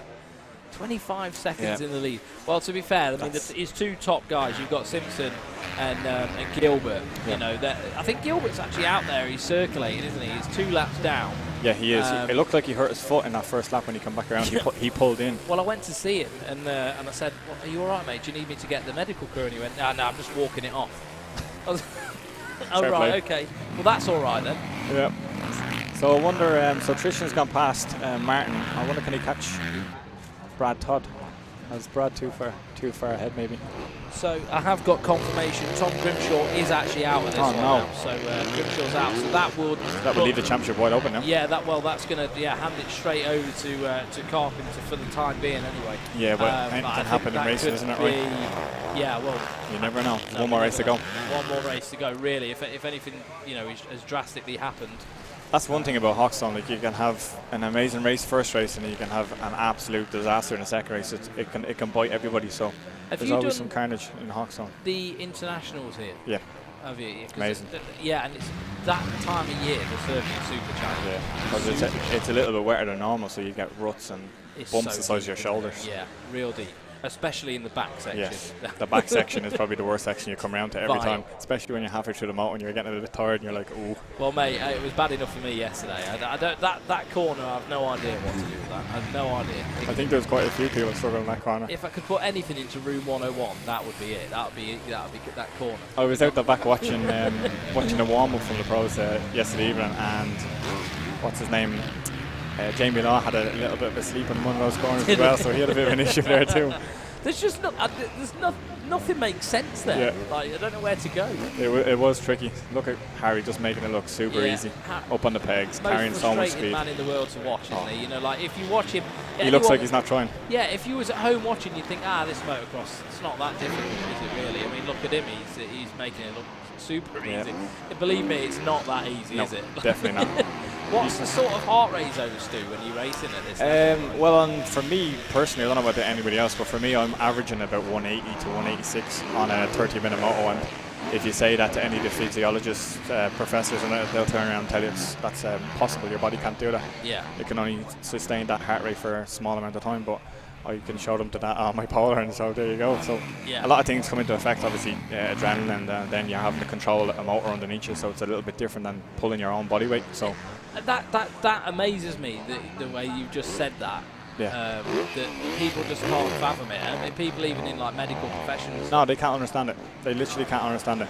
Like, but if I was to go and try to do that for a 30-minute cycle, I could probably do 186 for 2 minutes, and that would be it. I would not be able to do it anymore. Yeah, even on a cross trainer in a gym, like, you just can't. It's you unreal. can't replicate it, can you? So that's what makes motocross so hard to train for. Like when you. I will input. It's the hardest race in the world. Just so everybody knows that's listening online. Well, it's the hardest, one of the hardest sports in the world. It's unreal. I think it's sort of close with MMA, isn't it? Yeah. It's very close. I think it's close ahead of MMA. Just ahead. It's ahead of MMA. I think the difference is the pain is longer. Yes. The pain goes on for longer. Yes. MMA is obviously very painful. And when you crash, it hurts more. Yeah, that's it. So, well, I don't know. When you've got someone punching you in the face, that can that's true. That's also true. But there we are. That's Harry Cusses. This is the last. So that's lap. actually an interesting line that he's coming down that hill there. He's jumped into the bank and used the bank to kind of push him back out into the middle of the track, away from the inside of that corner. Well, the inside there is very, very hard. Yeah, it's slick. And it's off camber as well. To get onto that line is difficult. Like, and especially, it's probably now starting to push away, isn't it? Yeah. I'm actually helping out a couple of riders here today, and I was trying to get them to understand that line a little bit better, coming out a bit wider and staying away from that inside. Yeah. Because it's very off camber and slippy, so in order to get the power down, it's going to be very hard for them staying in tight. So I mean, I'm not a massively experienced motocross rider like you. I mean, I've done it pretty much my whole life, but I've never done it to your level. But I mean, I was dropping off there yesterday, And the one thing that was going through my head when I was dropping off that hill is just shift the bike up again and just try and get it to relax. Yes, like exactly. just try and get the bike to just relax a little bit, because if it's engine braking or anything like that, it's just completely the back skips all over the place. A lot of people kind of do the opposite. They go down the gears, and it makes it even worse for them. So it's an easy error, really. You see that a lot, and I think it's just one thing that people just don't ever think about. But you should shift up when you're going down a hill. It seems wrong in your head. There's Josh Gilbert. There's Josh. He's just riding around, getting some points. Just trying to walk it off. Ride it off now. Walking it off didn't cut it, so No. he's resorted to riding it off. So I'm just looking at the time difference there from Brad Todd and Christian. They're 3 seconds there. He's closed it down, so yeah, he has. I wonder is Brad getting tired? I mean, or else he's playing it safe, because I'm sure there's only one lap left. We are on the last lap. Yeah, he should be getting the checkers now. Yep. So this is the final corner, and we have got a checker flag, I believe. Yeah. Well done to Harry Coulas. Super smooth, making it look so easy. So good. In my dream, I look like that. Like that's how I you feel. But when I ride, it doesn't work that way. Everyone wants that. Yeah. Everyone wants that. It's just it's annoying, isn't it? It's very annoying. Exactly. But it's Just- nice. It's just- nice to watch as well. Like, even though I want to be out there and racing myself, it's sometimes good to watch the people that you're racing against to see their difference in style or It line gives you choices things and to stuff. work on, doesn't gives it? me a lot to work on as well, and I do be taking notes, whether it's good notes or bad notes, from where I should be improving. But I mean, on. yeah, but the problem is when you look at someone like Harry, you're like, oh, Yep. really? I have a lot to work on. Yeah, that's it. So Stu, we're gonna send this to an advert break now. Perfect. And we're gonna see Jeff in the winner's circle. With, Thank you very much for with having me. Harry. Yeah, no problem. Thank you very much.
Okay, here we are with the Lifeline's fastest 40 winner and Leah MX1 winner and championship leader, stepping closer to getting it done. Harry, tell us about that race. We said that you want to do it right. By that I mean just keep winning, to get the job done. None of this settling for third or second, leading from the front. So it went pretty immaculate for you, wire to wire. For sure. I mean, the key was to have good start and get in front and just do my own laps. Yeah, so perfect whole shot, and then John was pushing the first 2 laps. I saw him everywhere, but I knew that he can't keep it up. So I just had to be smart and keep him behind. And I think 3rd or 4th lap he made the mistake or whatever happened, and then it was quite easy for me to get the breathing room. And then just took it steady and like no risk, and just saw my friend GMT was second, so didn't want him to get close to me, like he's, I'm training him, so like, he's getting close now, so it's nice that he got second. I'm really happy for him, and I mean first in MX2, so it was a good race, and obviously I have to think about the championship, so that's the main thing to get the championship again. So and I saw like Gilbert was out or whatever happened to him, and so anyway, yeah, good race, got the win, and hopefully we can do the same in a second. I love the way you're worried about the pupil beating the master. That's quite funny. The GPs, you've jumped in and started doing them. Is that a good thing for you? I guess it's kept you like, as in like on the boil, like racing the GPs as well. So it's actually, I would have thought, been beneficial. For sure. Why not? I mean, because tracks are good, the level is really intensity there, like 2 days. So that's the thing what I'm a little bit missing, at the moment in GPs. It's 2 days, and you have to fight every position, and like in a time practice, the tracks are so different. You have to push every lap, So it is quite difficult. But yeah, so we have done 2 races now, and we have 2 to go now, next weekend in Finland and then France. So yeah, I'm looking forward to them, and for sure I think I gain from those races, for sure. Have to be smart, but like don't do any stupid things, but this is motorsport, so we have to just keep focusing and keep pushing, and then we end up where we end up. So, and yeah, obviously the bikes are a bit different. But I think we figure out this week a little bit the bike in Holland, so the cabin bike. So hopefully that will be good in Finland. But I still really enjoy my Cap Springs Crescent Yamaha in England. When I come here in the morning, the first session, I really love it. Also tracks are a little bit easier, but we have good package. So it's nice to have this whole team and families together, and everyone is here. So just playing football in the evening, and then have a barbecue, and then just enjoy the day. Very quickly, just to sign off, it could be a really good week for you. Obviously, if it goes well in this next Moto, you're going to get it done. And then you've got the GP of Finland, which is effectively the closest GP to your home country, so you'll probably have a load of fans out there. It could be a really good week. Why not? For sure. We enjoy. That's the thing. Like we have to enjoy. But the first thing is this second race. We have to finish strong today, and then we focus for the next week. We take day by day, and next week is another story. Of course, it's kind of home GP, but we have to see the first second race over here. So yeah, let's see. Okay, there you go. He's the race winner. We may see him here in about an hour or two time with. Changing that red plate to gold, but he's still got 1 to go. That's Harry Kulas, race winner of the opening Moto in the Lifeline's Fastest 40 and Leah MX1. Nice one, Harry.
Welcome back. Here we go then. This is the second race, race 4 of the weekend for the Sintel Open 85cc category. You can see... you can definitely see Ryan Waggett. You can see Ryan Waggett. We can also see nigh perfect blue skies. It is getting hotter, warmer. It is. Obviously, it's lovely to have the UK, you know, basking in sunshine. It does make the job tougher when you're a motocross racer. It does, yeah. So just for people watching, we are going to run standard time on the 85s, standard time on the pro race as well, but all the other classes will be reduced by 2 minutes. Okay. It's just for the heat. It's just to, you know, keep it safe for everybody. Like these guys, the clubmen and things like that, they're not training in the gym every day to be professional athletes, so I can see why they've done it. Yeah, I can too. There are 2 races yesterday, so it'll be their 4th race of the weekend on, we said, one of the toughest motocross tracks in the world. So that's perfectly understandable. I should imagine Ben Wainwright would be happy with that, as he's still getting over his eye beef of I imagine Bender. Yeah, where did the... I mean, we don't know if he did. I mean, that was a long time back. Oh, no, he did. Oh, okay, fair enough. He said Ocean Beach Club is where it's highly at. recommended by Ben Wainwright if you're ever after Ibiza. There's Drew Stock, number 18 on the Madison Free Flow team. Team that... hands up if you want your whole shot device put in. Yeah. So that little button that they're having put on there, like anyone who's sort of new to motocross, you might just be found. You might have found us on YouTube. The reason those buttons are on the forks, it compresses the front end of the bike down, essentially putting load over the front wheel, because you see the pads that they're starting on, those mesh pads, they're super grippy, and you want that front end cranked down as hot as, you know, as much as you can to prevent the bike from wheeling. So there we are. There's my little tech tip of the weekend. Yeah, getting all air. I didn't have like tips of the race. My first race yesterday, I'd gone and pulled my forks through, because in sand always as well, you want to pull your forks through so you've got a longer bike essentially. And I twisted it around and my whole shot device didn't line up, so that was very interesting. Anyway, schoolboy error. I know, enough about me. Sintel Lubricants 85cc, big wheels and small wheels, about to drop the gate any minute now. And off they go. Off they go for their final moto of the weekend. So we've got Billy Askew going for a clean sweep in the big wheel. Will he get it done? Bit of a pile up there in the first turn. No one going down, but a few people running into each other. Let's see who's going to come round and get the first lap leader. The Spanish Motocross Holidays first lap leader. Well, I can tell you right now, Billy Askew has got a healthy lead at that little league table. Yes. So if he gets another point, he's going to be hard to catch. He's definitely odds-on favourite to win that prize. At He's the end got of a this few year. people to get around yet, though, to get that. So there's Billy Askew. Oh yeah, in the midst of a big scrap. 3 bikes side by side. Look, coming into one corner. It's another good start for Charlie Richmond. He's definitely had his start styled this weekend on the Matt Gardner Racing KTM. I'll give him that.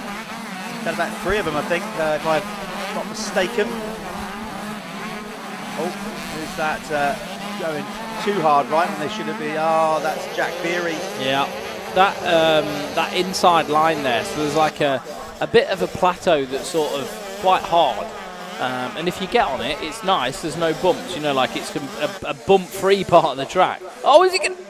Oh, I don't know. We need the timing. Close. Who was the first lap leader? We've got to see who that was. Although it looked like Charlie Richmond, the transponder line, it kind of goes across on an angle as you're seeing it on TV. So, I think it was Billy Askew. It was Billy Askew. It was Billy Askew by 1/10 exactly of a second. So Billy Askew gets another point for the Planet Moto first lap leader by a gnat's tooth. Yeah. So he is in control of that, and yet, he's already. Yeah, God, look how far he's pulled away. No, sorry, that was. God, for a minute there, I thought that was Richmond we were seeing on the screen. It was Freddie Gardner. I thought, God. So just as they came through the line then, obviously things are going to chop and change. It was Billy Askew followed by Charlie Richmond, Jake Walker, Freddie Gardner. Josh Vale was 5th. 6th through the line was Hayden Stapp. And then it was Ben McConville in 7th. Ollie Bubb 8th. 9th was Alfie Jedders Green. 10th was Drew Stock. 11th Chester Hyde. 12th Ryan Waggett. 13th Jamie Keefe. 14th Danny Flood. 15th was Blake Ward Clark. 16th was Sonny Rooney. 17th was Alfie Heron. 18th was Lucy Barker, a girl out there. That's pretty cool. She's in the top 20. 19th Bradley Mitchell. 20th Zane Stevens. Zane Stevens. We'll leave it at that. So that's the top 20 as they came through. Stack class this. 35 riders out there, manning it out in 25 degrees heat. You can see that corner now, just how vile that is. It's not. No, brilliant. That's why you want to race It motocross. is tough. No, Like it is just tough, and it's very.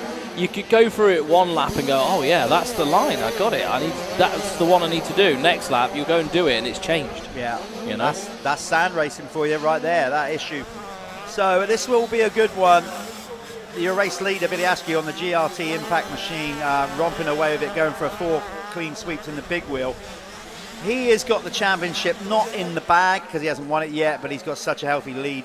He's got a, I'm not going to say it. But in the small wheel, this is where it's getting interesting because we said Blake Ward Clark coming into today was 8 points ahead of Elfie Gedders Green. Hayden Stat was a further 12 points back. Well, Hayden took the race win in the opening moto today, so he'd at least pulled 3 points. Well, not at least, he did pull 3 points on both the riders ahead of him. And he's leading this race as well. Yeah, okay, so, well, we're shaping up to go to the last round, which we are going to officially announce, which we've always said we're going to Oxford Motor Park, but we're going to start letting you know after Hawkstone the finer details of that, of what we're doing. But either way, we're going to have a chat with Neil. We're pretty confident we'll get something sorted. We are going to round 6 either way, wherever it is, and so it's going to be this 85 Small Wheel Championship brought to you by Sintel Oils Lubricants is going to be going right down to the wire.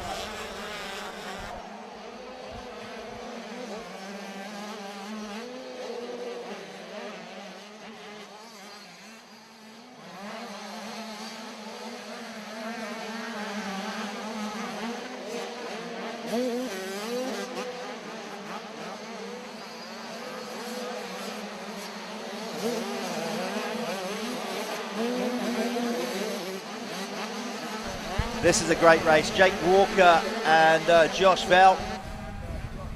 They're battling behind Richmond, who's having a solid ride, you know, in that second spot. Vell makes a move past Walker, and then Freddie Gardner's going to take the long route round.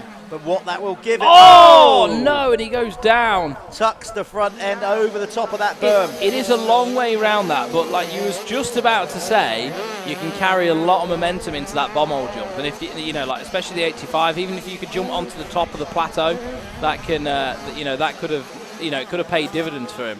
Josh Vale, though, looking mighty strong at the minute. Well, you highlighted there how difficult that corner is. Yep. There you go.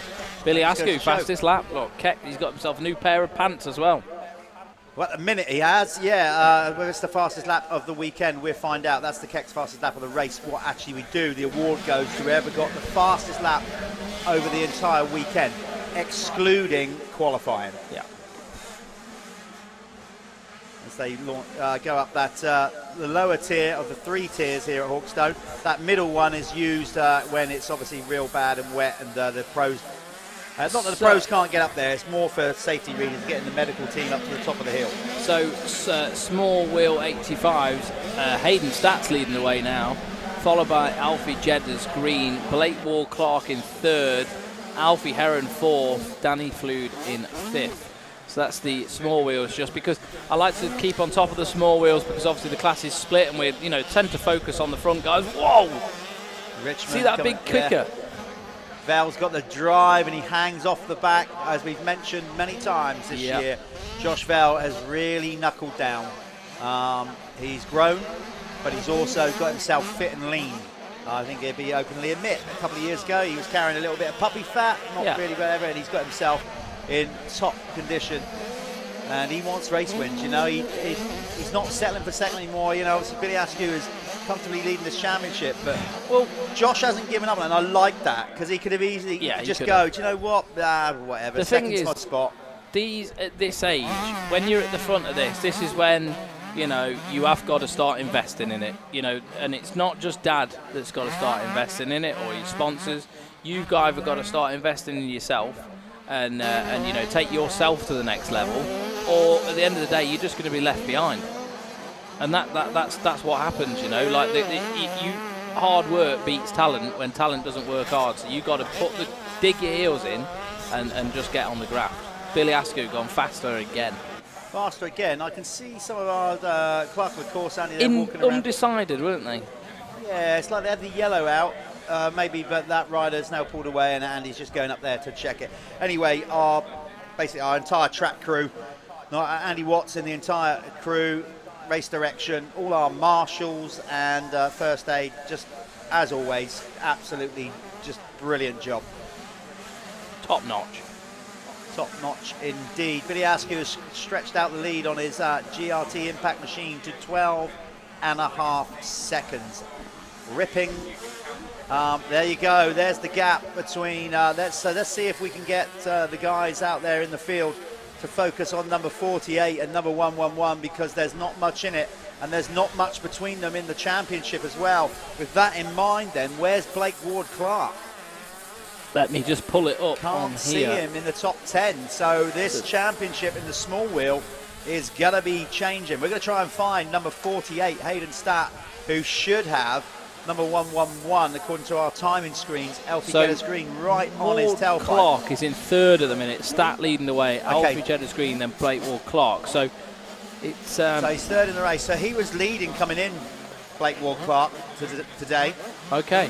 He's Statty already lost out front at the minute. Yeah, he's already lost at least 3 points to Hayden Statt. Now it looks like he might lose some more. There's Geddes Green there, chasing down. Yeah, he's quite a ways back, isn't he? He is ways back. Can't see Blake Ward-Clark anywhere in that shot. But we can see number 48. Here he comes over that jump in view now on the screen. That is your small wheel race leader. He's got he's got a big wheel rider between him and Alfie Geddes Green. Alfie had some bad luck yesterday. Crashed, he had his bike rode over, and then he lost his tailpipe and he lost a bunch of points. But he's on it this one, wide line. Using that momentum. Yeah, Billy Askew quicker again. God, like that's impressive in this heat, you know, and late on in the day, track's savage. So that corner that just seems to go on forever. Comes round. There's he's going to get overtaken here. That's a big wheel rider. That's what I'm though. saying. It's not. Yeah, not a problem. That's Chester High who's just gone by him. But it's not going to affect the points that he's going to score. Hayden Statt. And it won't matter if Jamie Keefe goes by. It will matter if number 111, Alfie Geddes Green, 2 riders back from him, makes the move and goes past. There's Drew Stock having a good weekend on the Madison Free Flow KTM. 4 minutes plus a lap to go in the Synthol Lubricants 85cc class. Synthol Lubricants are a new sponsor to the Michelin MX Nationals. Go and check it out. You know, they're a new oil brand on the market. They've got all sorts of stuff, so they are at the events. And if you're sat at home in the comfort of your living room with your air conditioning on, you can go online and check out what they've got to offer. You can indeed, and we've got a bunch of other amazing partners that sponsor us here that you can go and check out online. Obviously, go and check out Planet Moto. We said about the First Lap Leader Award. We've also got Moto Connection doing their thing in the club, and we've got your company, Work Sports Insurance, offering up insurance for motocross, which is great. Leah, RFX, 7, the guys at 7, Bell, Oakley, Fly and Beer, they're huge to this because they basically enable us to do this live stream, so massive shout out to them. Do you know what I'm going to do? I'm going to do a little promo. Are you? Right now. Right here. Okay, right here, right now. If you call me up this week, or call Work Sports Insurance up this week, and you want to take out a policy, I'm going to give you a free set of Michelin tyres. That is a bold thing. Sorry, have you just got up too quick? I think I have just whoa! I think you've just stood up and the blood's gone to your... It has. Okay. I just got excited. Yeah, okay. Well, he's committed to it now, live on air. So if you want to get new sports insurance and get yourself a set of Michelin tyres as part of the gig, part of the deal, get on to Callum. It works. Wow. I'm going to be busy this week now. You know I've been chasing you down for my insurance for a while. I think I've picked a good week to pick up the phone. That's it. Pick up the phone and start dialing. Right. Loads of other people to thank. Lifelines obviously sponsoring the fastest 40. As we said, Pico stepping up to the Pro MX2, Leah MX1. And we've got Carbon Comps as well. Get on to carboncomps.co.uk. Get yourself in a draw. Buy yourself some tickets to buy a brand new motorcycle. They got Enduro, they got Motocross, they got Motocross kit, Enduro kit. I think he always tries to get the good stuff as well. They have like the Erzbergs on there and all the special editions. I think he's got a 23 KTM on there at the minute as well. So yeah, go and check out Carbon Comps. Yeah, and go and check out dirty.com as well, or co.uk. They're working on a new app where next year it'll be up and functional, fully functional, a bit like the Death Star in Star Wars. You'll be able to then book online for practicing and stuff like that and get basically discounts if you use it more, that kind of thing. So Ryan working hard on that. Got Lee Toland at AC United, scaffolding services as well. Just so many people. Thank you. Kex, Fly, as I said, the list goes on. Michelin, obviously, notably though, and Milwaukee is title sponsor. But Michelin, it wouldn't have even started without their investment. It's as simple as that. Yeah. There would be no MX Nationals if it wasn't for Michelin, and we tip our hat to you. So thank you very much. Wow. Okay, this is buttering up now. So it is. Hayden Stat he's got a right army behind him, hasn't he? Look at the people going mad down there. That's Hayden coming into view and nearly tucking the front end. Does that allow Getters Green to drive? It has. No. Has it? Oh, God, they're going for it. He's got it done, but look at that. Oh, wow. Shooting up the inside was Ryan Waggett, who's like getting in the mix with the... So Hayden Stat lost 2 spots there. Effectively, he's only lost 1, though, yeah, in because of the big championship. wheel, but that was... just, I don't know, a bit of fatigue, starting to get a bit tired. Yeah, maybe. I'm not sure, but Hayden Stat is he's in the biggest battle on track right now. We've got it on screen for you guys to watch. It's free to view at home. And there we are. Here's the boys coming through. That's Waggett. Look how small. We've got Hayden Drew Stat Stock is. there as well, having a decent ride. Oh, nice. Jamie Keefe. See how he just kind of preloaded into that? Yeah. I thought that was pretty cool. Ahead of this pack. So Hayden Stat having to fight back. But what I will say, it's not been such a good day for Blake Ward-Clark. So this 85 championship is definitely going to tighten up. Look, Hayden Stat just seemed to like he didn't get that tabletop there either. I wonder if he's getting a bit tired or if maybe there's something wrong with the motorcycle. Well, we're going to next lap around, going to be 1 lap to go. What I will say, as a neutral, we haven't got the final round till the 3rd and 4th of September. I'm already thinking about it. I am. That's going to be. It will be a the good one. 85 championship. This is going to be a good one. So it's going to go down to the wire, isn't it? With 3 riders as well. That's not nice. Sure. Not just 2 in the mix. So that's going to be good to watch. Certainly in the big wheels, though, it's Billy Askew in complete control of this championship. He's going to be coming out of here. He'll probably be able to seal the deal if it stays like it is, like after the first race of the next round or something like that, with the points he's got on the board.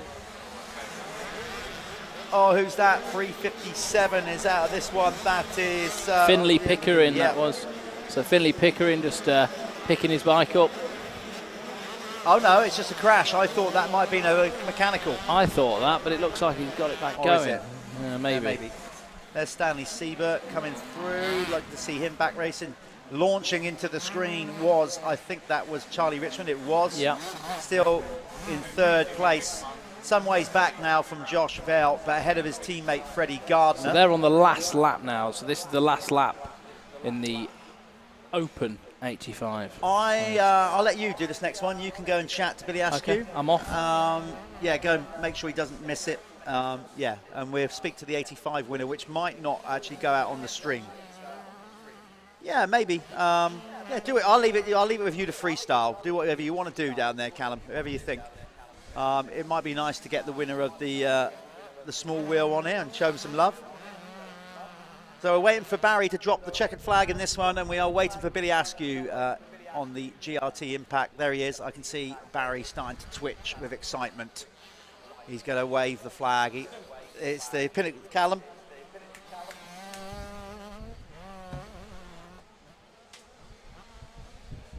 Here he comes then. We're just, he's going to be over the line. Callum's off and ready to catch either one of the winners. We're either going to speak to the small wheel winner which will be Elfie Geddes green, by the way. Callum, I hope you've remembered that.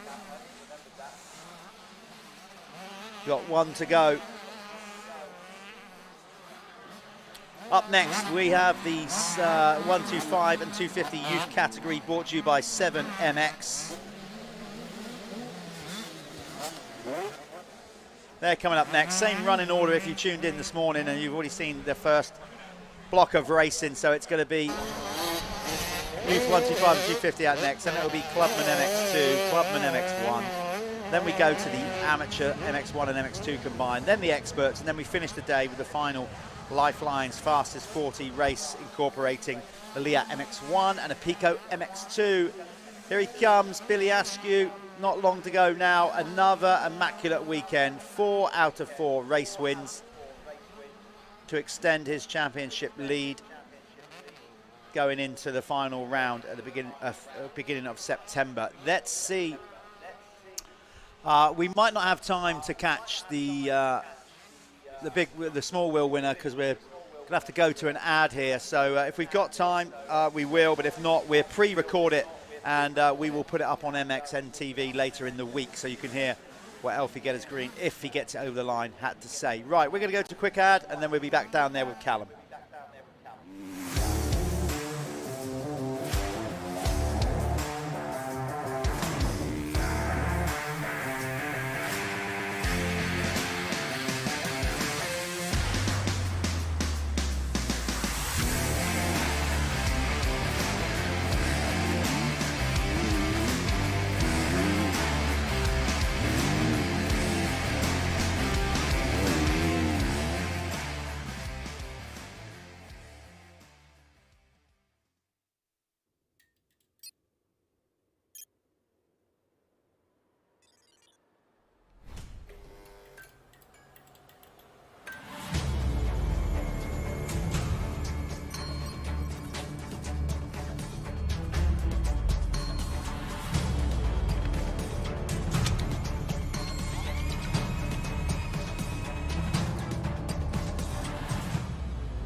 I'm here with the winner of the small wheels. We've shook it all up, and we've got Alfie Geddes Green here. You put on a right race today. It was hard work, wasn't it? There was a lot going on.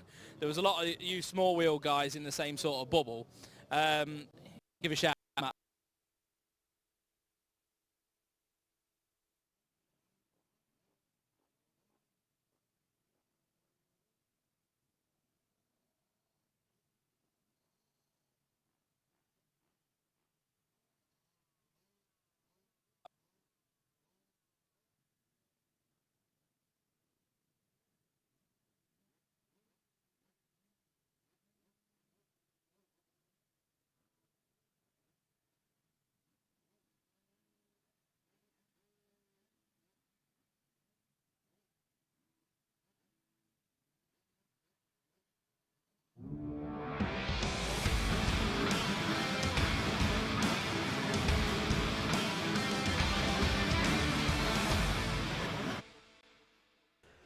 Okay, apologies there. I'm not sure what happened with that interview with Alfie Getters-Green. I think just signal dropped out.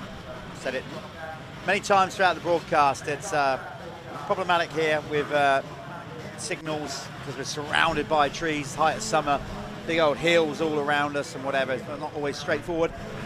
So apologies for that. We are going racing now with the second race for the Youth 125 and 250. This one brought to you by 7MX. So, if you remember the opening moto, we thought that we'd potentially lost Charlie Heyman to the in the red flag. He wasn't the red flag incident, but his bike stopped on that lap. With the rules being as they are, you count back a lap. So he still took the race win, and he's still on track to win this championship after this race. He has a massive points lead. It was 106 over Ben Musto.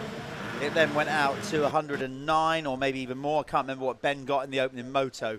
So with 100 points on offer each round, providing he's over 100 points ahead after this race, he's going to win it. So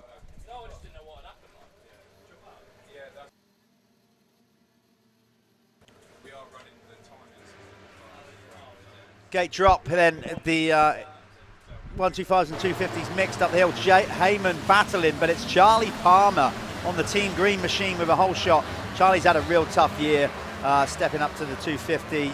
Basically, he's not, maybe not quite where he wanted to be with it after coming off a 125, but he's been getting some good starts, and Hudson Roper made a good one as well.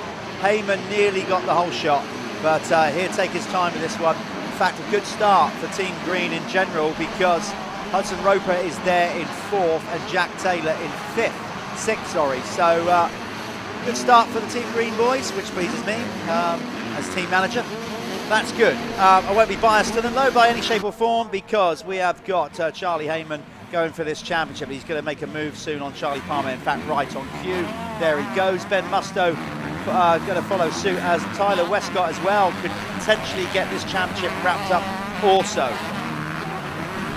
So this could be a difficult one to try and work out the maths on this.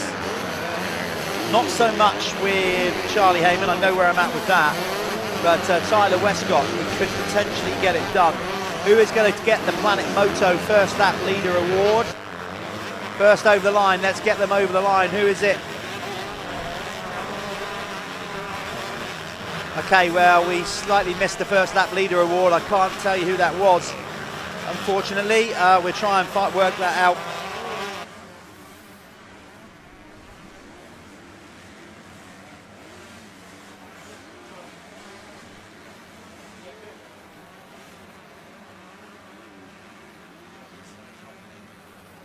Okay, it was Charlie Heyman who took the lead. Yeah, just to double confirm that.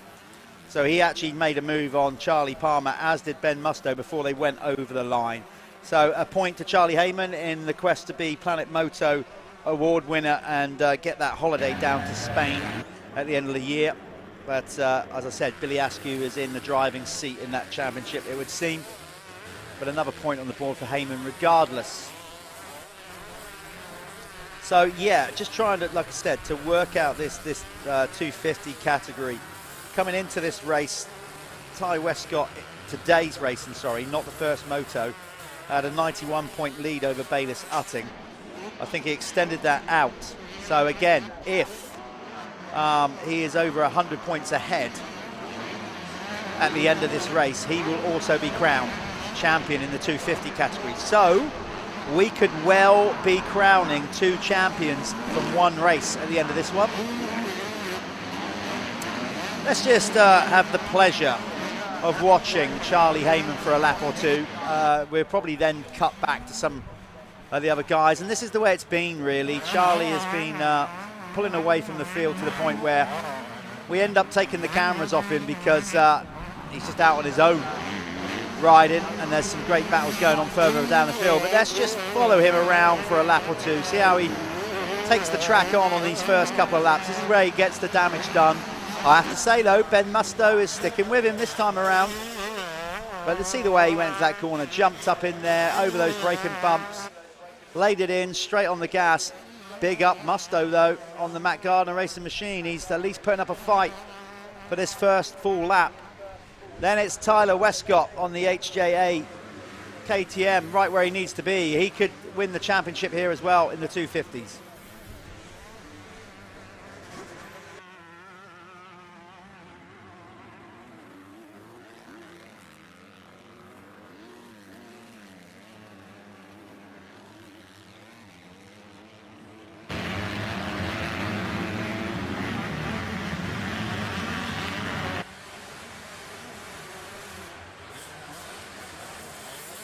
So little by little, he's just edging out.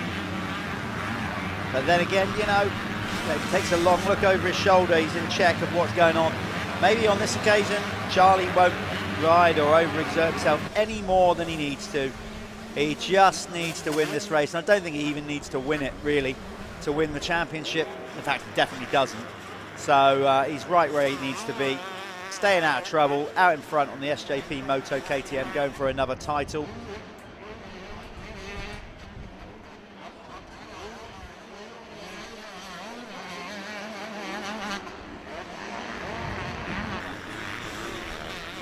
That nice line sweeping around the outside. So let's have a look at the battles further back.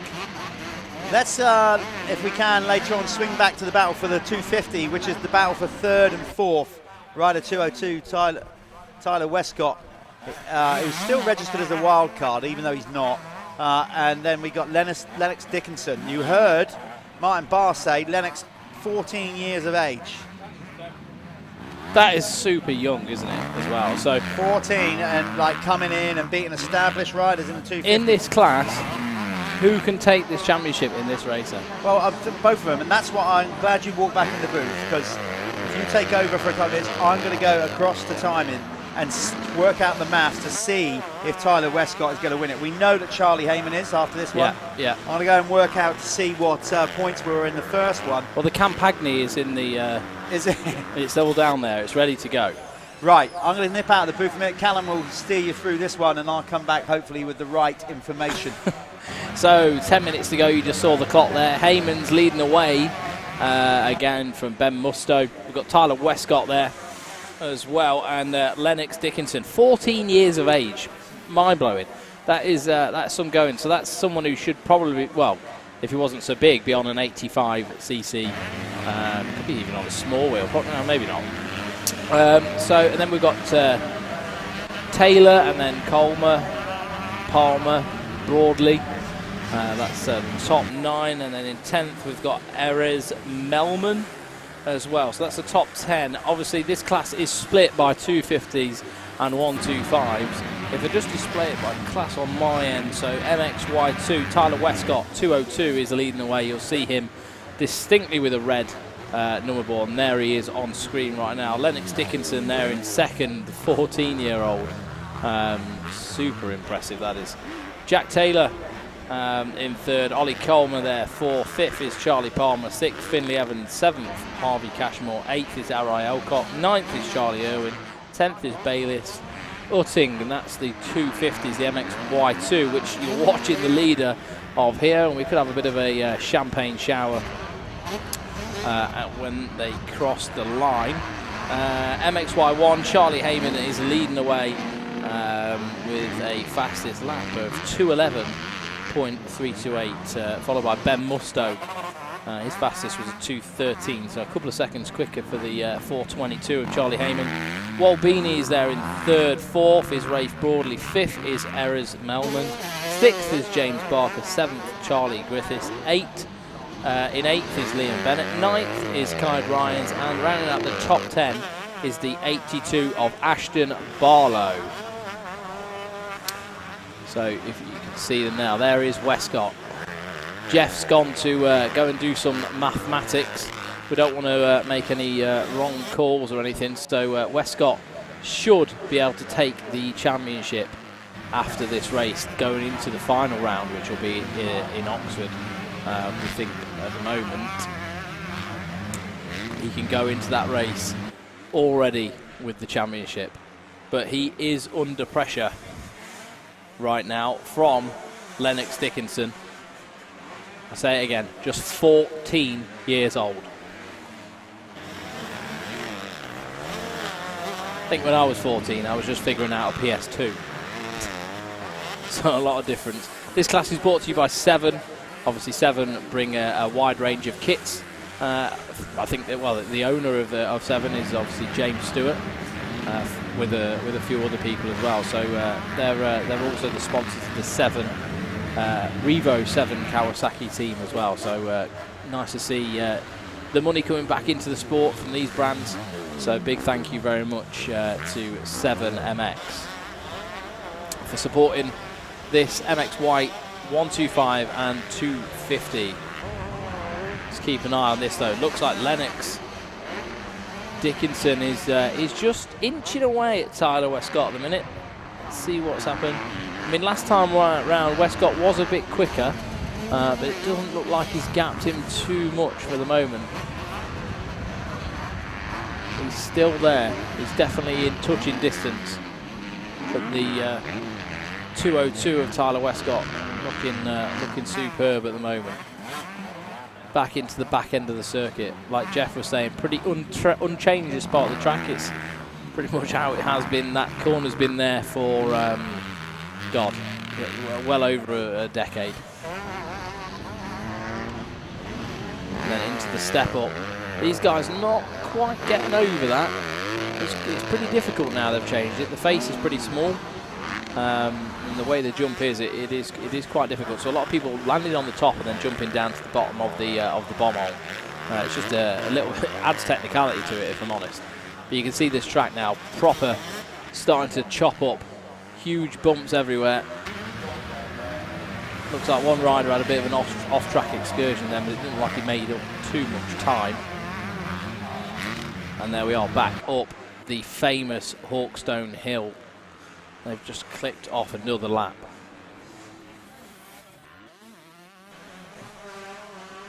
Obviously, we did talk about reducing the time of the races. The races have been shortened by a couple of minutes. That's just to prevent any unnecessary fatigue or anything. You can see the state of the kids when they're coming off the track, absolutely exhausted. It is very hot today in Shropshire. We've got Charlie Heyman there, putting on another good show. Hopefully we can see him on the world stage one day soon. Charlie Heyman, the 422 kid out of Nottinghamshire in the UK. Speak to his dad quite a bit, see him throughout the weeks at the practice tracks. Always putting in the work. You know, it's a joint effort, him and his dad. Let's see who's behind him there. It looks like Ben Mustoe is actually going on a bit of a run here. He is, so the 163 of Ben Mustoe has just passed Charlie Heyman. So I wonder if what was maybe niggling in Moto number 1 is coming back to haunt it, but Charlie Heyman back up the inside and shut the door. But that is that's a very unusual sight, isn't it, Jeff? I don't know what happened. I've just walked in. Literally, Ben Mustoe has caught Charlie Heyman and passed him. Right, very unusual. We know something went wrong with Charlie's bike in the opening Moto. Even though he still took the race win because it expired on the red flag lap, you do the count back.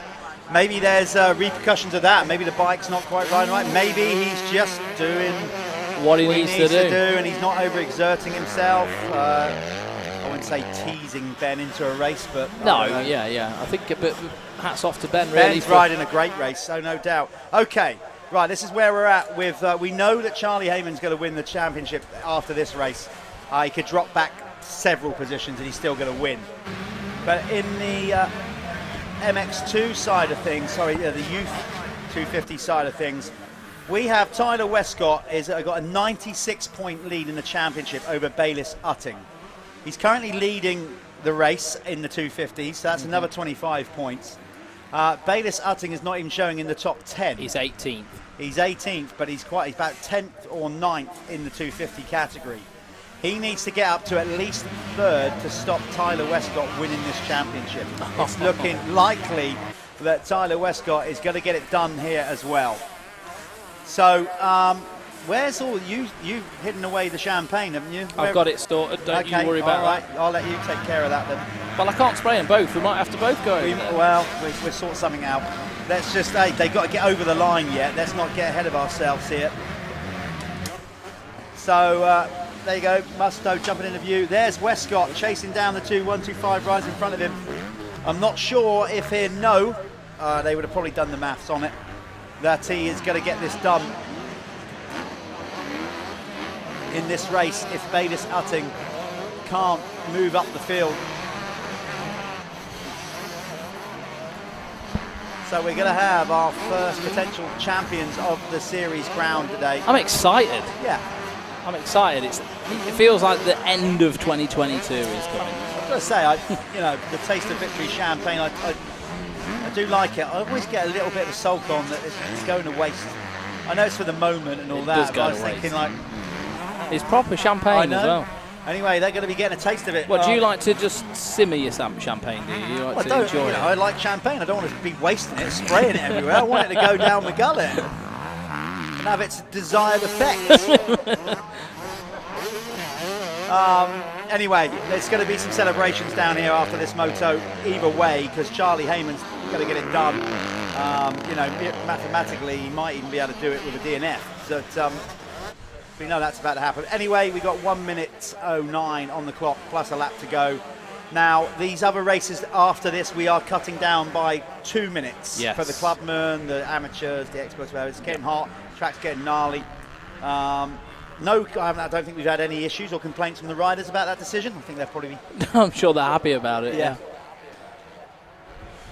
So, as I said, when this one's done, we are going to get down there and do the winner's circles.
Okay, we're just working out down here. Well, obviously, they're definitely confirming the points the best we can, but also how we're going to do this, because we're going to have 2 champions crowned. It'd be nice to get at them the both, same time, yeah, both in the winner's circle at the same time. So we're going to try to do that.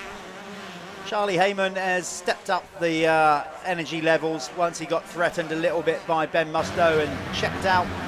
Yeah, that was a bit of a shock. That was. Yeah. I just didn't see that. I don't know what the lead up to that was. We sort of just went over to Charlie, and then he was under pressure. So, Ben, fair play to you, mate. Yeah, that's what you got to do, isn't it? Yeah. Start dipping your toe in the deep end, and then you go swimming with the big fish. I'm impressed with Ben Musto's ride, regardless. Same. Yeah, really Same. good ride from the Matt Gardner Racing KTM rider. I think he's been really He's had good. a good day, another good day. He is on track to I think finish. he's just been slowly improving. You know what I mean? Like you've seen definite improvements with him throughout the season. He's a bit younger than Charlie as well, Yes, but he is, he's definitely got second lockdown in the championship, I would have thought, because first and foremost, Tyler Hooley, who was in third, is not with us this weekend after breaking a collarbone, and Ollie Colmer, who was in fourth, has moved out of the class to 250. On a 250. So whatever happens, Ben has got second lockdown in the championship as well. Ollie Colmer, talk about him, he's running 6th in the race at the minute, so he's having a good ride. Well, he's jumped on the 250 today, first time racing it, so he's kind of... I think he's doing, yeah, it's not bad for his first time out there on the bike. But we do know that bike's super capable as well. Yeah. Like, it's a good bit of a kit, that he's out there riding on. Yeah, Heyman just keeping it all in check. He come out of that corner. A little look back. Look across, just seeing where Musto is, seeing where it all is. Yeah.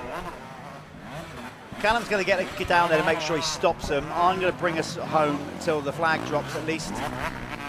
And we will be down in the winner's circle sometime very shortly to talk to these two. Hopefully you have time to talk to them before the Clubman MX2 bikes go off the line.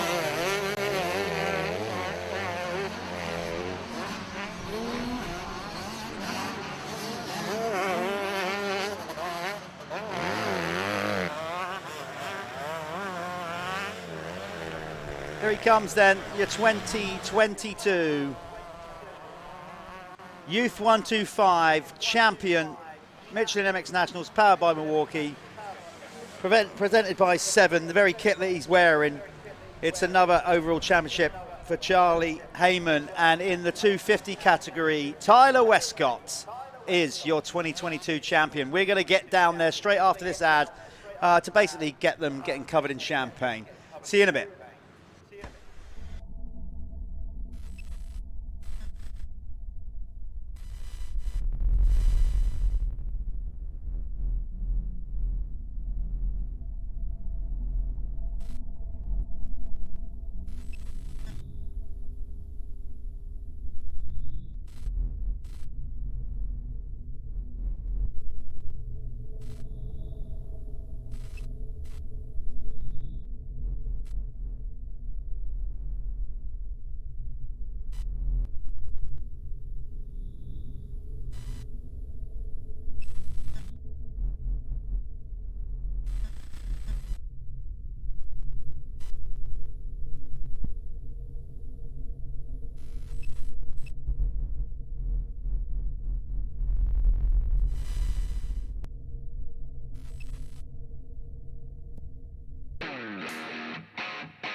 Very quickly then, to the winners go the spoils. A well-earned drink to Tyler Westcott. Tyler, you got it done. How do you feel? I'll let you get the champagne down you first. Yeah, happy to get it done. I had the best weekend, having some bad starts and a few little mistakes, but I'm happy to get a good start in that last race and bring it home, and yeah, it feels good. Finally turned the red to gold. Loads of people to thank. Quickly run through them. Yeah, I want to thank you, Dan, HJ, for always doing my bike, taking me riding each week. Mum and Dad for obviously paying for everything. Planet Moto Holidays for giving me the best training in the winter. Bell helmets, Goggle Bob, and loads more. Well done, mate. Keep the cork. Always keep the cork. That's very important from a memorable moment. Charlie, you've had a great season again, another championship. The last thing you needed is Swanee being really quite cool, cruel to you there, coming in Champagne. How does it feel to get another championship done?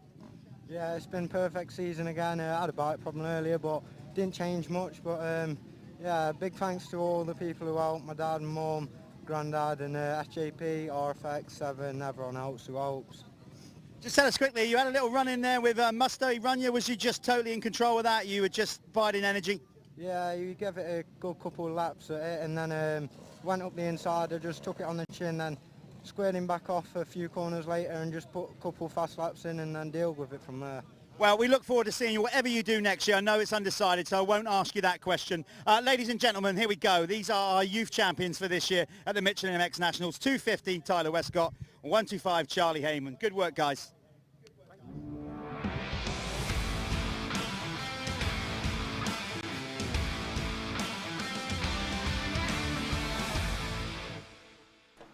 Here we are. This is the Clubman MX2 brought to you by MotoConnection.com. So if you need any parts, any bits and bobs, head over to MotoConnection.com and see what they've got, see if they can service your needs. And here we are. This is the Clubman class lining up on the grids. And the same format is going throughout the day. Not changing anything, just the time of the races. We're going to reduce this race by 2 minutes. Believe me, these guys are going to be happy to hear about that. So this is their final moto of the weekend. Big shout out as well to Alpha Live and our director we've got in here, doing a fantastic job of providing us with this live stream. It is super difficult to do this at this venue with the connectivity issues. There's literally no phone signal. We're having to use 5G Wi-Fi and all sorts of stuff. So they've absolutely outdone themselves again. So yeah, thank you very much to Alpha Live and everyone at the team helping us put this onto your screen. So here we are, the Moto Connection Clubman MX2 about to get the spiral 15-second wall. Immaculately done. This, right, I can see why we've shortened the races now. We're getting to that classic mid-afternoon. It's warm out there. It's really got a lot hotter here at Hawkstone. Of course, we're surrounded by trees. We haven't got much air flowing through. It's all getting pretty hot and intense out there. Here we go. I got Charlie good then, didn't I? Yeah, you did. You've been waiting all day to do that. I know, yeah, I couldn't wait. I don't think he appreciated it quite as much, but you had fun. He had a few pulls on his on the rolls. Gate drop then for the Clubman Moto Connection MX2. Right down the pipe, it looks like, no, he's just going to get pinched around the outside. 47. No, it was somebody sweeping it. It was Toby Lightbound again. Yeah, good start. He has been getting that thing out of the traps incredibly quick. Is he going to hold on, though, to be a Planet Moto first lap leader? Whole shot's one thing. We don't do whole shot awards here, basically because, well, we just don't. It's another member of staff that needs to get out there, mark it, manage it. Whatever, maybe next year. If anyone wants to have a go. I'll tell you what, we'll say it right now. If anybody wants to get involved with the MX Nationals next year and put their name to it, and some investment, let's have a whole maybe shot we'll award. do it. Let's maybe have a whole we'll do shot it. award. So yeah, and it looked like Ben Wainwright straight out of Ibiza. He's going for it. So Ocean Beach Club to Hawkstone Beach Club. Hey, it fits, doesn't it? It does. We just need some white sun loungers everywhere and a little bit of a white party in the middle. Okay, be, we do. Hopefully we get him going over the lights because he might get the Planet Moto. He's going for the move. Like it. And I'll tell you what, he's in the running for it. Yeah, He's not far behind Charlie Heyman. He's probably one of the closest competitors to Charlie. He's just letting all that sugary booze help him through this. So it looks like he is going to get the Planet Moto whole shot, first lap leader award, sorry. It does. It goes to number 41, Ben Wainwright. Another point on the board. Miss Ford. Only a certain generation will get that reference. As they charge up the hill, we heard Harry Kulas. You can see along the fence along the side here, you can see the blue piping. That's where we got the irrigation to water the track. A little bit dusty at the bottom, but right at the top, we just cannot. It's so steep. It's very difficult to get water up there, so it gets a little bit dry at the top, but they've done a load of work to keep it in good nick. And this is where it drops down. That drop-off just drops away. You're already on the brakes. There was a significant smell of manure on the top of that hill. That's maybe where they got the actual soil from. But you come on down that first drop, so that you can see them sliding in. They're already on the brakes, hard on the brakes. Yeah. It all goes away from you. Super difficult, and it's off camber. And that's why you can wash that front end, which is what happened to Henry Williams. Yes, for sure. I might, Our trouble is with champagne, as good as it is. Sticky. I'm starting to stick to my pen. I'll have to sort that out in a while, but this is where Wainwright wants to be. He's leading the championship. Yeah, I don't think he can seal it, can he, today, unless there's some significant change. I mean, we have got a gold plate ready to go, just in case. Yeah, I'm just going to try and find paperwork here and it go. It could happen. It's just could. very unlikely. We need to keep an eye on where everybody else is. He's looking good at the minute. I don't think he can. He was 67 points coming in over George Boyce. He hasn't gained. No way has he gained 33 points over the weekend on Boise. Boyce has not had the best weekend though. No, but I don't think that's doable for me. He did took both race wins yesterday. Yeah, George Boyce hasn't had the best of weekend. No, that's what I mean. Yeah, it's okay. Well, you keep an eye on that. I'm going to start trying to tot that up then. You're doing the maths. Do you want? Should we see where George came in? Yeah, go for that, and we'll keep an eye on what's going on with the racing here. So it's Wainwright, Light Brown, Thompson, then Haddock, Gibson, Fletcher, Roberts, Loveridge, Mitchell Collins, and then Jamie Collins, who took the race win this morning. Remember, back down in 10th. I expect this race to sharpen up. Well, there you go. Ben Thompson has gone into the lead, has he? Yep, he's gone past both Lightbound and Wainwright on that lap. New race leader,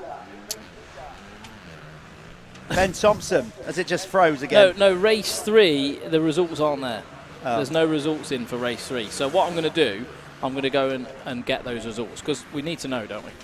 We do. So Callum's going to go off and try and work that out.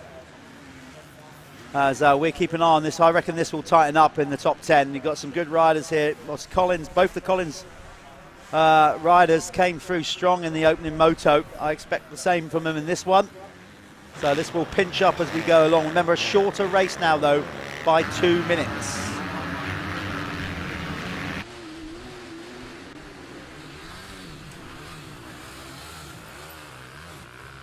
As they go around, but Wainwright fighting back. Just trying, as I said, add the points of what George Boyce scored yesterday, but we really need to what he scored this morning as well.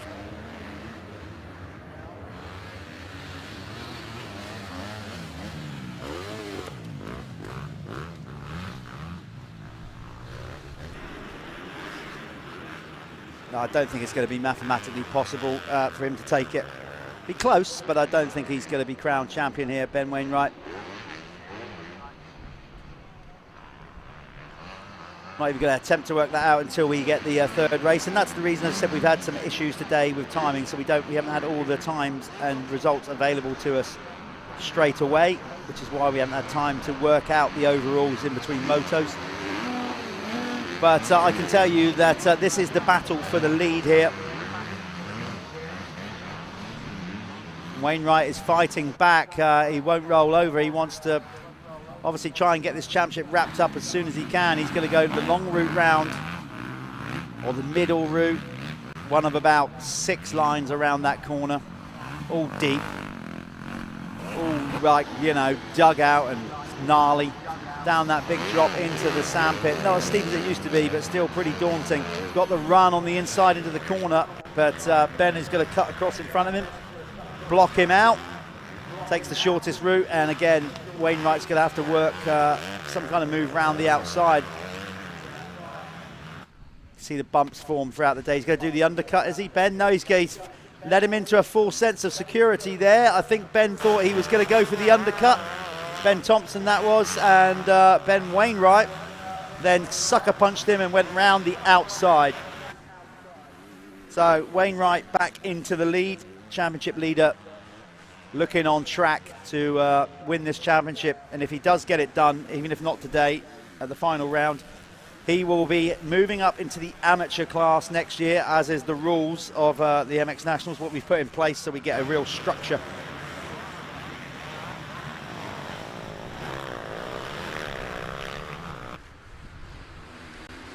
Okay, so we're going to try, I'm going to do my best mathematics, which is absolutely rubbish. I'm sure it's better than mine. So Jeff's just going to work out if Ben Wainwright can get this done. I think it's going to be super close, isn't it?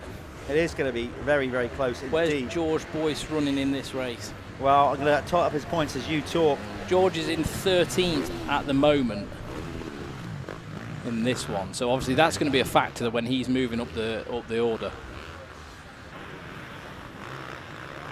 To make matters worse, the printer's not too great too. I know. Anyway, we'll work it out. We'll work it out. But Ben looking up good at the minute. Toby Lightbound has dropped back to 5th now. So a bit of a change. Ben Thompson there in 2nd. Tom Haddock, Jasper Gibson in 4th. It's Toby Lightbound in 5th. Max Fletcher is 6th. Jamie Collins is in 7th. Mitch Collins is in 8th. 9th is Jack Loveridge. Rounding out the top 10 is Rodney Jones. I'm saying George Boyce is all the way back in 13th place at the moment, and that's, I would say, going to be crucial to this championship. And you know, it could be Ben's today. We're just going to say work that out and get back to you. But there is Ben Wainwright, looking good at the minute. Wainwright Transport or Wainwright Haulage rider. Number 41, fresh from Ibiza. And he's looking good at the minute, to be fair. He's been good all year, though. Ben's just got better and better. And this is, you know, he's backing up his clubman win from last year. There's 4 minutes left on the clock now. You can see these guys are looking tired already. They are. They're looking tired already. Number 37, we've got Pushing the Bike. Who was that? That was Tom Haddock in 4th. So Tom Haddock pushing the bike, but I think he's got back on. I think it might have been a bit of a mistake. What have you worked out? Well, again, I don't want to. I feel the pressure. How close? I genuinely feel the pressure of making sure I've got this calculation right. Why am I? We need to do it properly, but I'm trying to do the maths quickly. As it currently stands, not with the racing right now. I'm not even looked at these results. What's going on in this one? Leading into this final race. Ben was up to 4:19. George Boyce, who was 2nd in the championship, and let's just check he had nobody close to him. Lightbound was another 17 points behind, so maybe he's not in the mix so much. The gap, so he was on 4:19, and Boyce was 3:12. So there's a gap of 7 points. 7 points, yeah. So I don't know. Is that Is that he's done it. If George, I don't want to risk saying that he's going to do it. If it finishes as it is now, George Boyce is in 12th, 100%. Oh, I don't know if I've got that right, mate. I don't want to call it. Can we double check that? Shall I go and confirm? Go and confirm it. Okay. All right. And we're going to need another bottle of bubbly as well, if anyone, if anyone's out there. Okay, so it is looking like Ben Wainwright could actually get this championship today as well. Such a shame. George Boyce, I know, you know, personally, George has put a lot of graft in this year, a lot of effort to try and get this championship. I know he's fit. He's been out in Belgium. He's been doing everything he can do to do it. You know, he's self-employed. He sort of works for himself or his family's business, so he's able to do that. So yeah, that's, it could go to Ben again. But then Ben will have to move out the class up into the amateurs, and that's how the system works. George will be able to have another go at going for the title, which is pretty cool, and that's how we want to progress things. So Ben will have to go for it in the amateurs and, you know, work his way through that. Probably have to get himself in the gym. Less Ibifas, but who knows. 1 minute on the clock to go now, and then these guys will get the last lap board. And there's Barry, the flagman, eager to go.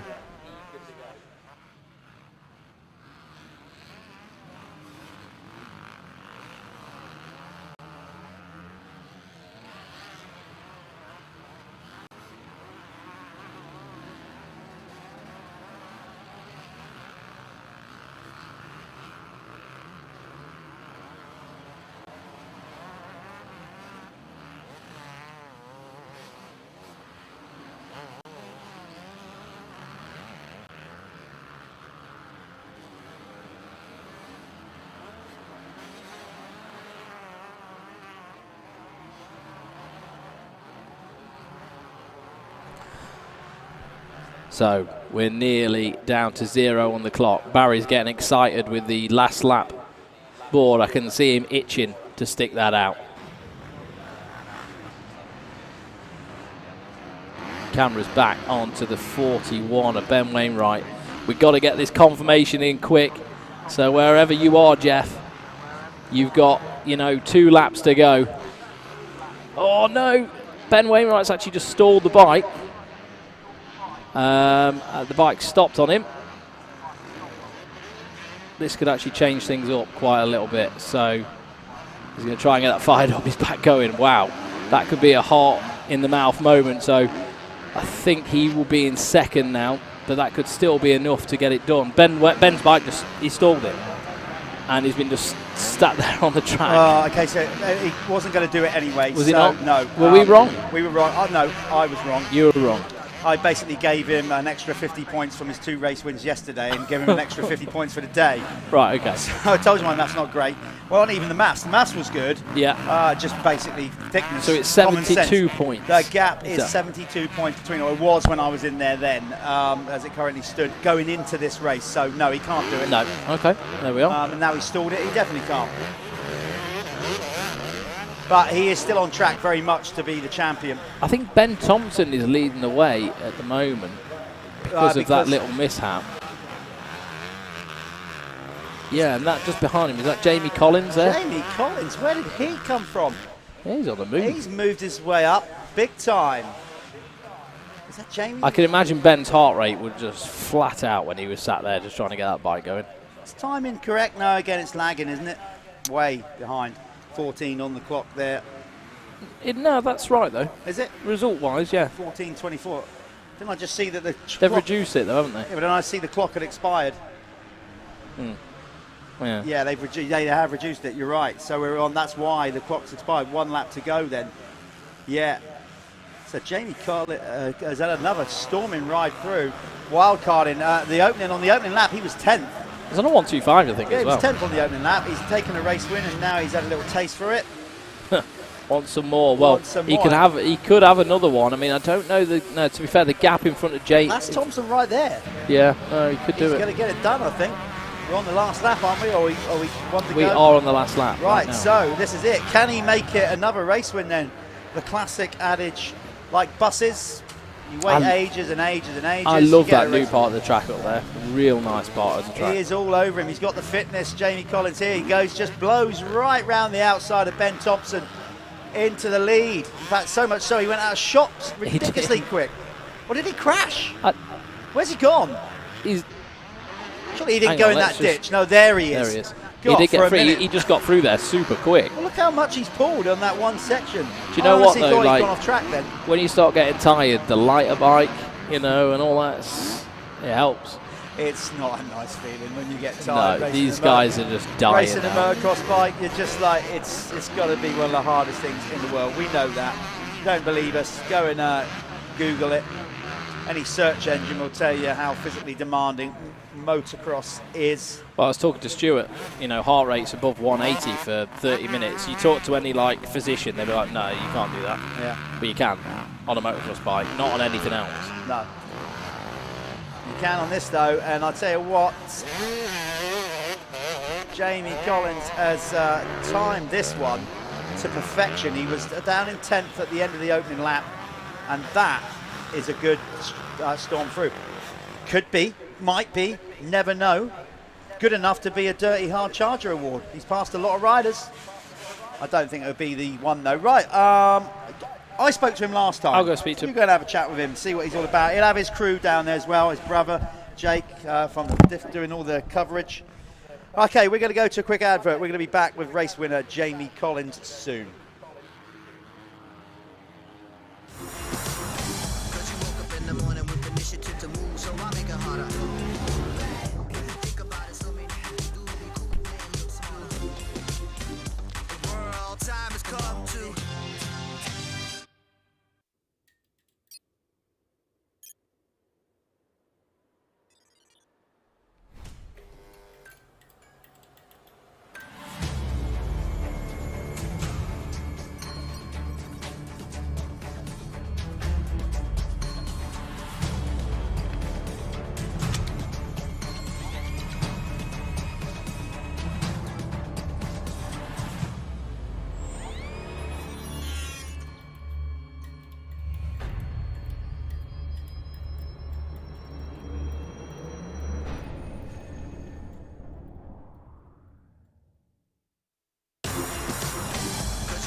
make it harder.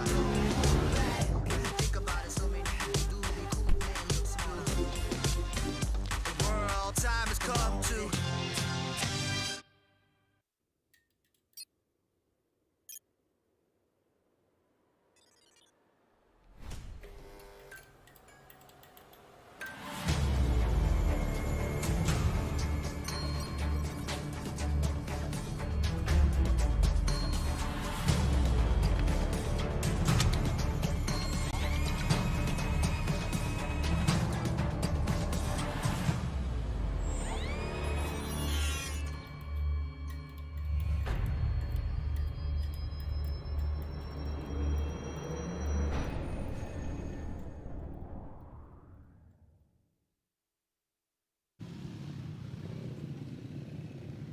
So I'm here with Jamie Collins, the winner of Clubman MX2. Mate, those last few laps, you was on a mission, wasn't it? I heard your dad was pretty chuffed with you as well, because you did get a rip on. Where did you find that? Did you just think, right, I need to start up in the pace now? I saw Wainwright like crash and like loads of yellows and that, and I saw him like just in front of me.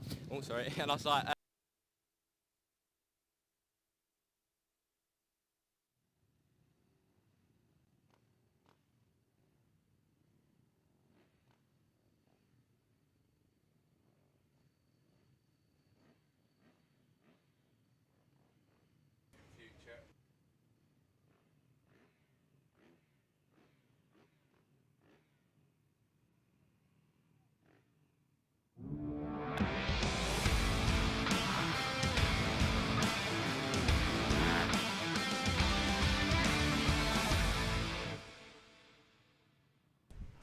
Welcome back again, folks. Sorry for the technical difficulties we're having there down in Winner's Circle. Don't quite know the reasons why, but we're going to look into it. So sorry that that interview there with Jamie Collins was cut short. Luckily, he did win the Moto before, so we have spoken to him at least once today for winning a race. So great day for him. Never won a MX Nationals race before, and he gets 2 in one day, so that's a fantastic day for Jamie and his family. Well done. As we have got now the Works Sports Insurance MX1 Clubman coming on to the start gate. This is their second moto. It will be hot, it will be gnarly, it will be difficult, and they'll love every minute of it. Maybe. There's also probably part of it that they won't. But anyway, it's a tough sport. They know what it's like. And sometimes that's the most gratifying thing, actually, getting it done. Just getting it done.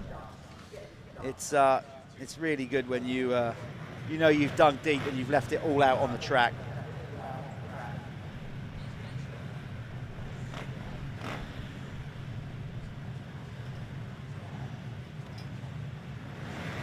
All right, here we go. Harry Bradley, we think, can get it done.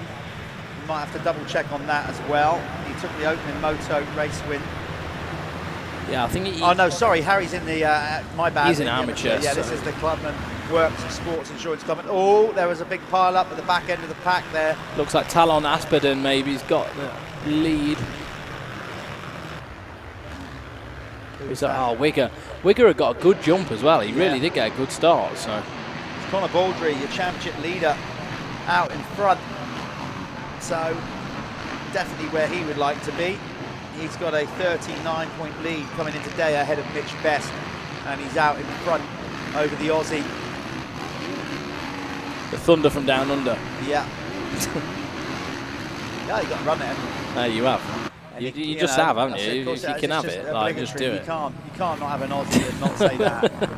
So yeah, this is the Works Sports Insurance Clubman MX1 race. I actually raced in this yesterday, and you know, I am the director of Works Sports Insurance, so I thought I'd go and sample it for myself. Did someone just go down the bank? Somebody, no, over in the corner is also sampling Hawkstone dirt. While you were saying that, I couldn't quite see who it was. He might need some insurance. He might need some insurance. If you get, I'm just going to do it. If you, no, no, Best? No, he Dan Hartley. Definitely me. Oh dear. Hopefully Dan, he doesn't. No, hopefully Dan hopping around. So hopefully that's just a sprain, and he'll be back to it. Just walk it off. what Josh Gilbert said. I said, what's up, mate? I'm just walking it off. And then a minute later, he was riding it off. Dear, oh dear. It's a brutal sport. It definitely challenges you. And that's why it is a brutal sport, and that's why you need to get yourself covered.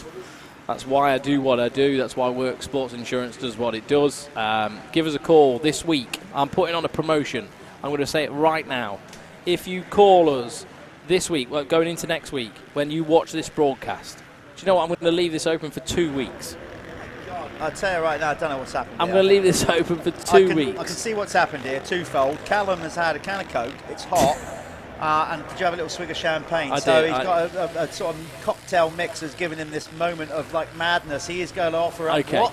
So, if you take out an insurance policy with us within the next 2 weeks, and I don't want people just ringing up, this is a complicated process when we do these policies. So if you're serious and you want to get sorted out for any family protection, life insurance, critical illness, income protection, if you was off work with an injury, if you want to get anything like that sorted, in the next 2 weeks, we will kit you out with a pair of Michelin tyres. That's unreal. I mean, it's like, never mind this 15% off your insurance, you're going all in and giving like some tyres away. Yeah. A pair of Michelin tyres for every policy. But you have to say that you saw it on the stream, obviously, because then people aren't going to know. You have to say that you've seen this on the stream, and then I'll do that for you. I'll get you a set of tyres. There you go. What a generous thing to do. Well done. Thank you. Back into the racing, we have Adam Reeve. There he is in his MX kit. By that I mean not MX kit. That's the name of it. EMEKS MX kit. New brand. They're doing good stuff. I like it. Yeah, it's quite cool. And like some of the stuff he's been wearing all weekend is all pretty trick. Yeah. He tried to avoid me for the interview in the first one. Why? He rode off around, I don't know, he didn't want to chat. He rode off around the run. I was like, well, you get here. Well, you better get used to it if he keeps winning these races. I know, you keep winning, you're going to be talked to, man. Yeah. But yeah, looking good at the minute, and it looks like he's on one of Walsh's old bikes, actually. All right, okay. He's got the WP in there, it's got the MXology engine in it, so he's got a good bit of kit underneath him. Yeah, obviously Dylan started on the MX1 bike this year, but didn't really work out, so the team decided to just go, right, let's give up on that MX1 title hunt and just effectively give up on both, because he obviously then didn't miss a load of points from MX2. I think it's more to do with like, right, let's develop this 250 for the Supercross, isn't it? They really want to go, full ham in the AMA Supercross. He needs to be on 250. I think he was finding it very difficult just switching between the two. Some people can, some people find things like that harder, so they've just worked within Dylan's best interest, I think. Yeah, and we're hearing, kind of noises that Dylan will be going and racing AMA Supercross again next year. Yeah, I think so. I think the full That's West the plan, Coast I think. Yeah. Series. Mark's pretty committed. They're full game. Yeah, they're in. There is Mitch Best.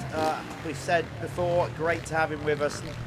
A lot of us here in the UK make a lot of sacrifices to go racing. Not many of us have moved the other side of planet Earth to come and race the Michelin MX Nationals. Mitch Best has, so hello, good day. So you knew I was going to do that. To all you Aussie fans down there. It looks like he's under pressure though from Billy Saunders right now. So Billy Saunders is winding up the wick. And he's pulling up to the back of Mitch Best. Obviously, all these guys getting pretty tired towards the end of these motos. Now, I'm pretty glad that I'm not out there, if I'm honest. I'm looking at it like, yeah, made a good choice. Made a good choice today. Yesterday, I mean, it was relatively warm yesterday, but today, even hotter, and it's going to start getting hotter this week as well. I was out of bed at 5:30 this morning. Yeah, you did mention, yeah. It hurt too much to sleep. So if you're up R5, as we reach the final race of the day, if Callum starts lagging. I actually feel okay. It wouldn't be the first time you've fallen asleep at the wheel. No, we've definitely been through that in the past, but we're over them days now. Okay, you're a better, well-drilled. I'm a dad, This is good. Billy Saunders, I think there is closing in on Mitch Best in the championship. Yesterday, or the overall, Adam Reeve looking good for the overall because he won the first race today. He took both race wins yesterday. So he's looking in good shape to win the overall this weekend and take round 5. But regard to the championship, Conor Baldery coming into today had a 39-point lead, over Grant Martin, who was another 44 points, over Mitch Best. Grant Martin was another 34 points back. Then 10 points behind Grant was Billy Saunders, who you can see racing there. Adam Reeves 5th in the championship, 36 points behind Billy Saunders. So he gained points on Billy, but I don't think he's done a 36-point swing over the weekend, but it's going to tighten up for that 4th and 5th. James Thompson 6th in the championship, and then Michael Graham. Then it's Ivan Kerr currently 8th, Jordan Ambler for 9th, and Jordan Andrews 10th. I know there's a bit of heat at the back of the field between Lewis Wigger and Scotty Williamson as well. They're in for a little bit of a battle in the championship of their own. Scotty currently in 25th, so the 5-1-1 Scotty Williamson. That's a good ride for him, actually. I think he'd be happy with that. Scotty always good for some good banter. Yeah, he's a good laugh. He is a good laugh. Right, who we got on screen then? Oh, I tell you what, race leader Adam Reeves nearly got that wrong. Just jumped in a bit too deep, and his front wheel landed in that hole just there by those little 7 banners. That's just to stop riders cutting through that corner, basically. They were put there this morning to stop the pros on their qualifying lap, because they will find any little hook to try and go quicker. Conor Baldery's coming back at Adam Reeve here. Yeah, he is, and Grant Martin's coming into the mix as well, so it is tightening up the front. So it could be a 3-way battle for this one.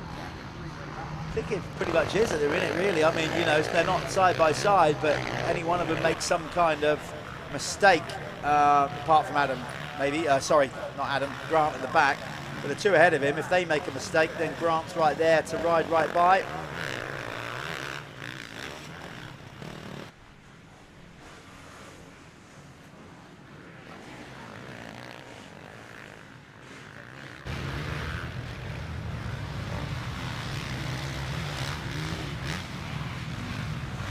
Conor Baldery looks good. He's had a very, very consistent year, which is why he's leading the championship. He took his first race wins of the year at round 2, I think was at Lyng. Just double check on that. No, he took his first overall there. Actually, no he didn't, that was round 3. Yeah, that's where he took his first race wins. Looks like he's reacting to the pressure quite well, Adam Reeve, Conor's just been, putting a little bit more on, and it looks like Adam's actually responded now. Talk of level of consistency, so I'm going to give you the results that Conor Baldery has laid out this year. Round 1, he went 3-3-2-2. Round 2, he went 2-2-3-2. Round 3, 2-2-1-1. Well, he did get a few wins then. So far, he hasn't been out of the top 3. Yeah. Round 4, 1-5-2-5. That's the first time he dropped out of the top 3. Yeah.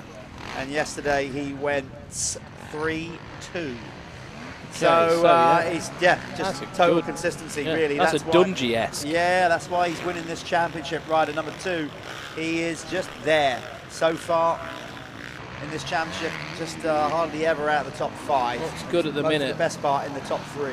Saying Adam Reeve has responded though, quite evidently. You can see that he's pulled a few bike lengths on him, but like you're saying, Baldery's riding with a lot of consistency, and that's what can happen. Yeah. You start going a bit quicker, these things are going to happen. So Grant Martin's going to get him as well, I think. He is. So I thought, you probably heard my little... Adam Reeves just started going a bit quick. Yeah. You may have heard just me in the background there just slightly go, whoa, as he jumped into that section. I thought he came in a bit hot, a bit faster than usual, and that's probably what unsettled the bike, unsettled him, and down he went. So again, Conor Baldery, by sitting there, being consistent, mistake-free, has found himself in the lead.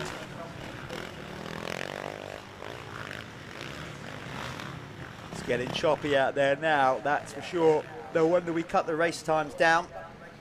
For these guys, it's hot. You can see, you can just physically now, with your own eyes, you can see the physicality just being drained from them. These clubman riders, of course, even like being sat in here, Yeah. it's warm. You start feeling tired, don't you? So it's definitely going to be an impact on the riders out there, especially in the clubman class. You know, these guys are far from athletes. Yeah, they're fit, healthy people, but it's a different ball game. But there's Baldry looking good as well. Then Grant Martin following him. Is Grant going to put on a bit of a charge? We've got like about a minute to go. Oh. We've got 2 laps to go from here. From a championship perspective, yeah, why wouldn't he? He's third in the championship. You'd think that he'd want to go and... He wants to get some points back on Mitch Best. He is 44 points behind Mitch Best with 4 races to go after this one. So I'd have thought this would have been the day for Mitch, you know. With the heat and everything, Yeah. I thought Mitch would have just thundered from down under all over the place, like, you know. Maybe just different level of track, as in the roughness or whatever. Yeah, not yeah. quite. I don't know. No, but then they do get have some some amazing tracks down there, obviously in Australia.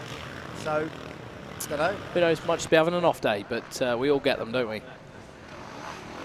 We do indeed. Does look like Grant Martin He is is just picking. Yeah, he is. He's chipping away at Conor Baldry here. Definitely. Is he going to have enough time to get it done? I mean, possibly it's a couple of seconds in it. It says 3.5 on the timing. I think it's probably less than that now. It's probably nearer 2.5.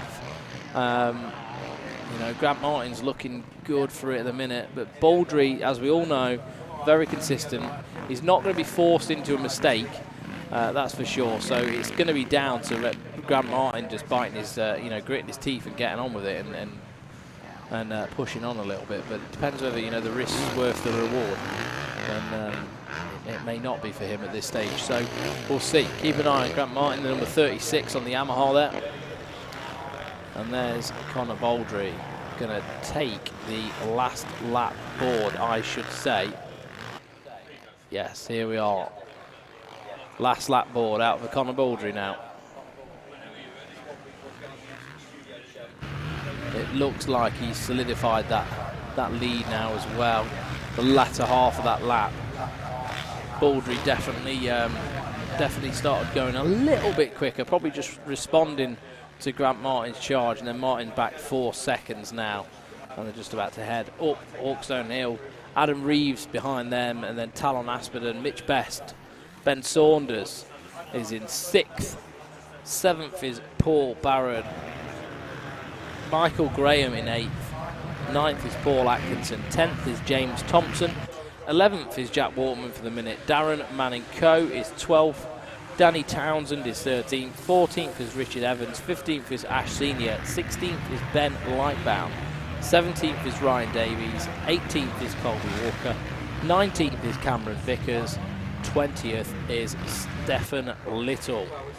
So that's the top 20 in the Clubman MX1 Works Sports Insurance class, and you're looking at Conor Baldry, the number 2, looking really comfortable at the minute, and just sort of riding out the back end of this race.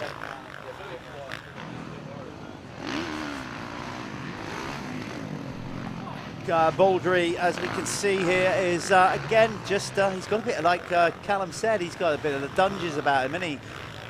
Diesel, Ryan Dungey, he's just there, up on the pegs, very energy efficient, and very energy efficient with his race management as well, and that's why he's leading this championship. He is up on the balls of his feet. Look at that lovely technique, good style, Conor Baldry, as we said. Calculated rider, from what I can make out. And yeah, I think he just responded to Grant Martin, the latter part of that lap. Grant started putting the pressure on, didn't he, before, and then he just reacted to it. So Conor just raising the ante a little bit. Yeah, it's I feel Adam Reed is still going to win the overall by going 1-1-1-3. Yeah, I think he just tried pushing that bike, pushing the limits of the bike through that turn when he made a mistake. You saw him jump into there, and he absolutely launched it in, didn't he? And wasn't able to steady the bike out, ready for the corner. But there we are. We've got another winner. I'll go and speak to Conor Baldry on this one. We're going to go to a quick ad break. When we come back, we'll be chatting with Conor.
julep,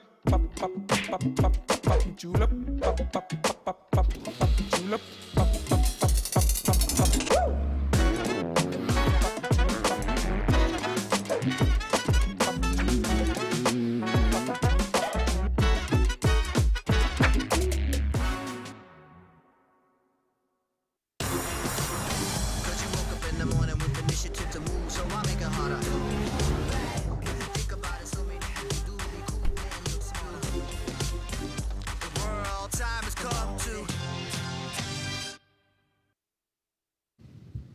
Down here in the winner's circle with the race winner in the Works Sports Insurance Clubman MX1. We'll make this quick because it's bloody hot. Conor Baldry, we just worked out in commentary there, you've not been out of the top 5 all year. That's why you're winning this championship. Again, super smart race. You were there, pick up the pieces when Adam crashed. Got to be pleased about it's gone again. You're getting closer to getting this championship done. Yeah, no, I'm really chuffed. Everything's been going nice and well. I haven't really made many mistakes this year, really. So yeah, we're just going to keep the ball rolling and see the thing home, hopefully. How did you find it? Obviously real hot today. Tougher today, I'm guessing, with even though we cut the races a bit shorter, probably still even tougher than yesterday because of the heat. Yeah. No, to be honest with you, I feel quite good. I kind of built into the weekend a little bit. I felt like I was a bit slow off the mark on Saturday, or yesterday, should I say. But now, I mean, we're back now, so it's good. Good luck. He's got one more round to go to seal the deal. Your race winner, Moto 4, Conor Baldry.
This is the Moto Verde Amateur MX1 and MX2 race. The gates just dropped and they're off into the first turn at Hawkstone Park for their last race of the day. It looks like Harry Bradley, the number 4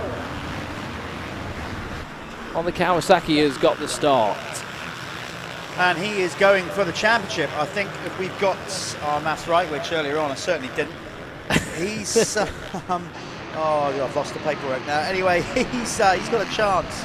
Yeah, I think he could do it, providing he wins or whatever. Basically, he's got to end up 100 points in the lead of the chat or over when this race is finished to get that job done. So Harry Bradley on the scaffolding by design. Kawasaki, number 4, is out lead at the minute and doing exactly what he needs to do, and that's win this race, this final race around Hawkstone Park. Look how rough the track's getting. This is the toughest part of the circuit where they're going through now. It gets so chopped out. You can see the bikes are all unsettled. Oh, coming to the...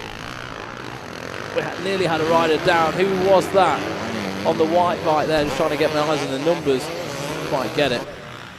Well, Harry Bradley was 101 points ahead coming in today over Billy Wynn.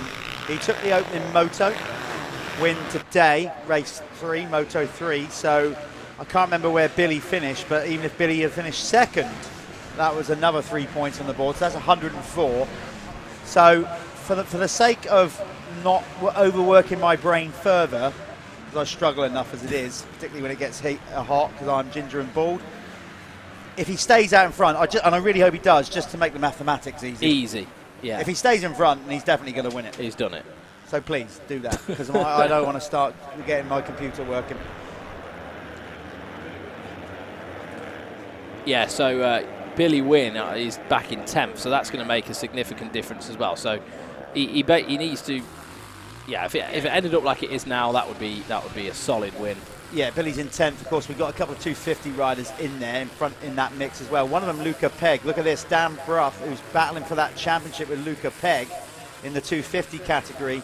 There's a bunch of 450s between them. So once again, yeah. So the 250s. Oh, who's that running off? Is that Billy Wynn running a bit wide anyway? There's Pegg. And there's Brough having another storming. Right, he's on it. His fitness levels have gone up. He can see Luca Pegg in that red, white, and blue ahead of him. There's Pegg coming down the inside, and then two behind him, two riders between him, number 33. There's Dan Brough. They are the 1-2 in the MX2 category here in this Moto Verde amateur class.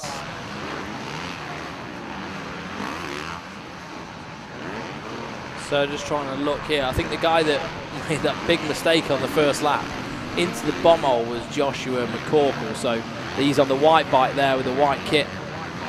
Luca Pegg just going up the inside of him. Luca Pegg obviously on a 250F. McCorkle on a 450. So they're not directly racing each other. No. But there's Luca Pegg. Luca Pegg looking really good actually. He's strong, isn't he? He's a fit kid. And he's they're good in the stand. Remember the Fat Cat beginning of the year? They had a sure. Good dice up. Which you called it, who was he racing? It was for the Battle of Nuneaton or something you called it, remember? Yeah, Way back at round one. Remember now.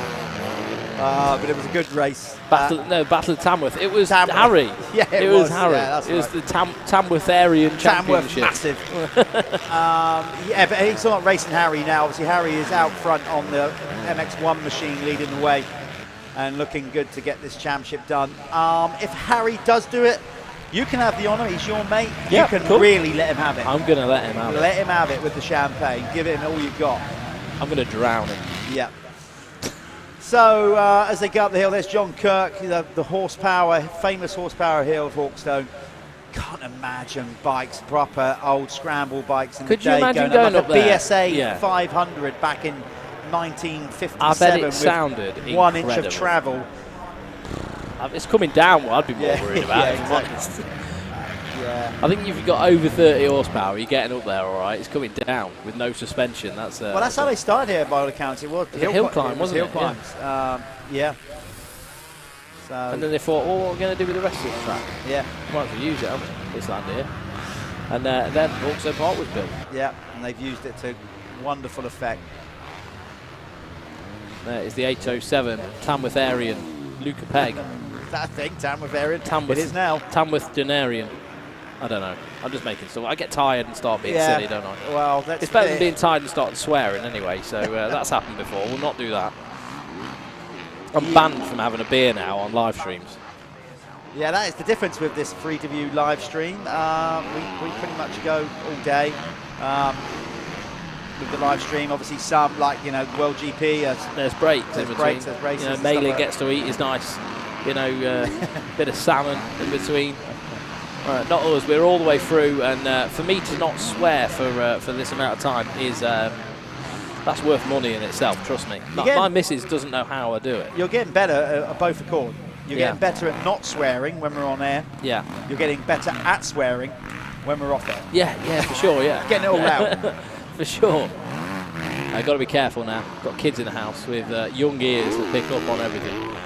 But Harry Bradley is doing well in this one, as in making it light work, doing what you've got to do to win a championship. And there's many ways of winning it. The best way to do it is to get a whole shot, get out of trouble, eliminate anything going wrong. You're not in that danger zone of being mid-pack or anything where things beyond your control can happen, riders crashing in front of you, all those kind of things. As Ricky Carmichael would say, instead of enough time in commentary, you kind of master your own destiny if you're out front trying to win a championship. You're out of trouble, out Yeah, it's up to you, isn't it, what you do and how you manage that situation. Yeah. So Callum Gordon on the move. He's moved up a spot. So in MX2, as they came through that time round, Luca Pegg's leading the way, followed by Ben Clark. Dan Bruff is in third. Logan Wilcox has moved his way up to fourth. Fifth is Archie Hicks. Sixth is Lewis King London. Seventh is Jack Seaborn. So Jack having a good ride as well. Eighth, Kyle Lane. And ninth, Tom Hughes. Rounding out the top 10, Harry Foster. In MX1, Harry Bradley is leading the way. Only 2 seconds, though, over John Kirk. So he's not got it, it's still a race on him. Joshua McCorkle is in third. Aaron Gardner is in fourth. Fifth is David Rushton. Sixth is Callum Gordon. Seventh is Brad Thornhill. Eighth is Billy Wynn. Ninth is Ryan Adar. And rounding out the top 10, Alex Christopher. See, as they come down this hill, it's Dan trying to run it in there, but then obviously overrun the classic undercut from Corkle. You can just see even around that section now they're having to stand up all the way down that step down and whatever. Look at if you're new to watching motocross, just look how hard, for example, that Dan Bruff back there, number 33, to make things happen is having to pull on the handlebars. Yeah.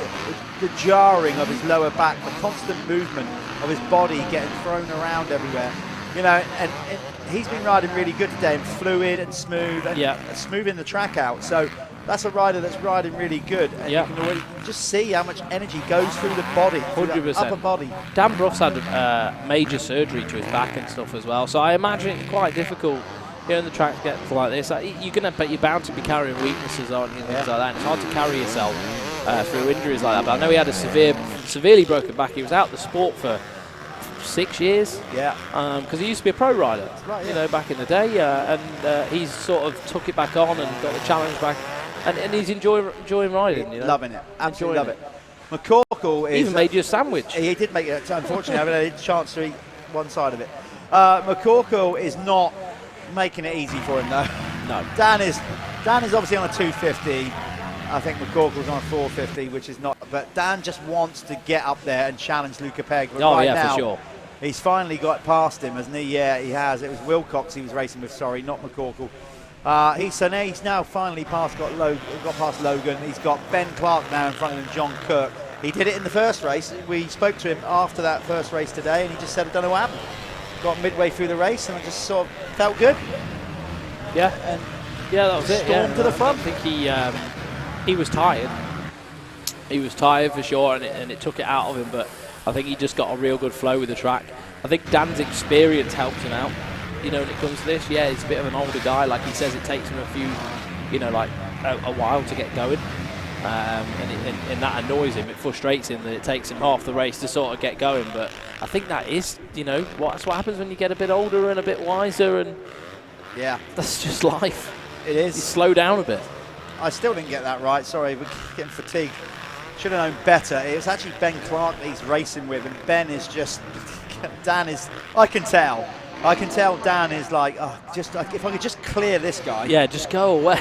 Just come on, you're filling me with roosh. I'm trying to catch up that other 250. Looks like we've got a Suzuki in the mix as well. I think Logan Wilcox is there. He's just behind Dan. That pleases you, doesn't it? Oh, very much so. I love a Suzuki. So, Logan Wilcox on the Wolf Sport Suzuki. Look, putting it in. Goes past Dan, so Dan's even more frustrated now. He's like, this kid's looking good. Logan Wilcox, he's obviously fit, whatever he's doing, and he's passed the 277 of Ben Clark as well. So he's what's gone on there? Well, he made a mistake, and now Dan's got back through. Great race going on between John Kirk, Ben Clark, Dan Brock, Logan Wilcox. There they are, all on the screen. I thought he had a 2-for-1 special there, but he didn't quite get it done. So, Logan Wilcox doing it for Suzuki. Big shout out to Gary Pottinger who puts that team together. I know he tries real hard to put a good program together for those guys. That's the Meredith team right over there. Yep. Yeah. Yeah, Gary been obviously with those guys for a long time. Yeah, Wolf Sport Suzuki. So there you go. As he's looking across as Dan tears back at him on that 252 stroke. Well, just brilliant racing. Do you Yeah, know, real good. I'm excited for this one. It's actually got me out of my seat. I say it every broadcast, but just motocross is just the sport of kings. It is, you're all in with it. You've got to be so Sport committed. of kings. It is. You've got to be, you know, you've got to have that stature. You've got to be, like, dedicated, all those things. Like, it's not the sport of kings, obviously, in regards of the finances, you know, like golf or tennis or anything like that. In that sense, what I mean is the gratification of knowing that you've done it and the challenge ahead. It's any sport is amazing and takes 100% dedication to get to the very top. I'm not knocking that. What I'm saying is motocross has so many things that throws your way beyond your control, mechanical sport. So many incidents can happen, so much luck involved with injuries. You know, when things go wrong, they can go spectacularly wrong. And yeah, so in that sense, when you get out there and you're doing the winning, you're a king. That's what I'm getting at. John Kirk is coming under pressure now from the Suzuki, which will please Callum immensely. And look at this three-way battle. That's brilliant. It's not just... That is brilliant. Look at that. Right, oh, so... No. It's not just the Suzuki. I think he's a good kid, and it's nice to see Logan, you know, getting out there and doing it. Yeah, it is good. I will say at the same time, Ben Clark is just having none of it. He fended off Dan Bruff. Dan's now dropped off. He's now getting challenged by Logan, obviously, and whatever, and he's not yielding or letting Logan went through. super wide then. Look, but he's got this good line here. That's working for Ben Clark as you go. Look, as he blows past. Keeping the momentum up, Callum. We're at that stage of the day. Any race, obviously, you'd argue always shortest line is quickest line. Yeah. But as the track deteriorates, gets rough, sometimes just keeping that momentum, the minute you start to hit all those bumps, it takes it out of you. And They've swapped positions I again. I know. It's what a race. They've swapped positions again. This is incredible. And whoever said a Suzuki 250F isn't competitive? Yeah, well, I didn't. No, because it's the jockey on it. That's what makes the difference. Modern bikes, I think most bikes are all equal measure, give or take, by the time you do your suspension. And drag race up the hill. Things like that. But he is making it work. Meanwhile, Harry Bradley, you haven't seen much of him, but he is on track to win the Moto Verde Amateur MX1 title. Luca Pegg is gaining 3 points back on. Where is he? Has he gone disappeared? Has he disappeared? No, talk about Luca Pegg. My leg is swelling up. Yeah, I've been bit by something. So yeah, need to address this. Sit down. Don't need to address it. We've lost, haven't we? I can't see him on the board. Luca Pegg? No, not Luca Pegg. We're Dan. Yeah, Dan Bruff back to 21st. So something's gone wrong there. Oh no. He's falling out. He's falling out. This is going to have a knock-on effect to the championship, big time. Big time. Yeah, it could for him. He's going to lose if that's him dropping down and going out of the race. That definitely puts Luca Pegg in a position going into the last round, like where he can manage it. He could do it, yeah. He's not under so much pressure. Yeah, I don't know. Dan will be happy that he'll get another year in the amateurs, I think. Is that why he's done it? Oh, I don't know. So he doesn't go 2 for 2 and then he has to move up. So Harry Bradley, he's going to get it done here, I think. Yeah, we said he was 101 points ahead coming into today. Then he took the first race win this morning as well anyway. So that will make it, wherever Billy Wynn finished, that would make it 104. Probably even more than that, and he's winning again. So that's a champion by my reckoning, about to be crowned. Callum's gone over there. Callum and Harry are good friends, so Callum just wants the satisfaction of basically celebrating with his good friend Harry Bradley if he gets it over the line. We have, there we go, 16 on the clock, seconds to go. Harry Bradley is over the line, so next lap around he will get the 1 lap board. So we've got basically about 1 3/4 laps to go. Coming up after this is the expert class, the RFX expert class. Jaden Ashwell will be hoping for better things after laying it down in the second corner of the opening moto today. But Sean Southgate had a good one to pull away more points in the championship. And then we finish off our racing here at round 5 Hawkstone Hawkstone Parc, brought to you by MX Nationals and Milwaukee, and on MXN-TV. We are going to wrap it up with those guys, and Harry Koulas is acutely aware that he can also wrap this championship up today in the Liat MX1 category, and he can also win the Lifelines Championship fastest 40. So basically it kind of mirrors the MX1 guys championship at the top end, but what we do is we score it as an open race with 450s and 250s together, and basically just to find out, really more than anything, where a 250 rider is going to end up in the grand scheme of things. That's why we did Lifeline's fastest 40.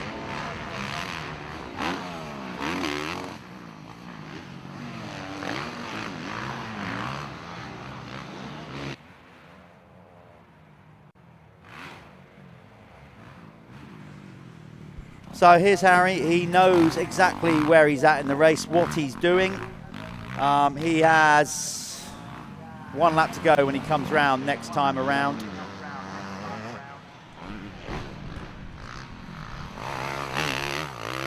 He's got a 6, nearly 7 second lead. He's having fun, clearly there, just letting it cut loose. It wasn't a whip or anything like that, but it was a super relaxed, I've got this, let's just bring it home. 1 to go. There's Barry with the 1 lap to go, board. So Harry Bradley, nice lead. There's Luca Pegg, but he's on a 250. But so he's no threat to Harry's championship. But he is stretching out his lead in the MX2 as well. So the top 2 comfortably ahead of Logan Wilcox and Ben Clark and John Kirk.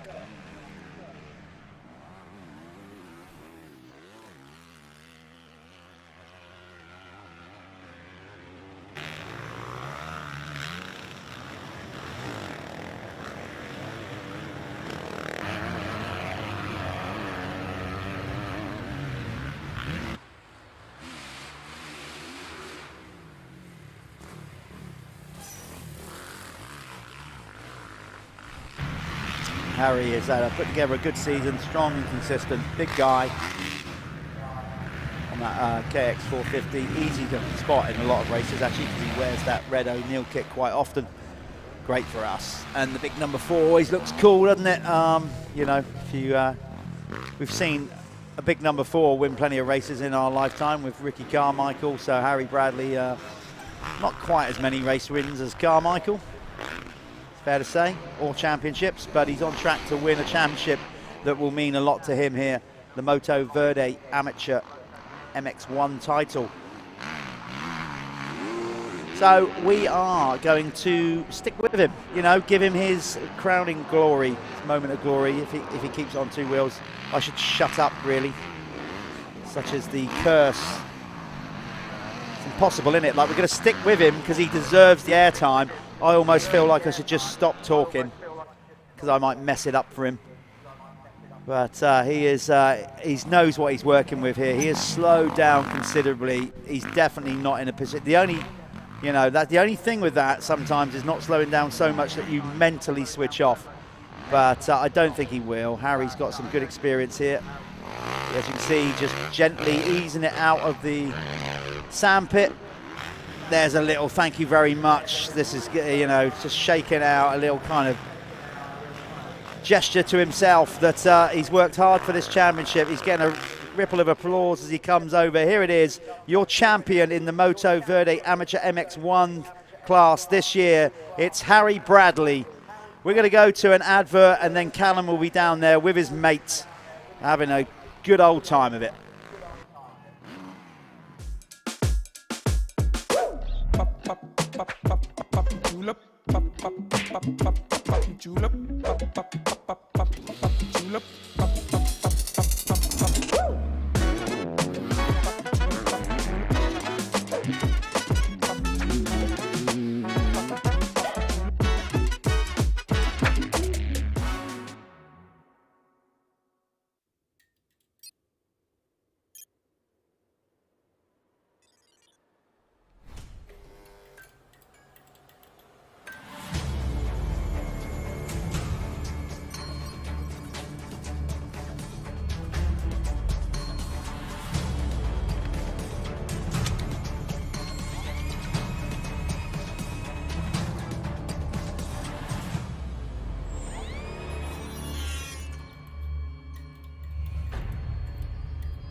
So, Harry Bradley, you are the amateur MX1 champion, and I'm going to award you with this gold number plate.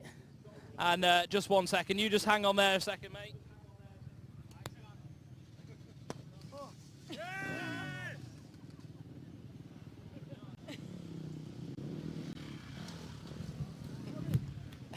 There we are. All right, go on then. Beautiful. Oh, well, was that professional? I don't know. Yeah. There we are. Harry Bradley is the MX1 Championship winner. Well done. And on to bigger and better things, eh? Anyone you want to thank? I've got a lot of people to thank, but everyone that supports me week in, week out. Obviously, I'm not any professional, but I do my best to help our local shops and get a lot of good, cheap and free stuff. So I appreciate it. Everyone that helps me, my girlfriend, my family. My mum's probably watching in Singapore because I haven't won anything like this since about 2009. So, yeah, no, really happy. Well done, mate. And, yeah, we'll see you next year, yeah? There we are. Harry Bradley, everybody.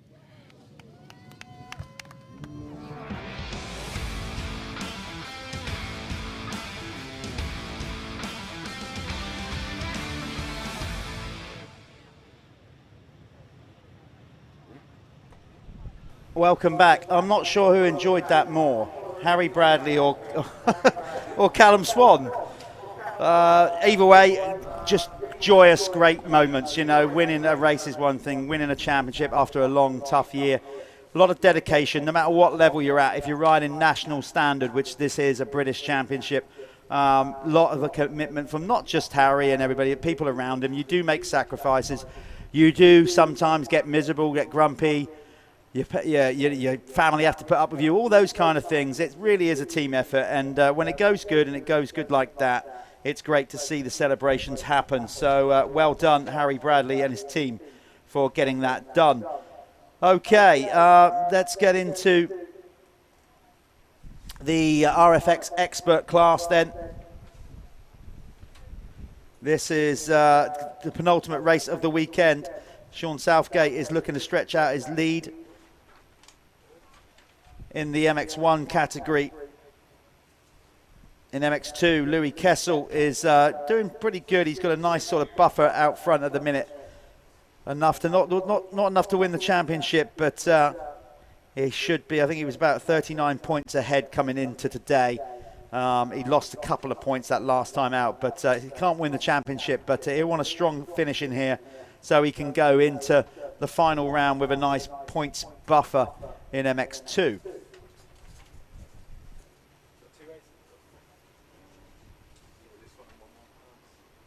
Sean Southgate, as we said, it's pretty tight between him and Jaden Ashrow. It was coming in until today. It was just 12 points. But Jaden Ashrow on the AJP Husqvarna, sorry, Gas, took a tumble in the second corner whilst the sharp end leading the way. Went down. Actually, Sean Southgate couldn't avoid him, rode over him. So he's lost a bunch of points. So Southgate's kind of more in the driving seat now. There's Phil Mercer, still going strong. From a motocrosser's point of view, regards of being young and super competitive, he's definitely the wrong side of 50. But Phil absolutely loves it. He had an opportunity to come here and race Hawkstone, a track he's ridden so many times. He could probably do it with his eyes shut on the first March MX machine there. Phil's been doing some AMCA rounds and stuff as well, still going strong, as I said. So it's great to have him here with us, rider number 200. We are waiting for the 15-second board. It will turn to 5. You won't need to see it. You won't need to work that out, because in a minute, see, they're all relaxed, taking deep breaths, their final rundown. See Matt Bayless there just checking his glove strap. Final stretches. As soon as that 5-second ball goes up, they all go into some kind of mad attack position. Yeah, I always check my glove. I like to pull my glove. So I like to check my gloves. I always like to pull them real tight. It's probably more of a nervous thing, isn't it, more than anything? Yeah, people just have their own sort of things that they need to get through. Yeah, we all got our routines that we do get us through. I have to say, from my standpoint, I was always super relaxed and didn't want to realise I was engaged into battle. Yeah, just took yourself away from it. But everybody's different, that's what I mean. Everybody sets up differently. Phil, look, on the bite in that clutch, he's going to go for it. Great shot, as you can see them fly off the line. Southgate with a flyer. Ryan Mawhinney, power to weight ratio round the outside, but Southgate close makes the shorter route, gets it done. Is that Jaden Ashwell on a Husky? Maybe. Well, the team kind of run both bikes. They haven't necessarily. Yeah, maybe they haven't. I don't think they've got like a manufacturer Well, sponsor. maybe the bike was so damaged that he's had to go out. Well, that is a Husky, definitely. He's had to borrow someone's bike, so. Yeah, maybe because the bike got rode over, didn't it? Looks like he's got his numbers on though. Yeah. Well, he is riding for a team that do graphics. Well, that's true. So That's true. they probably had some done for that bike as well. Maybe, I don't know. There's Jack Lindsay, but either way, Sean Southgate off to a flyer. Ashwell quickly making light work of Ryan Mawhinney. We've got wave yellows down in that hole there. Can't see who's bitten the dirt in there. And I think somebody is. They're down there on the side. Yeah. Stuck between the track and the fence there, so they didn't look like there was. Steve Bixby on that brand new 2023 KTM. Unfortunately, they don't come with a winch. No, they've got everything else. They don't. Yeah, they've got everything else on them. Traction control, launch control. They've got shift control now as well, but don't have a winch yet. They've got a coffee holder, mug holder, USB. Someone's messaged me. You've got signal. Well, I've just come back from an injury. Planet Moto, first lap leader, by the way, was Sean Southgate. Point on the board for him. I've just come back from an injury. I need to get some insurance. Perfect timing, really, because I've just heard your deal on the live stream. Excellent. Well, there we are. Well, works both ways. You know, we're both winning. So I'll get in touch with you, mate, and we can get something sorted. No problem. God, Jimmy Marsden coming to shot there. Matt Bayliss. Christ, he came into view like a scolding cat. He's on it. He's riding really well on that 150, 125, whatever it is. But he does ride it well, though, doesn't he? I mean, he did the Supercross stuff the other week, didn't he? Was he on the 125? Yeah. He did do it on the. Yeah, and then he did Of course, he did. He did a straight ribbon. Yeah, he did, didn't he? Yeah, he did. For us, and then he did the mini bikes. The farm bike thing, yeah. So he's a master of many talents. He's a very good rider. Yeah, in fact, I'm going to go out on a limb here and we'll tell you, it's not no news, it's old news, but Matt Bayliss is part of the Motocross of Nations Pit Bike of Nations Team GB team. There we managed by myself. We are going there to win. No nonsense. We're having it. We finished second twice over. The Americans are having it this year on home turf. Jordan Booker, Matt Bayliss, Chris Bayliss. That's a winning team. We're on it. Villapoto and all those guys, if you're watching in America, I'm going out on a limb. I might get lynched for it. I don't care. Who's in the American team? I don't know. I haven't seen their announcement yet, but Villapoto raced before along with Carson Brown and all those Carson guys. Brown, I mean, he's really good on that. Last time out there, when we did it at Redbud before, it was a mudder, a real mudder. It didn't really count, did it? Well, it did to us. We finished second. But, we want to win. So this year I've picked a team. The credentials by Rob Bidos to team must be riders that have raced either National Championship GPs or Supercross. Has this team got a budget? Well, we're building up on a budget. So far we've got flights covered. No, but the coffers are coming up, building up. So far, up to £4.17. Nice, yeah. So funds are raising rapidly. So if you want to get involved, with Team GB mini bikes, Team GB Pit Bike of Nations team. If you want to get involved and help us go out there and hand it to the rest of the world. Obviously, it's a bit of fun, but it's not. Yeah, serious. Booker is he's in full training mode. Is he? Oh, yeah. He's going to build a track day. Doing laps? He wants to know what the track's going to be like at Redbud so he can build a replica. He's off his head. So we're ready to do that. That's going to happen on, I think, Friday and Saturday night at Redbud. It will be live streamed on MXN-TV, on Racer X. Racer X TV. So, we're not going to ship the Alpha Live crew over there then, no? But obviously the actual official Motocross of Nations is I think you just gave the directors a heart attack when you said that. We're going to America. That's happening. Anyway, end of September. And, of course, we want to go over there and cheer on the Brits proper in the Motocross of Nations team. Mark Chamberlain will be announcing his team soon. Nice. I'm excited to hear what that's going to be. I've got some sneaky suspicions. Anyway, back to this one. Southgate versus Jaden Ashwell. That looks like a new shape Husky. It is. It's the 23 model, isn't it? Yeah, that is a new one. Maybe it's just a bike that they've just didn't think what they wanted to use yet, or wasn't. You know. Well, I did hear. Maybe we can get some insight. No, well, I can give you some insight. I did hear some kind of whispers that they're thinking about going to Husqvarna next year. So maybe they've just made that decision. They had a bike in the van and thought, let's go for it. Yeah. Go for it now. I mean, I'm not set in stone because obviously they get a level of support of gas as well. But either way, the AJP team do a great job. Yes, they do. They do. Right, Southgate has got his hands full with this one then. Ashwell is mad, angry, annoyed, all those things that he lost those points after washing out the front end in the opening moto today. So these are first and second in the championship in the MX1 RFX championship. In MX2, we've got Louis Kessel leading the way in the championship. Where is Louis? Down in 12th, so he's losing points to Sam Atkinson this time around. Sam is second in the championship in MX2.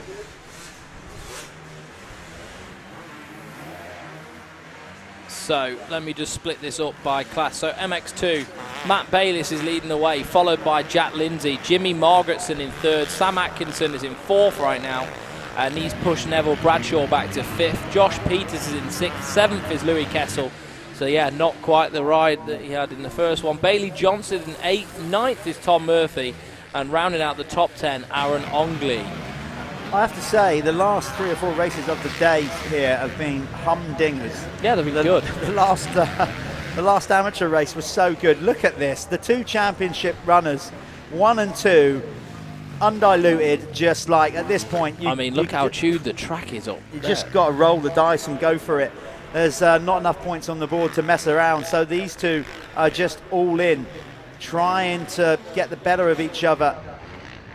Ashwell will want to get those points back, and psychologically he just want to get one over Sean as they go into the last round. Yeah, it is a battle of the psychology. You sort of like especially if you're in Jaden's position, he needs to show a little bit of like flair, doesn't he? Like he needs to say, look mate, I'm here and I want this as well as you. So it's his race to win right now. Southgate's just doing the right thing. He's out front and he's, I imagine, just trying to manage this gap, which I can't imagine is very easy, especially with a rider like Jaden who's not going to give you an inch. See, when you see that camera angle through there, it just looked like Jaden was going way too wide. Yeah. You're like, what's he doing? He's losing so much time. But then when it swings back round to the sandpit, you realise that you get the run up the straight and you gain it all back, because he didn't lose any time at all, really. To be fair, he did light it up. He had those legs hanging off and just kept it flat out. I'm wondering whether that Huskies on there is Ben Posser's, the boss of the team. Yeah. Wonder if it's his 350. It could possibly be that bike. So, we'll have to find out anyway. Well, he could potentially be in the winner's circle at the end of this one. So. He could well be. The rider in third is the leading MX2 rider, Matt Bayliss, and he is currently the quickest rider on track. He's set the next fastest lap on a 1:25. Yeah, he is a 1:25, isn't it? Yeah. He is absolutely shredding, riding the wheels of it. There he is. Look at the way he's attacking that. As we said, Matt is a very, very talented rider. No doubt about it. He can turn his hand to anything, supercross, motocross. Yeah, he's just a good bikes, rider, isn't he? He's just got that natural flair. I think when the track gets like this as well, we saw a 1:25 do well in one of the previous races as well, which was a bit unexpected. But I think that, it's a lighter bike, isn't it? It's a lighter bike, a little bit more manageable. Obviously, they're fast if you keep them in that sweet spot like he can. That's the point. You can hear it revving so much there. You've got to keep it lit. If you keep it rolling, momentum just takes over, doesn't it? Yeah. The only place he's going to be losing anything is up the hill. Yes. Really. But he's working. He's trying to squeeze as much as he can. He'll be working that bike super hard. Looking fresh in his new Ride MFG, or just Ride racewear. Chad Yarrington's new clothing brand, and he's kind of signed Matt up to the firm.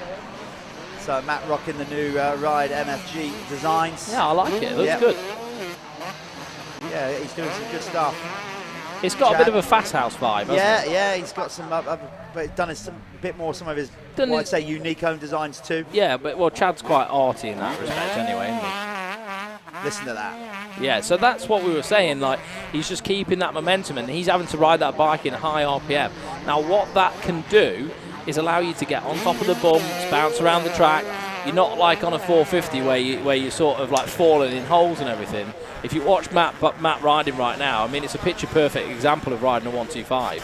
It's absolutely mint. See him taking a little look over as well. He wants to win this one. He does. He'd at least challenge himself. So Jaden Ashwell's gone a 2:11. He's gone fastest. Are we going to have that change again? Well, Sean Southgate went quicker just before him, then Ashwell did it. So Matt's probably just going to start getting dropped off the pace here. But that's, I mean, come on, he's racing a 125 against 450s, for God's sake. But he's keeping them best he can in sight. Okay, here we go. Southgate only 1.4 seconds ahead, but Bayliss leading the 250 charge ahead of Jack Lindsay and Jimmy Marsden, then Sam Atkinson. So Kessel is losing a fair few points, not so much to Atkinson actually, which is all he needs to worry about at this stage.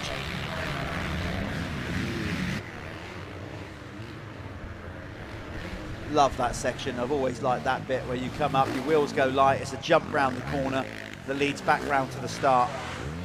Like you said earlier on, how you like that bit. You kind of just come up the hill and your wheels go light and you kind of jump into a berm, don't you? It's lovely. Beautiful. It's such a buzz when you jump into a berm. It is. It is though, isn't it? That new part of the track works so well. Yeah. Like it's so much better than what it was before. It's a massive improvement. Southgate looking well in control at the minute. I think he's he is, yeah. Ashwell doing all he can, but building that cushion. I mean, Ashwell is riding a bike that you can argue is not used to.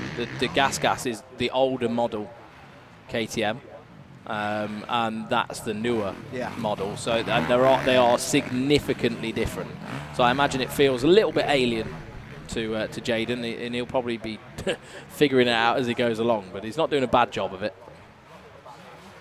Matt launching into screen. Here's a good battle then. This is Sam Atkinson, who's just, if he can put another couple of 250 riders between him and Louis Kessel, that will just give Louis something to think about going into the final round. Sam Atkinson is rider 127, by the way, on the Phoenix Even Strokes Kawasaki, the bike in green. Yeah, and he's battling with Jimmy Margaretson, I think on a 722 Fantic. Yeah, and there's Nev Bradshaw lurking. Don't rule him out. Jack Lindsay, he's got some style. Jack Lindsay has got a lot of style. He won the Moto Verde whip competition at the Moto Verde Ride Day. He did. Very popular with the kids. The kids did the vote. They gave him the biggest cheer. But to be fair, I thought it probably was the best one. Dylan Walsh won't like Dylan was good, but like it was a smidge. Yeah, there was a smidge in it, and I think the two-stroke also gave it that gave it a few style points. Panic, when you rev it to get the bike back and all that. That's it. So cool. no disrespect to Dylan. It was a good day, the Moto Verde Ride Day up at VIP last Tuesday. Good to see them lay it on and so many people come out. The UK, as I said, one of the world's best salt-free bike cleaners. And not just that, said they do oils, they do chain lubes, they do stuff to freshen your kit up, arm pump oil. I particularly like their the blue one. It's the drivetrain cleaner. Yeah. Amazing. You spray it on your chain and all your engine where you get bits of oil. Give that a blast off after a few minutes, and it just all that horrible residue, it's all gone. And it makes your chain and sprockets last so much longer. If you can get all the crap out of there, then it's not binding, it's not grinding the metal apart. So it really is a good investment. That one bottle of that will last you, quite a few washes, because it's not something you're using over the whole bike. Yes, indeed. So there you go. They got a whole range of good products. Go and check them out. Remember as well, Carbon Comps. Get yourself on there. I think we're gonna try to get Anthony in here in a minute. I think we might be doing some kind of draw. Live draw or something. Really? I think so. Right, that's what I was told earlier on today. So Carbon Comps, .co.uk. Go and check them out. If you're watching this, obviously on your screen at home and you've got your web browser open, just open a new window and go on Carbon Comps. Put it next to this one, side by side. Yeah. There you go. He's got a brand new KTM that somebody is going to... We're doing the live draw for that. Oh, okay, we're going to talk. Okay. Sorry, I thought we were doing a live draw.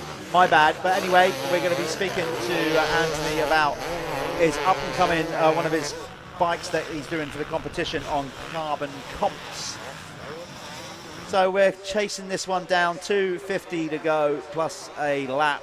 And there's Ryan Mawhinney in fourth. No, it's not. Is it? Yes, it is. That's Mawhinney. There's Marston coming through, the second place 250 rider, third place 250 rider. There's Nev Bradshaw. He's put a move on Jack Lindsay and gone past him. Yeah, so Nev Bradshaw is currently in third, Jimmy Margaret's in second, and Matt Bayliss obviously still leading the way in the MX2. MX1, how that's running right now, Sean Southgate, followed by Jaden Ashwell, Ryan Mawhinney, Nathan Green. In fifth, it's Luke Mellows. Sixth, Fraser Norrie.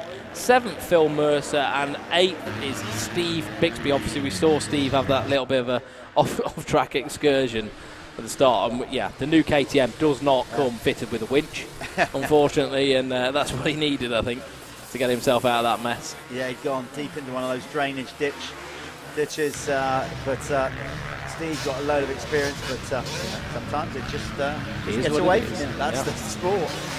Jack Lindsay on screen on the Apico Factory Racing Husqvarna, and then now we've got Nev Bradshaw there, looking good, Nev, isn't he? Let's be honest, when does Nev not look good? He's a stylish rider. He's aggressive. He's just got it. Yeah. And then now, obviously, working for CI Sport, so he's decked out in all the Alpine Star stuff. Yeah, I think he's a sales rep, isn't he? So he's all about the shops, sorting out the Troy Lee and the Alpine Star and everything else. I think Booker does a little bit as well, doesn't he? And all that team. I bet that's the thing. He takes an array of bikes with him when he travels around. I think it's absolutely mental. Like when we was in Ireland and he had a 500 with him, just like whipped it out. Right, okay, sound riding 500 today. The next day he was on a 250. It's like never keep track of what he's doing, but he's fresh. The veteran he's not really a veteran. I think he's very young at heart. He loves riding bikes. Making a damn good job of it at the moment. See that line? Yeah, but did you hear the bike as well? The edge of the track, high RPM. That was awesome. Yeah, lovely. The sounds are good. Listen, yeah. Love it. I could just be quiet. Yeah, maybe we should just, when he goes in the corners, we should just shut up and let him gas it.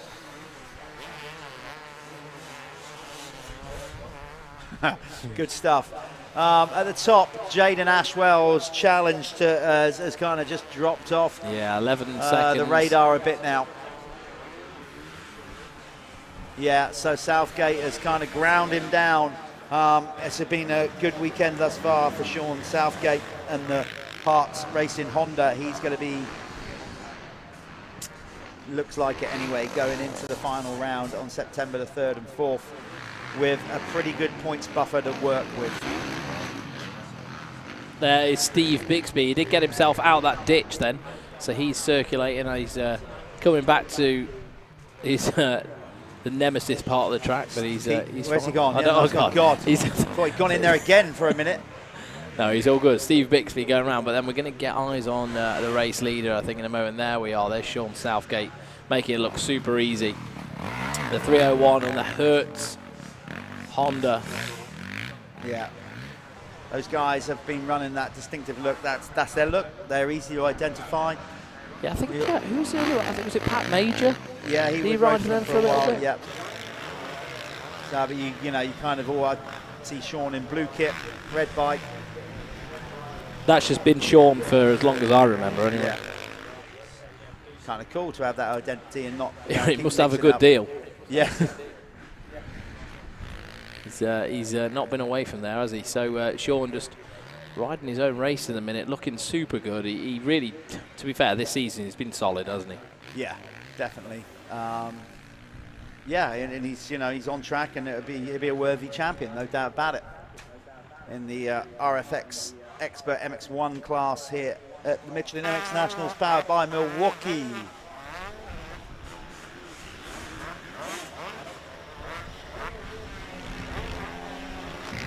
He descends down that hill at some speed. That's getting the choppiest it will be now in the day through there.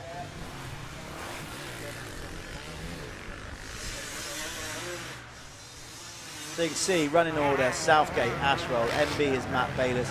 These are wild card riders. RM is Ryan Mawhinney. In 4th, 5th is NB, Neville Bradshaw. And the W indicates that they're wild cards, so they haven't registered for the series. They score points, but they just kind of pick and choose the events they want to come to. Jimmy Marston is currently in 6th. Then it's Jack Lindsay for 7th. Sam Atkinson still chasing hard to try and get Lindsay in another point. Have we got any info on registration for 2023 yet? As far as I know, it's open. I do know currently there are major technical issues with the current website and web server. I don't know when that's going to be back up and running. I think it might be a case of the old one has to go.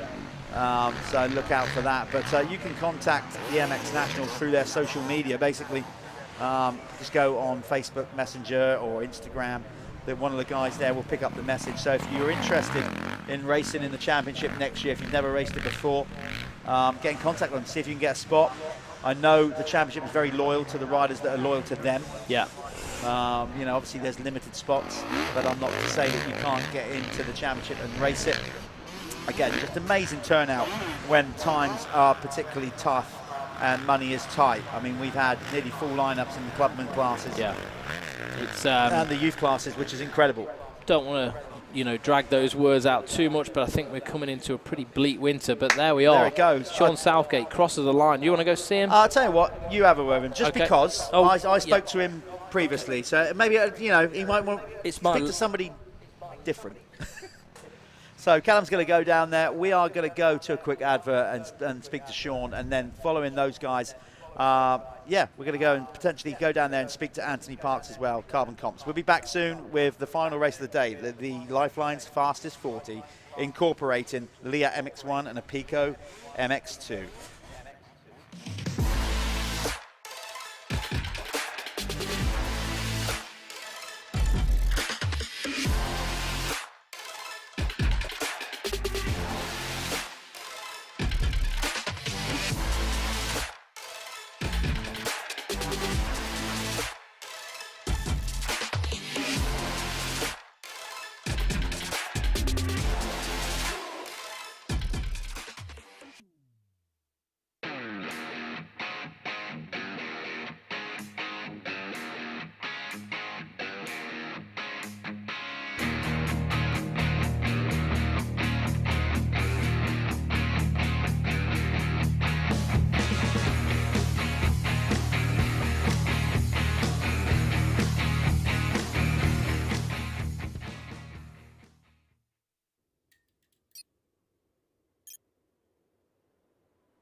Mate, how was that? It's getting super tough out there, isn't it? So you did get the win, and you did have a significant lead at the end, but you put a lot of work into that one. Yeah, starts have helped massively every round so far. I've had some terrible starts, but this weekend I had 4 starts. By the second turn I was in the lead, with hole shots and stuff. So it's just start is everything, especially with the 250s, because at Cusses I was in a race with 7 250s, but I weren't gaining anything. But nah, that's the heat as well, but that's rough. Is the track getting pretty savage now? Has it got some horrible square edges and things like that? Is it technical? Yeah, definitely. I tried to slow it down to begin with to find a rhythm to go the distance, but I looked back and I couldn't believe Jaden was right behind me on someone else's bike, and then I was like, right, we need to ramp it up. And then once I started to get a bit of a lead, and then I had a near moment over the back, I tamed it down. Thought, yeah, that'll do. Cool. Well, you did it. Is there anyone you want to thank? Obviously, Hearts MX. Definitely Steve from Hearts, my mum and dad, my wife, who's at home painting. My nan and granddad are watching this back home. They watch it all day. Yeah, everybody, Mark Eastwood, everybody on the bike, Ashtiff, yeah, everyone, thank you. Well done, well done.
initiative to move, so I make it harder. Think about it, the world time has come to. Okay, here we are. I'm hiding behind a KTM because I'm so small. It's on a stand. I'm not that short. We're here with Anthony Parks from Carbon Comps. And we've been saying a couple of times throughout the day what a great thing you do here with Carbon Comps. This is obviously, as you can see here, the next bike you've got up for grabs. Tell us the process of how people can enter to win this bike. Yeah, we do a brand new motorbike and accessories every single week. Thursday, same time, same place at 9 p.m. The draw is every week. This is one we've just launched the other day, a brand new 2023 KTM 350, and you can win it for just £9.95. Head over to the website carboncomps.co.uk. You can buy yourself a ticket on there. You can see on here a little QR code for the guys to scan, and yeah, head over to the website, answer a simple question, and we deliver the bike straight to the winner. We do a live draw on social media. Yeah, go check us out. I recently tested the new KTMs for Dirthub, and I've got to say they are particularly good. They've done a lot of advancements to them, so it's well worth getting involved with this. It's not just motocross bikes. You do enduro bikes, and you're trying to do raise a bit of funds as well for the ISDE team, or has that been and gone now? That's been and gone, that, as we actually did really well, and thank you for everyone who got involved in that. We raised just under £13,000, and every single penny that we raised went to the ACU ISDE team for the 6 days, and we'll actually be there. We've sponsored the first day of the 6 days. We try and do as much as we can for two-wheel motorsport. We get a lot of money back into the sport, obviously supporting MX Nationals Championship and so on. But yeah, ISDE team, we raised £13,000, so it was fantastic, really good. There you go. Keep up the good work, and obviously we keep raising money and obviously doing this great thing. So get onto carboncomps.co.uk. There's this will go and go, and it's just after this, well, there'll be another bike for somebody to win. On it goes. And it's always brand new bikes, isn't it? Yes, all we do is brand new bikes and accessories every week. So we've got an FE350 the week before this one. We do a lot of enduro, motocross, a little bit of trials and some adventure bikes as well. Great stuff. Okay, we're going to work on a plan maybe for the final round. We'll tell you more about that when we get to it. Remember, the round 6 is happening on the 3rd and 4th of September. We're going to announce exactly all the details of that soon. And thanks for your continued support. There's Ant from Carbon Comps. Go and give them a follow. We are now going to watch the final race here of round 5, the Lifeline's fastest 40, incorporating Leah MX1 and MX2.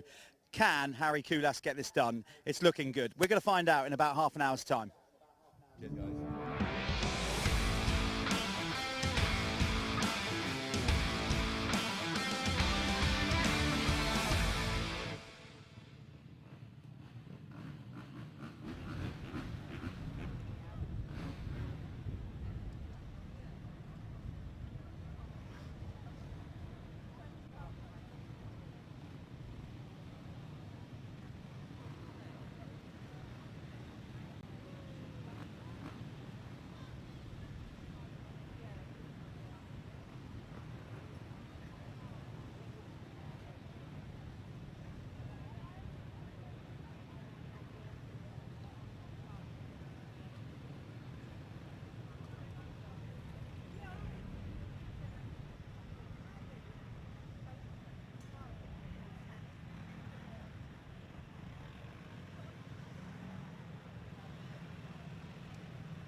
Right, here we go.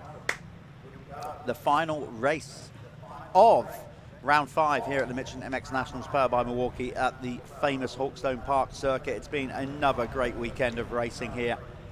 Always delivers Hawkstone Park. It's just the nature of the circuit, the environment. Obviously, just more people want to maybe come out because of the history and heritage, all those things. So it's great that we are racing here at this famous circuit. This is the Lifeline's fastest 40, brought to you by also Leah as title sponsors of the MX1 class that Harry Koulas is looking set to win, as well as the Lifeline's fastest 40 championship. And then in the Apico MX2, well, that's not so clear cut. Tom Grimshaw didn't score too many points in the first one. There he is, number 16 on the Chambers, Husqvarna with the red plate. He's still holding on to that, but the lead would have come down. Jamie Carpenter would have pulled points on him. Will Tom Grimshaw come out of here still holding the red plate? What I can tell you is it is going to go to the last race, just simply because of the points on the table between those two. But Harry Koulas just has to use his head here. He's got a nice big gap now over Josh Gilbert. Basically, as long as he is 50 points ahead of Josh Gilbert at the end of this race, he is going to be crowned the 2022 Liat MX1 MX Nationals powered by Milwaukee champion, and he will also wrap up the Lifeline's fastest 40 championship, where we score the 250s and the 450s all together, how they finish in the race. So that's an interesting championship as well. More to just to see where the 250s finish up in the overall rankings. That's why we've done it. Here we go, gate drop, the final race of the day here at Hawkstone. Koulas, bang, straight down the pipe. No nonsense, just wants to get it done. Made another blinded start. Brad Todd in second, John Adamson third. Cutting to the inside there was Gav Stevenson making a good start on the Dixon Racing Honda. So, but Koulas in that all-white fly kit, riding in the fly kit now. They team switched over last weekend and are now wearing fly, and he's in that all white and blue summer kit, air conditioned kit, and that's the way to run it out front if you're going to wear a white kit. stay out front and keep it clean. So Cusses on that cab screen. There's John Adamson. Hopefully John will have a good ride here, and it's been a tough weekend for team owner Lee Toland. I'm sure many of you on social media would have seen that on the way to the Swedish GP with Bobby Bruce, they had an accident. I didn't actually see the truck. I didn't see the truck. Team truck went over on its side, and obviously an expensive truck for that to happen, but obviously nothing to do about it now. As annoying as it is, Lee's trying to look forward, and hopefully John will put a smile on his face in this one. Was it involved in a collision or something with it? I don't think so, no. Oh no, Tom Grimshaw on the deck. Not good at all. Championship leader. He had a bad opening moto, and now he finds himself right at the back of the pack. Right, this is it for Tom. He's got so much work to do. It's not done. Listen, it's not done by a long shot. We're going to the last round. We knew that anyway. But now, Grimmy, he's just got to give it everything he's got now. He can't even consider just consolidating championship points. He's going to have to ride the wheels off that thing now to try and make it easier for him going into the last round. Roll the dice. Hopefully the red mist will come down for him. If there's any consolation, Jamie Carpenter came through in 17th. So yeah, Jamie's not having the best ride anyway. Best start. So we'll see what's going to happen, see how that develops. We will keep an eye on that then, because as far as I can tell, Adamson goes down as well out of second spot. Dylan Walsh is the leading 250 rider. Obviously Jorgen Talvicu won the opening moto in MX2, so he's looking good for the MX2 overall. So I was speaking to Neil Prince. Apparently Talvicu and Gilbert came together. And that's how Gilbert crashed. But it wasn't on purpose. It was just they were just wrong place, wrong time, racing incident. So there's no bad blood there. It's okay. So we're keeping an eye on the times here. There's Cusses taking the short line, jumping in. Look at that. He's just taking the inside all the way round. Okay, he's gone out to the second one there. Yeah, he used that middle rut was working good yesterday, actually. There's Walsh on the Kawasaki Revo 7 machine, leading MX2 rider. There's Martin Barr. No stranger to sand conditions. No, and there's a South African champion as well. That's someone told me Tristan Perrett is the South African champion, MX1 champion. Yeah, he's looking to come over next year. We'll do a full year on the UK. Don't know who he'll ride for, what he's going to do, but he definitely wants to base himself here next year. He's put a stamp on it, though, hasn't he? You know, like he's come out and he's had some good results. Like he's been well up there. So I mean, I imagine teams are interested in him. If it makes sense for them. And if it makes sense for him, obviously. But put your money where your mouth is, I suppose. Get out here and start racing. That's what you got to do. There's Walsh absolutely just hanging off the back of that Revo 7 Kawasaki. He does ride the wheels off anything he's got underneath him, doesn't he? A little dry spot there. And talking of who's that? That's the South African. Is it? That's Tristan Perrett, right? That was Tristan Perrett leaned up on the fence. So yeah, it was, wasn't it? Because he's in that yellow fly gear. Yeah. Right. So with the MX2 side of things, hopefully Speed High won't mess us about here. Go and do it result by class there. See where we're at. So it's Walsh, Jorgen Talvicu, Carlton Husband, Carpenter in 4th, Grimshaw in 10th. Oh, I tell you what, I'd like to know the points when we come out of here. It's going to be, like I said, it will go down to the last moto of the year, I think. I mean, it's good for Carpenter's got to make hay while the sun shines, doesn't he? He's got to get his heels dug in and try and podium this moto. He just has he's got to go for it. Well, we've got to keep an eye on him. It's not his favourite conditions. He said that in the interview with me in the week, and I think in the interview we did earlier on today. Looks like Jorgen Talvicu's got round Walsh as well now. He's flying. Yeah, he's really riding well. Yeah, well, they went 1-2, the Estonian pair. Cusses won the moto in the opening race, and then Talvicu also coming second in the race as the leading MX2 rider. I'll tell you what, Brad Todd's having a really good day as well. On that SC Sports Home Bryce Evans Car Superstore machine. This time Josh Gilbert having a better one. Did you speak to Josh between motors? Did he have a chance? Did he bang his ankle? He's got to be careful because he's off to America on Wednesday to race Unadilla. And the team's also carting one of my bikes round a few rounds Oh, as well. So I was like, oh God, I hope he's not hurt. No, I went and saw him in the pits there. I think he just had a sore ankle. He was walking it off. He told me he looks okay now, doesn't he? I mean, it's probably not 100%. I imagine it's hurting him. He gave it a good old knock, but he is riding the AMA National next weekend, I do believe. And I think the 3 rounds after that, or whatever, or 3 rounds in total. So yeah, they're back off to the States. It looks to me, so Tilvaki, Jorgen has not found his way past Dylan Walsh. So that was Gil, I think his teammate Gilbert in front of him. So that's what it was. But he is closing, look at that, on screen right there. So that was him coming in behind Walsh. So he's definitely Walsh closing. is in a Stebbins Car Superstore sandwich at the minute. He is the Kawasaki Revo 7 meat filling. In that sandwich. Oh, lovely. That was very nice from Walsh. Cool, wasn't it? Yeah, really good. Very, like, when you see riders doing that, it's energy conserving, isn't it? If they can, like, jump over stuff, find some jumps within all the carnage, all the bumps and everything on the track, it's just one less thing to hit and take energy out of you. Well, as we see Gilbert working Brad Todd hard now. Broad sliding his way around that corner. I thought he'd lost it for a minute, but yeah, he's on those. Look at him power sliding on those insides. Taking some really unique lines there, Josh Gilbert. Yeah, hard to do on a paddle tyre as well. Yeah, that's an unusual line to take round there in the current conditions, but he made it work. He's trying to stay out of the rough stuff, isn't he? Save energy. Here we are, look, they're fighting for this one. They are. That foot doesn't seem to be bothering him too much right now. There's Walsh, there was Tuvaku. Sean Simpson, everybody, just to give you a bit of context on what's gone on there. He's broken his collarbone, so he's off to have surgery tomorrow, and he will be ready for the Revo Championship, because I think he's third in that right now, so he needs to get back for that. There we are.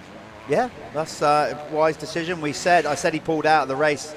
Like you said, actually, you said you saw him and he was pointing at his shoulder. So yeah, he's got metal in both collarbones, but he thinks he's just snapped the end of it off. So yeah, nightmare. Like you do, just casually. Like, just snap the end of it off. It's fine, isn't it? Just like, I'm coming in. All right. You saw him so casual, just like coming in. I've got an issue. This is going to be a good battle for MX2 here. There's Walsh. There's Tilvaki. Whoa! John Adamson, ride that pony, baby.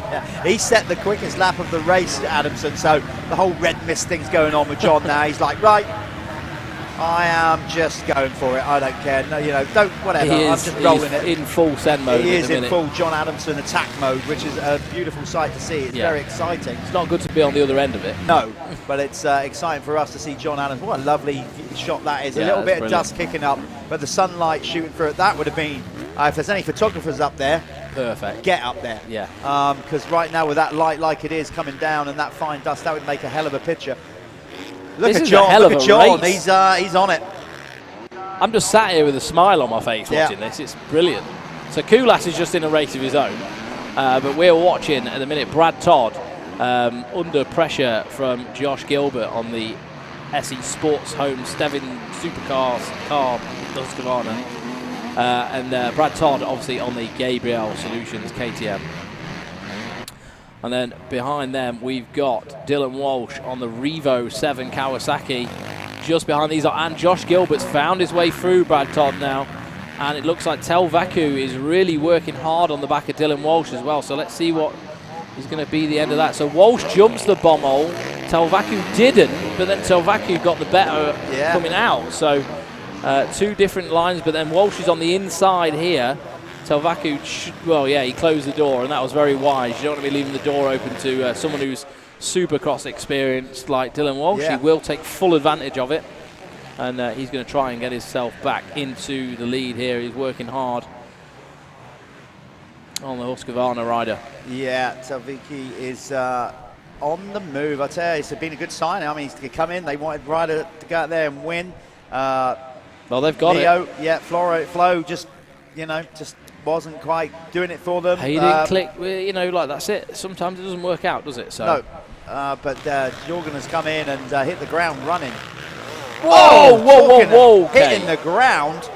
Dylan Walsh, how did he get... I do not know how he just stayed on. He just scrubbed off. Did he mean to do that? I don't think he did. Definitely did He just not. came in so hot. Obviously, he's got great skills. I think from Dylan Supercross. just ran out of tyre. Wow. That was spectacular. And he is fighting back. Like I've said in the opening moto, one thing you'll always get from Dylan Walsh, 100%. Without a doubt, yeah, without He a doubt. will not let up No. for 1 second. And especially after he's just got past. Yeah. He'll be riled, he'll be rattled, he'll be annoyed. But I think that's how you've got to be. It's got to do your head in. It's got to pee you off. If it doesn't pee you off, you don't care enough, do you? You know, at this level, you expect your rider to be peed off if they're passed because you're paying them to be peed off. Absolutely. Couldn't agree more. But now he's got his hands full with John Adamson, who effectively is not in the race. But, you know, look at Tilvacu's gone now. Yeah. He's through Todd. So again, he's working his way to the front. Will he actually pass his teammate on the 450? I mean, and will Dylan Walsh go with him? All these questions are going to be answered in the next 15 minutes or so. Yeah, Walsh has lost a toe now, but it might just give him a second to sort of breathe a little bit, and then could get back to work. But I think, do you know what? I think Walsh has rode really well for the track. He's more of a Supercross guy. I think when the track's like this, I don't know. It's not really his thing, I don't think. So I think he's having a good day anyway. But he's going to want to obviously go for the win. He's paid to win. It's going to be a good scrap till the end, that's for sure. Oh, Dylan will fight all the way, like we said. But yeah, arguably maybe a bit more hard pack sort of circuits, more jumps, more technical bit more things finesse, like that. Yeah. More of his thing, isn't it? But Kulas, just the Iceman, just doing what Iceman does, keeping cool, going about his business. Just want to get this championship done, and for him to get it done a round early will be a big deal, really, and for the team. By class. So Pro MX2 as it stands currently, Jorgen Telvecu's leading the way. Dylan Walsh second as they cross the line. Carlton Husbands back up to third, passing Jamie Carpenter. He's in fourth. Fifth is Adam Collins. Sixth is Callum Mitchell. Seventh is Jamie Law. Eighth Ben Franklin. So Ben having a half decent go at it. Tom Grimshaw in ninth and Jake Sheridan in 10th. So currently then, where's Jamie Carpenter, did you say there? Carpenter is in fourth right now. Okay, so he's scoring 18 points for that. Tom Grimshaw is in eight. Grimshaw's back in probably just about into double figures. Yeah. Yeah, so I mean, Grimshaw is a couple of seconds behind. You know, realistically, getting up to, I mean, he could actually get up to sixth, I think, realistically. Yeah. So let's keep an eye on what Tom's doing.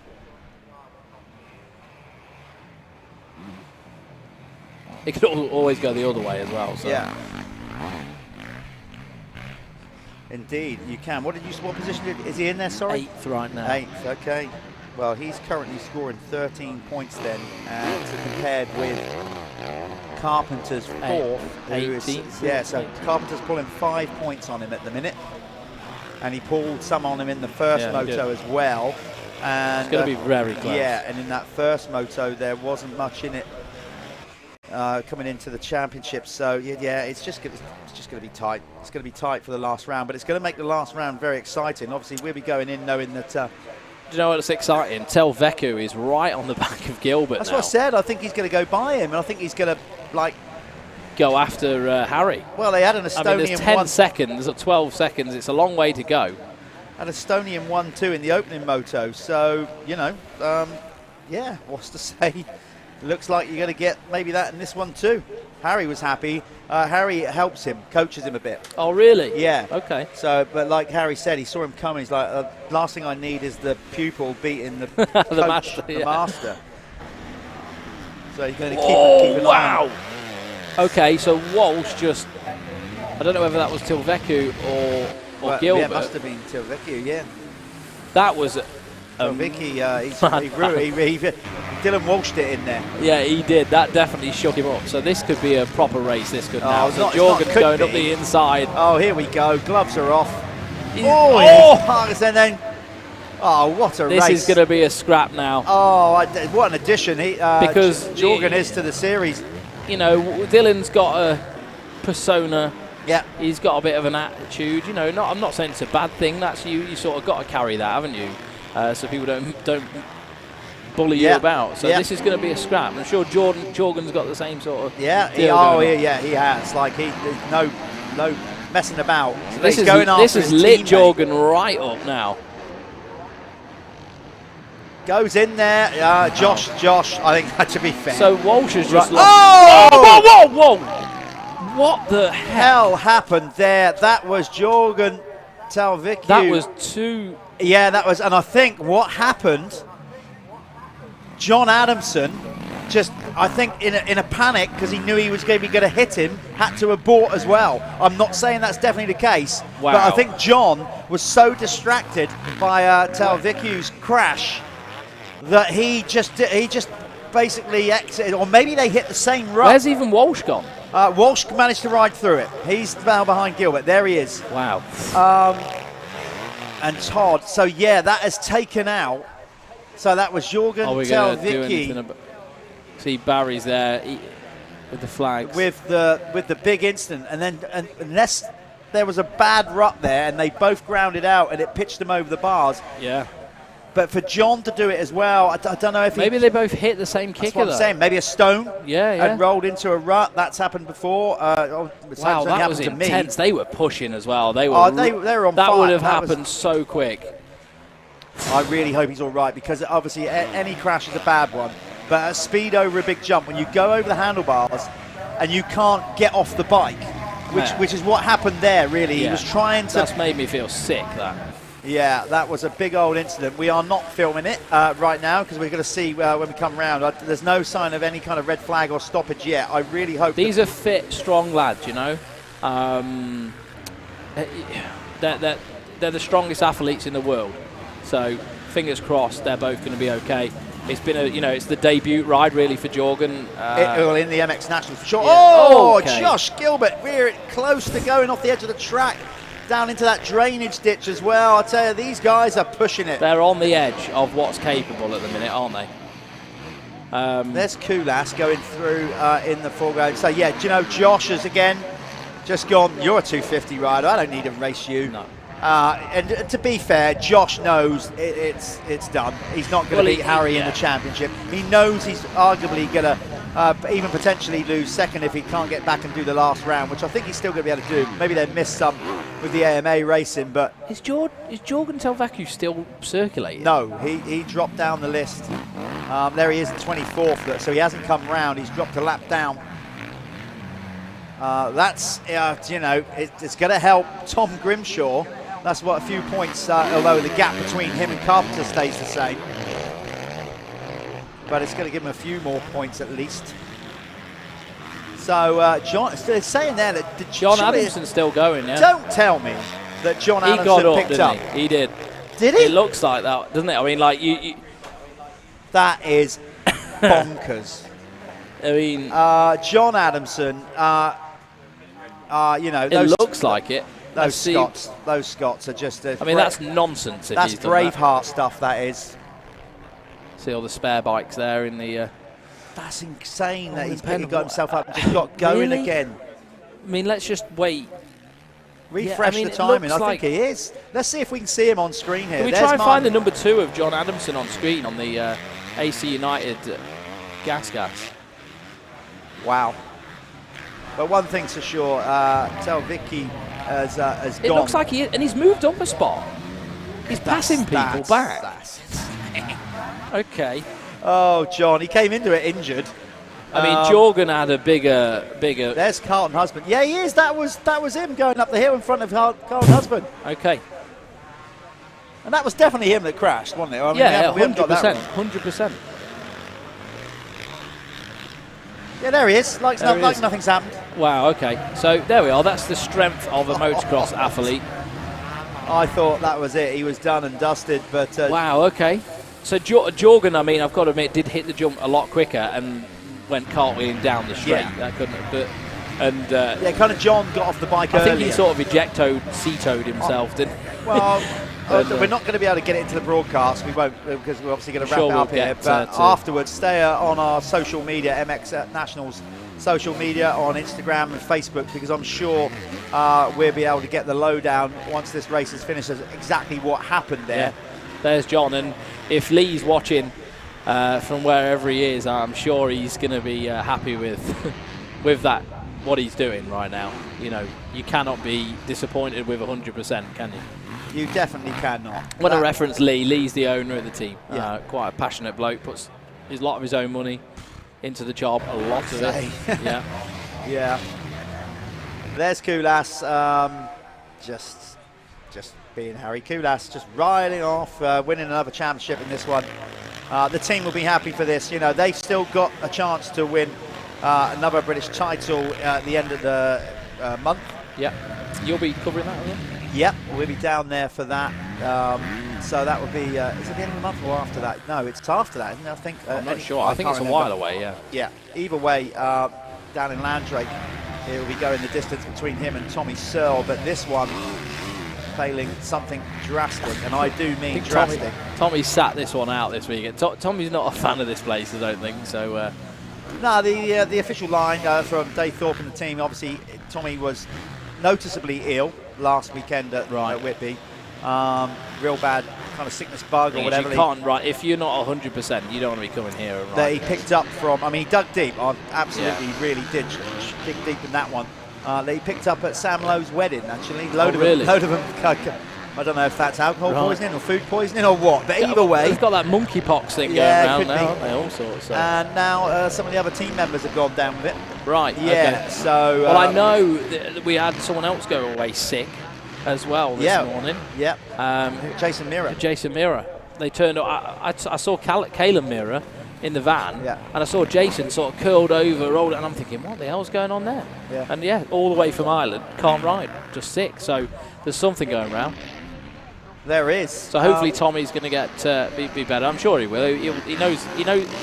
When you get past 30, you know your body. You know what you're capable of doing. If doing sort of like an event like this, Hawkstone Park, 25 degrees. If you're not well, it would be silly to do that. Yeah. Leading the MX2, there he is. Revo 7's Kawasaki's Dylan Walsh in second in the race. Second in MX2 is another Kawasaki, actually. I can't believe how cleanly he's getting over Carlton Husband. Bomb jump. Now, I'm intrigued. I'm not going to get into the full politics of it. I'm just not. But what I will say is simply this. There is some needle between Carlton Husband and Jamie Carpenter. So keep an eye on that. Does Carpenter even need to get into that race? Because Carlton is out of the championship, missed a round with a foot injury or two. Yeah. So it'll be interesting to see on that, because right now there's only 3 seconds between them, and be interesting to see. Be forced to race each other. If Jamie Carpenter feels like he needs to get in there and race, but he's going for a championship, so every point will count against Tom Grimshaw. Especially when Dylan Walsh is up the top of the leaderboard there as well, taking some valuable points. Yeah. In MX2. Let's just going to see. We're trying to get a visual on the timing clock on the finish. See how long's left, because is it showing on Speed Hive there, Callum? Not long left, 1 minute. There you go. So next lap around is going to be 2 to go. And there's Jamie Carpenter just coming through. Was that Jamie there? Yeah. Okay. So where was Husband then? In front of him? Just in front of him, yeah. Okay. Right. So maybe we should turn our attentions then, because there's not really much going on at the front. Let's see, with 2 laps to go, if we can pick up. See if we can get our camera guys, ops out there, onto rider number 6. Carlton Husband on the green Kawasaki, because where is he? No, Carpenter's dropped off the pace a bit, 4 seconds. So actually, so if anything, Carlton Husband has gained places this lap. Not gained places, gained a second on him, yeah. So Carpenter is, as I said, not going to do the maths, but I know, I'm pretty confident to say that the gap between Tom Grimshaw and Jamie Carpenter after this, going into the final round, is going to be a single-digit gap. Yeah. I'm not sure in favour of who. I think it'll still be just about Grimshaw holding on to it, but I'm sure it'll be down to a single-digit gap between them going into the last round, which is scheduled to be at Oxford Moto Park, a brand new venue. There's Carlton Husband on the Phoenix Tools Even Strokes Kawasaki. Good to have him back. Had that nasty foot injury. Yeah, I think it's took quite a bit of graft to get that right. It has. and he's just got John Adamson in front of him there. Yeah, I think he's pulled a bit of a gap over Carpenter now. But good to give Carlton Husband some airtime on that Phoenix Tools Kawasaki. So he should. He's running in second, and he's Phoenix Tools even stroke. Yeah, Kawasaki. Sorry. You know, Carlton will, feel frustrated this year, no doubt about it. But he's just got to finish it off strong, put it behind him, and then bounce back for next year. I think he just loves racing, doesn't he? He loves racing. Obviously, he's been with that team a long time. I think, does he get help from his friend as well? He plays football. He gets Jordan help from Jordan Pickford. Jordan Pickford, the England goalkeeper. Yeah, so good friends with Jordan. I think they was in school together. Yeah, I think they grew up together. So, but he just loves racing. I think Carlton does. He wants to get out here and race, and I don't think I've got any inkling that he's bored of it yet. So I'm sure we'll see him out here again. 2 to go. John Adamson has gone past him now. That gap between him and Jamie Carpenter, I have to say, did not look like 4 seconds.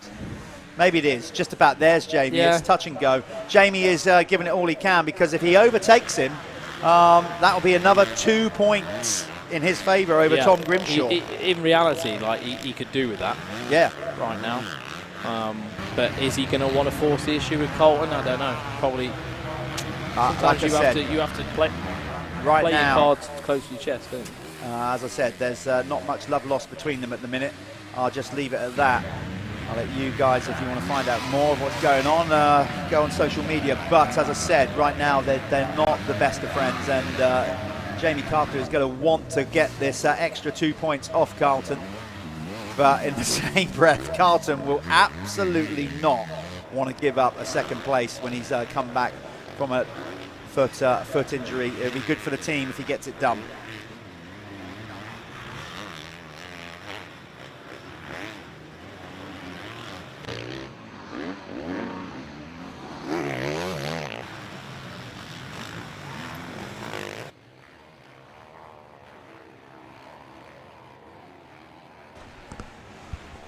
There's Josh Gilbert looking a little bit ragged, actually. Don't often see that. No.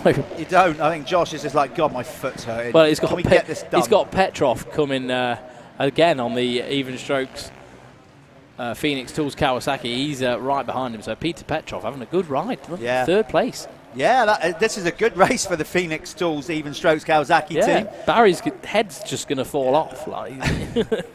No, they're having a good one, and the team work hard, and they just grow a bit more each year, like a whole look and infrastructure of the team. Yeah. Good on them. Yeah, they do. Well, I think Barry puts a lot of his own time and money into it as well, doesn't he? I think it's sort of a passion for him. It's the case for most team owners now at this stage. You've got to love it. You've got to be... that you do. So we are now trying to find Harry Koulas on track, because it must be getting close to getting the checkered flag for Koulas. We don't want to miss him take his victory. He is on his way to winning the 2022 Liat MX1 title in the Michelin MX Nationals powered by Milwaukee. He will also win the Lifeline's Fastest 40 Championship, which, as I said, the reason we're doing that, it is always pretty obvious that 450 will win the Fastest 40 Championship. But what we wanted to do is combine the 2 championships together to get a genuine Fastest 40, to see who finished where on points scored in the race if they were collectively racing the same class. Sure. So that's why we've done the Lifeline's Fastest 40, a little extra championship within the championship, basically. So here he goes. We'll be down there. I am not. I tell you what, it's not often you see the Iceman do that. No, it was a no-footer whilst being cross-footed up the face of a jump. He normally doesn't celebrate. He keeps it cool, gets it over the line, but he's happy with this one. Here we are. That is the championship completed to Harry Koulas and the Cab Screens Yamaha team. So congratulations to those guys. Are you going to go and see him? Yeah, we're going to go and sign off the show now. We're going to go and give him his Golden Plate Award. I am not going to spray him in champagne because through fear of him smacking me in the face, I'm going to let one of the team members do that. They've earned it. So let's get down there. We're going to go to a quick ad. We'll be back at Winner's Circle presenting Harry Koulas with his 2 gold plates.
so I make it harder.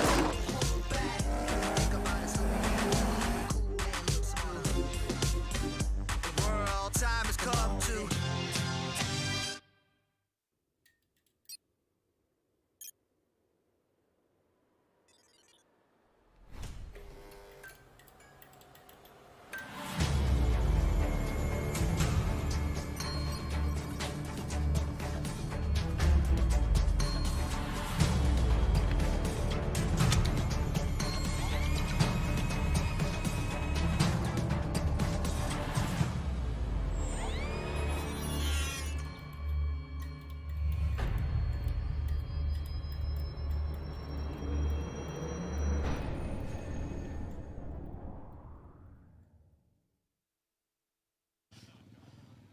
Oh, it's a good atmosphere down here. Somebody's complaining about the quality of the champagne, which is still knocking it back, mind you. We are here with the 2022 Leah MX1 and Lifeline's fastest 40 champion, Harry Cusses. You got it done. You done it in style. Another wire-to-wire win. We've already got the championship plate on. How does it feel, man? Of course, it feels good always, you know, get any championship done and win. Always winning is a nice thing, and no matter how big race it is. And yeah, MX Nationals is, I think my championship feels like it's always good atmosphere. Yeah, I just feel always good. Yeah, starts were really good today. Just got to do hole shots, and yeah, the guys were pushing the first laps, but I knew the track is quite sketchy. So you have to be smart, and yeah, that's what I did. And then I tipped over in the second race also, but luckily I had big gap. But yeah, for sure I need to thank all my Cab Screen and Yamaha team, and then yeah, my team boss, and yeah, my mechanic Steve. He has been over many times in Belgium, in France. So I think yeah, I really, and like I said after first, I really enjoyed the riding. I really enjoy the bike, so it's just I'm so happy to ride any race, any day, you know, like so it's we have done good work, and again, like get the championship done one round before the last round, so it's always pressure off, you know. Well, let's get in the gold plates that you've been chasing after. Not only did you win the Leah MX1 title, but also the Lifeline's fastest 40 championship, presented to you by Paul Owen, our race director and series director. There you are. Give it up for Harry Cusses. I'm going to get out of the way because Lee Tolan is Lee Webber is ready to go with some champers there. Harry won't mind that. He's already been coated with one lot. So there we go. We've also got up here. We'll let you guys go off and celebrate. Harry, if you can just move out a little bit. We wanted to get this guy in as well. We'll sign off with this guy. The reason we're going to do this, we're not sure, I don't think he won the overall, but took his first ever pro race win and a long way back from a foot injury. Carlton, you've worked extremely hard to come back from that injury, and what a way. The championship's not done yet. We've still got one round to go. You're still a bit ginger on your foot as well, but to get it done around a tough track like this, it must mean so much to you. Yeah, honestly, I had to dig deep there. Like, I don't know, maybe if it was anyone else, I probably would have let them by, but with Jamie behind us, I was not letting him by, like, not a chance. Yeah, we touched on that. We won't go into the politics of it, but obviously you guys have got this kind of needle going on in a minute, so you dug deep. We saw you looking behind with one lap to go, and we said in commentary, like, he knows what's going on here. He's going to be all in. No, like I say, I just dug deep. I felt good, to be honest, like, standing up through the bumps and that. I felt good, so I'm happy. Yeah. Definitely happy.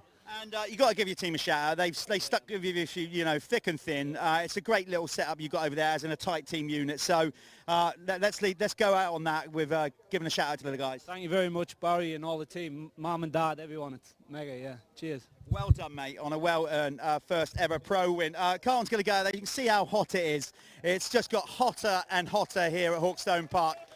And you can see a lot of happy people. And so is the action here as well. It's been fantastic round 5 here at the Michelin MX Nationals, powered by Milwaukee. I don't want this championship ever to stop, but it has to stop, and it's going to stop on the 3rd and 4th of September. We've got one more round to go. It's looking like it's going to be Oxford Moto Park. We're going to give you more details on that nearer the time. Thanks to you for everybody that's tuned in, not only over the series, but today and all around the world. We've had a lot of fun calling it. Everybody's hot, tired, but everybody's had a great day for the best part.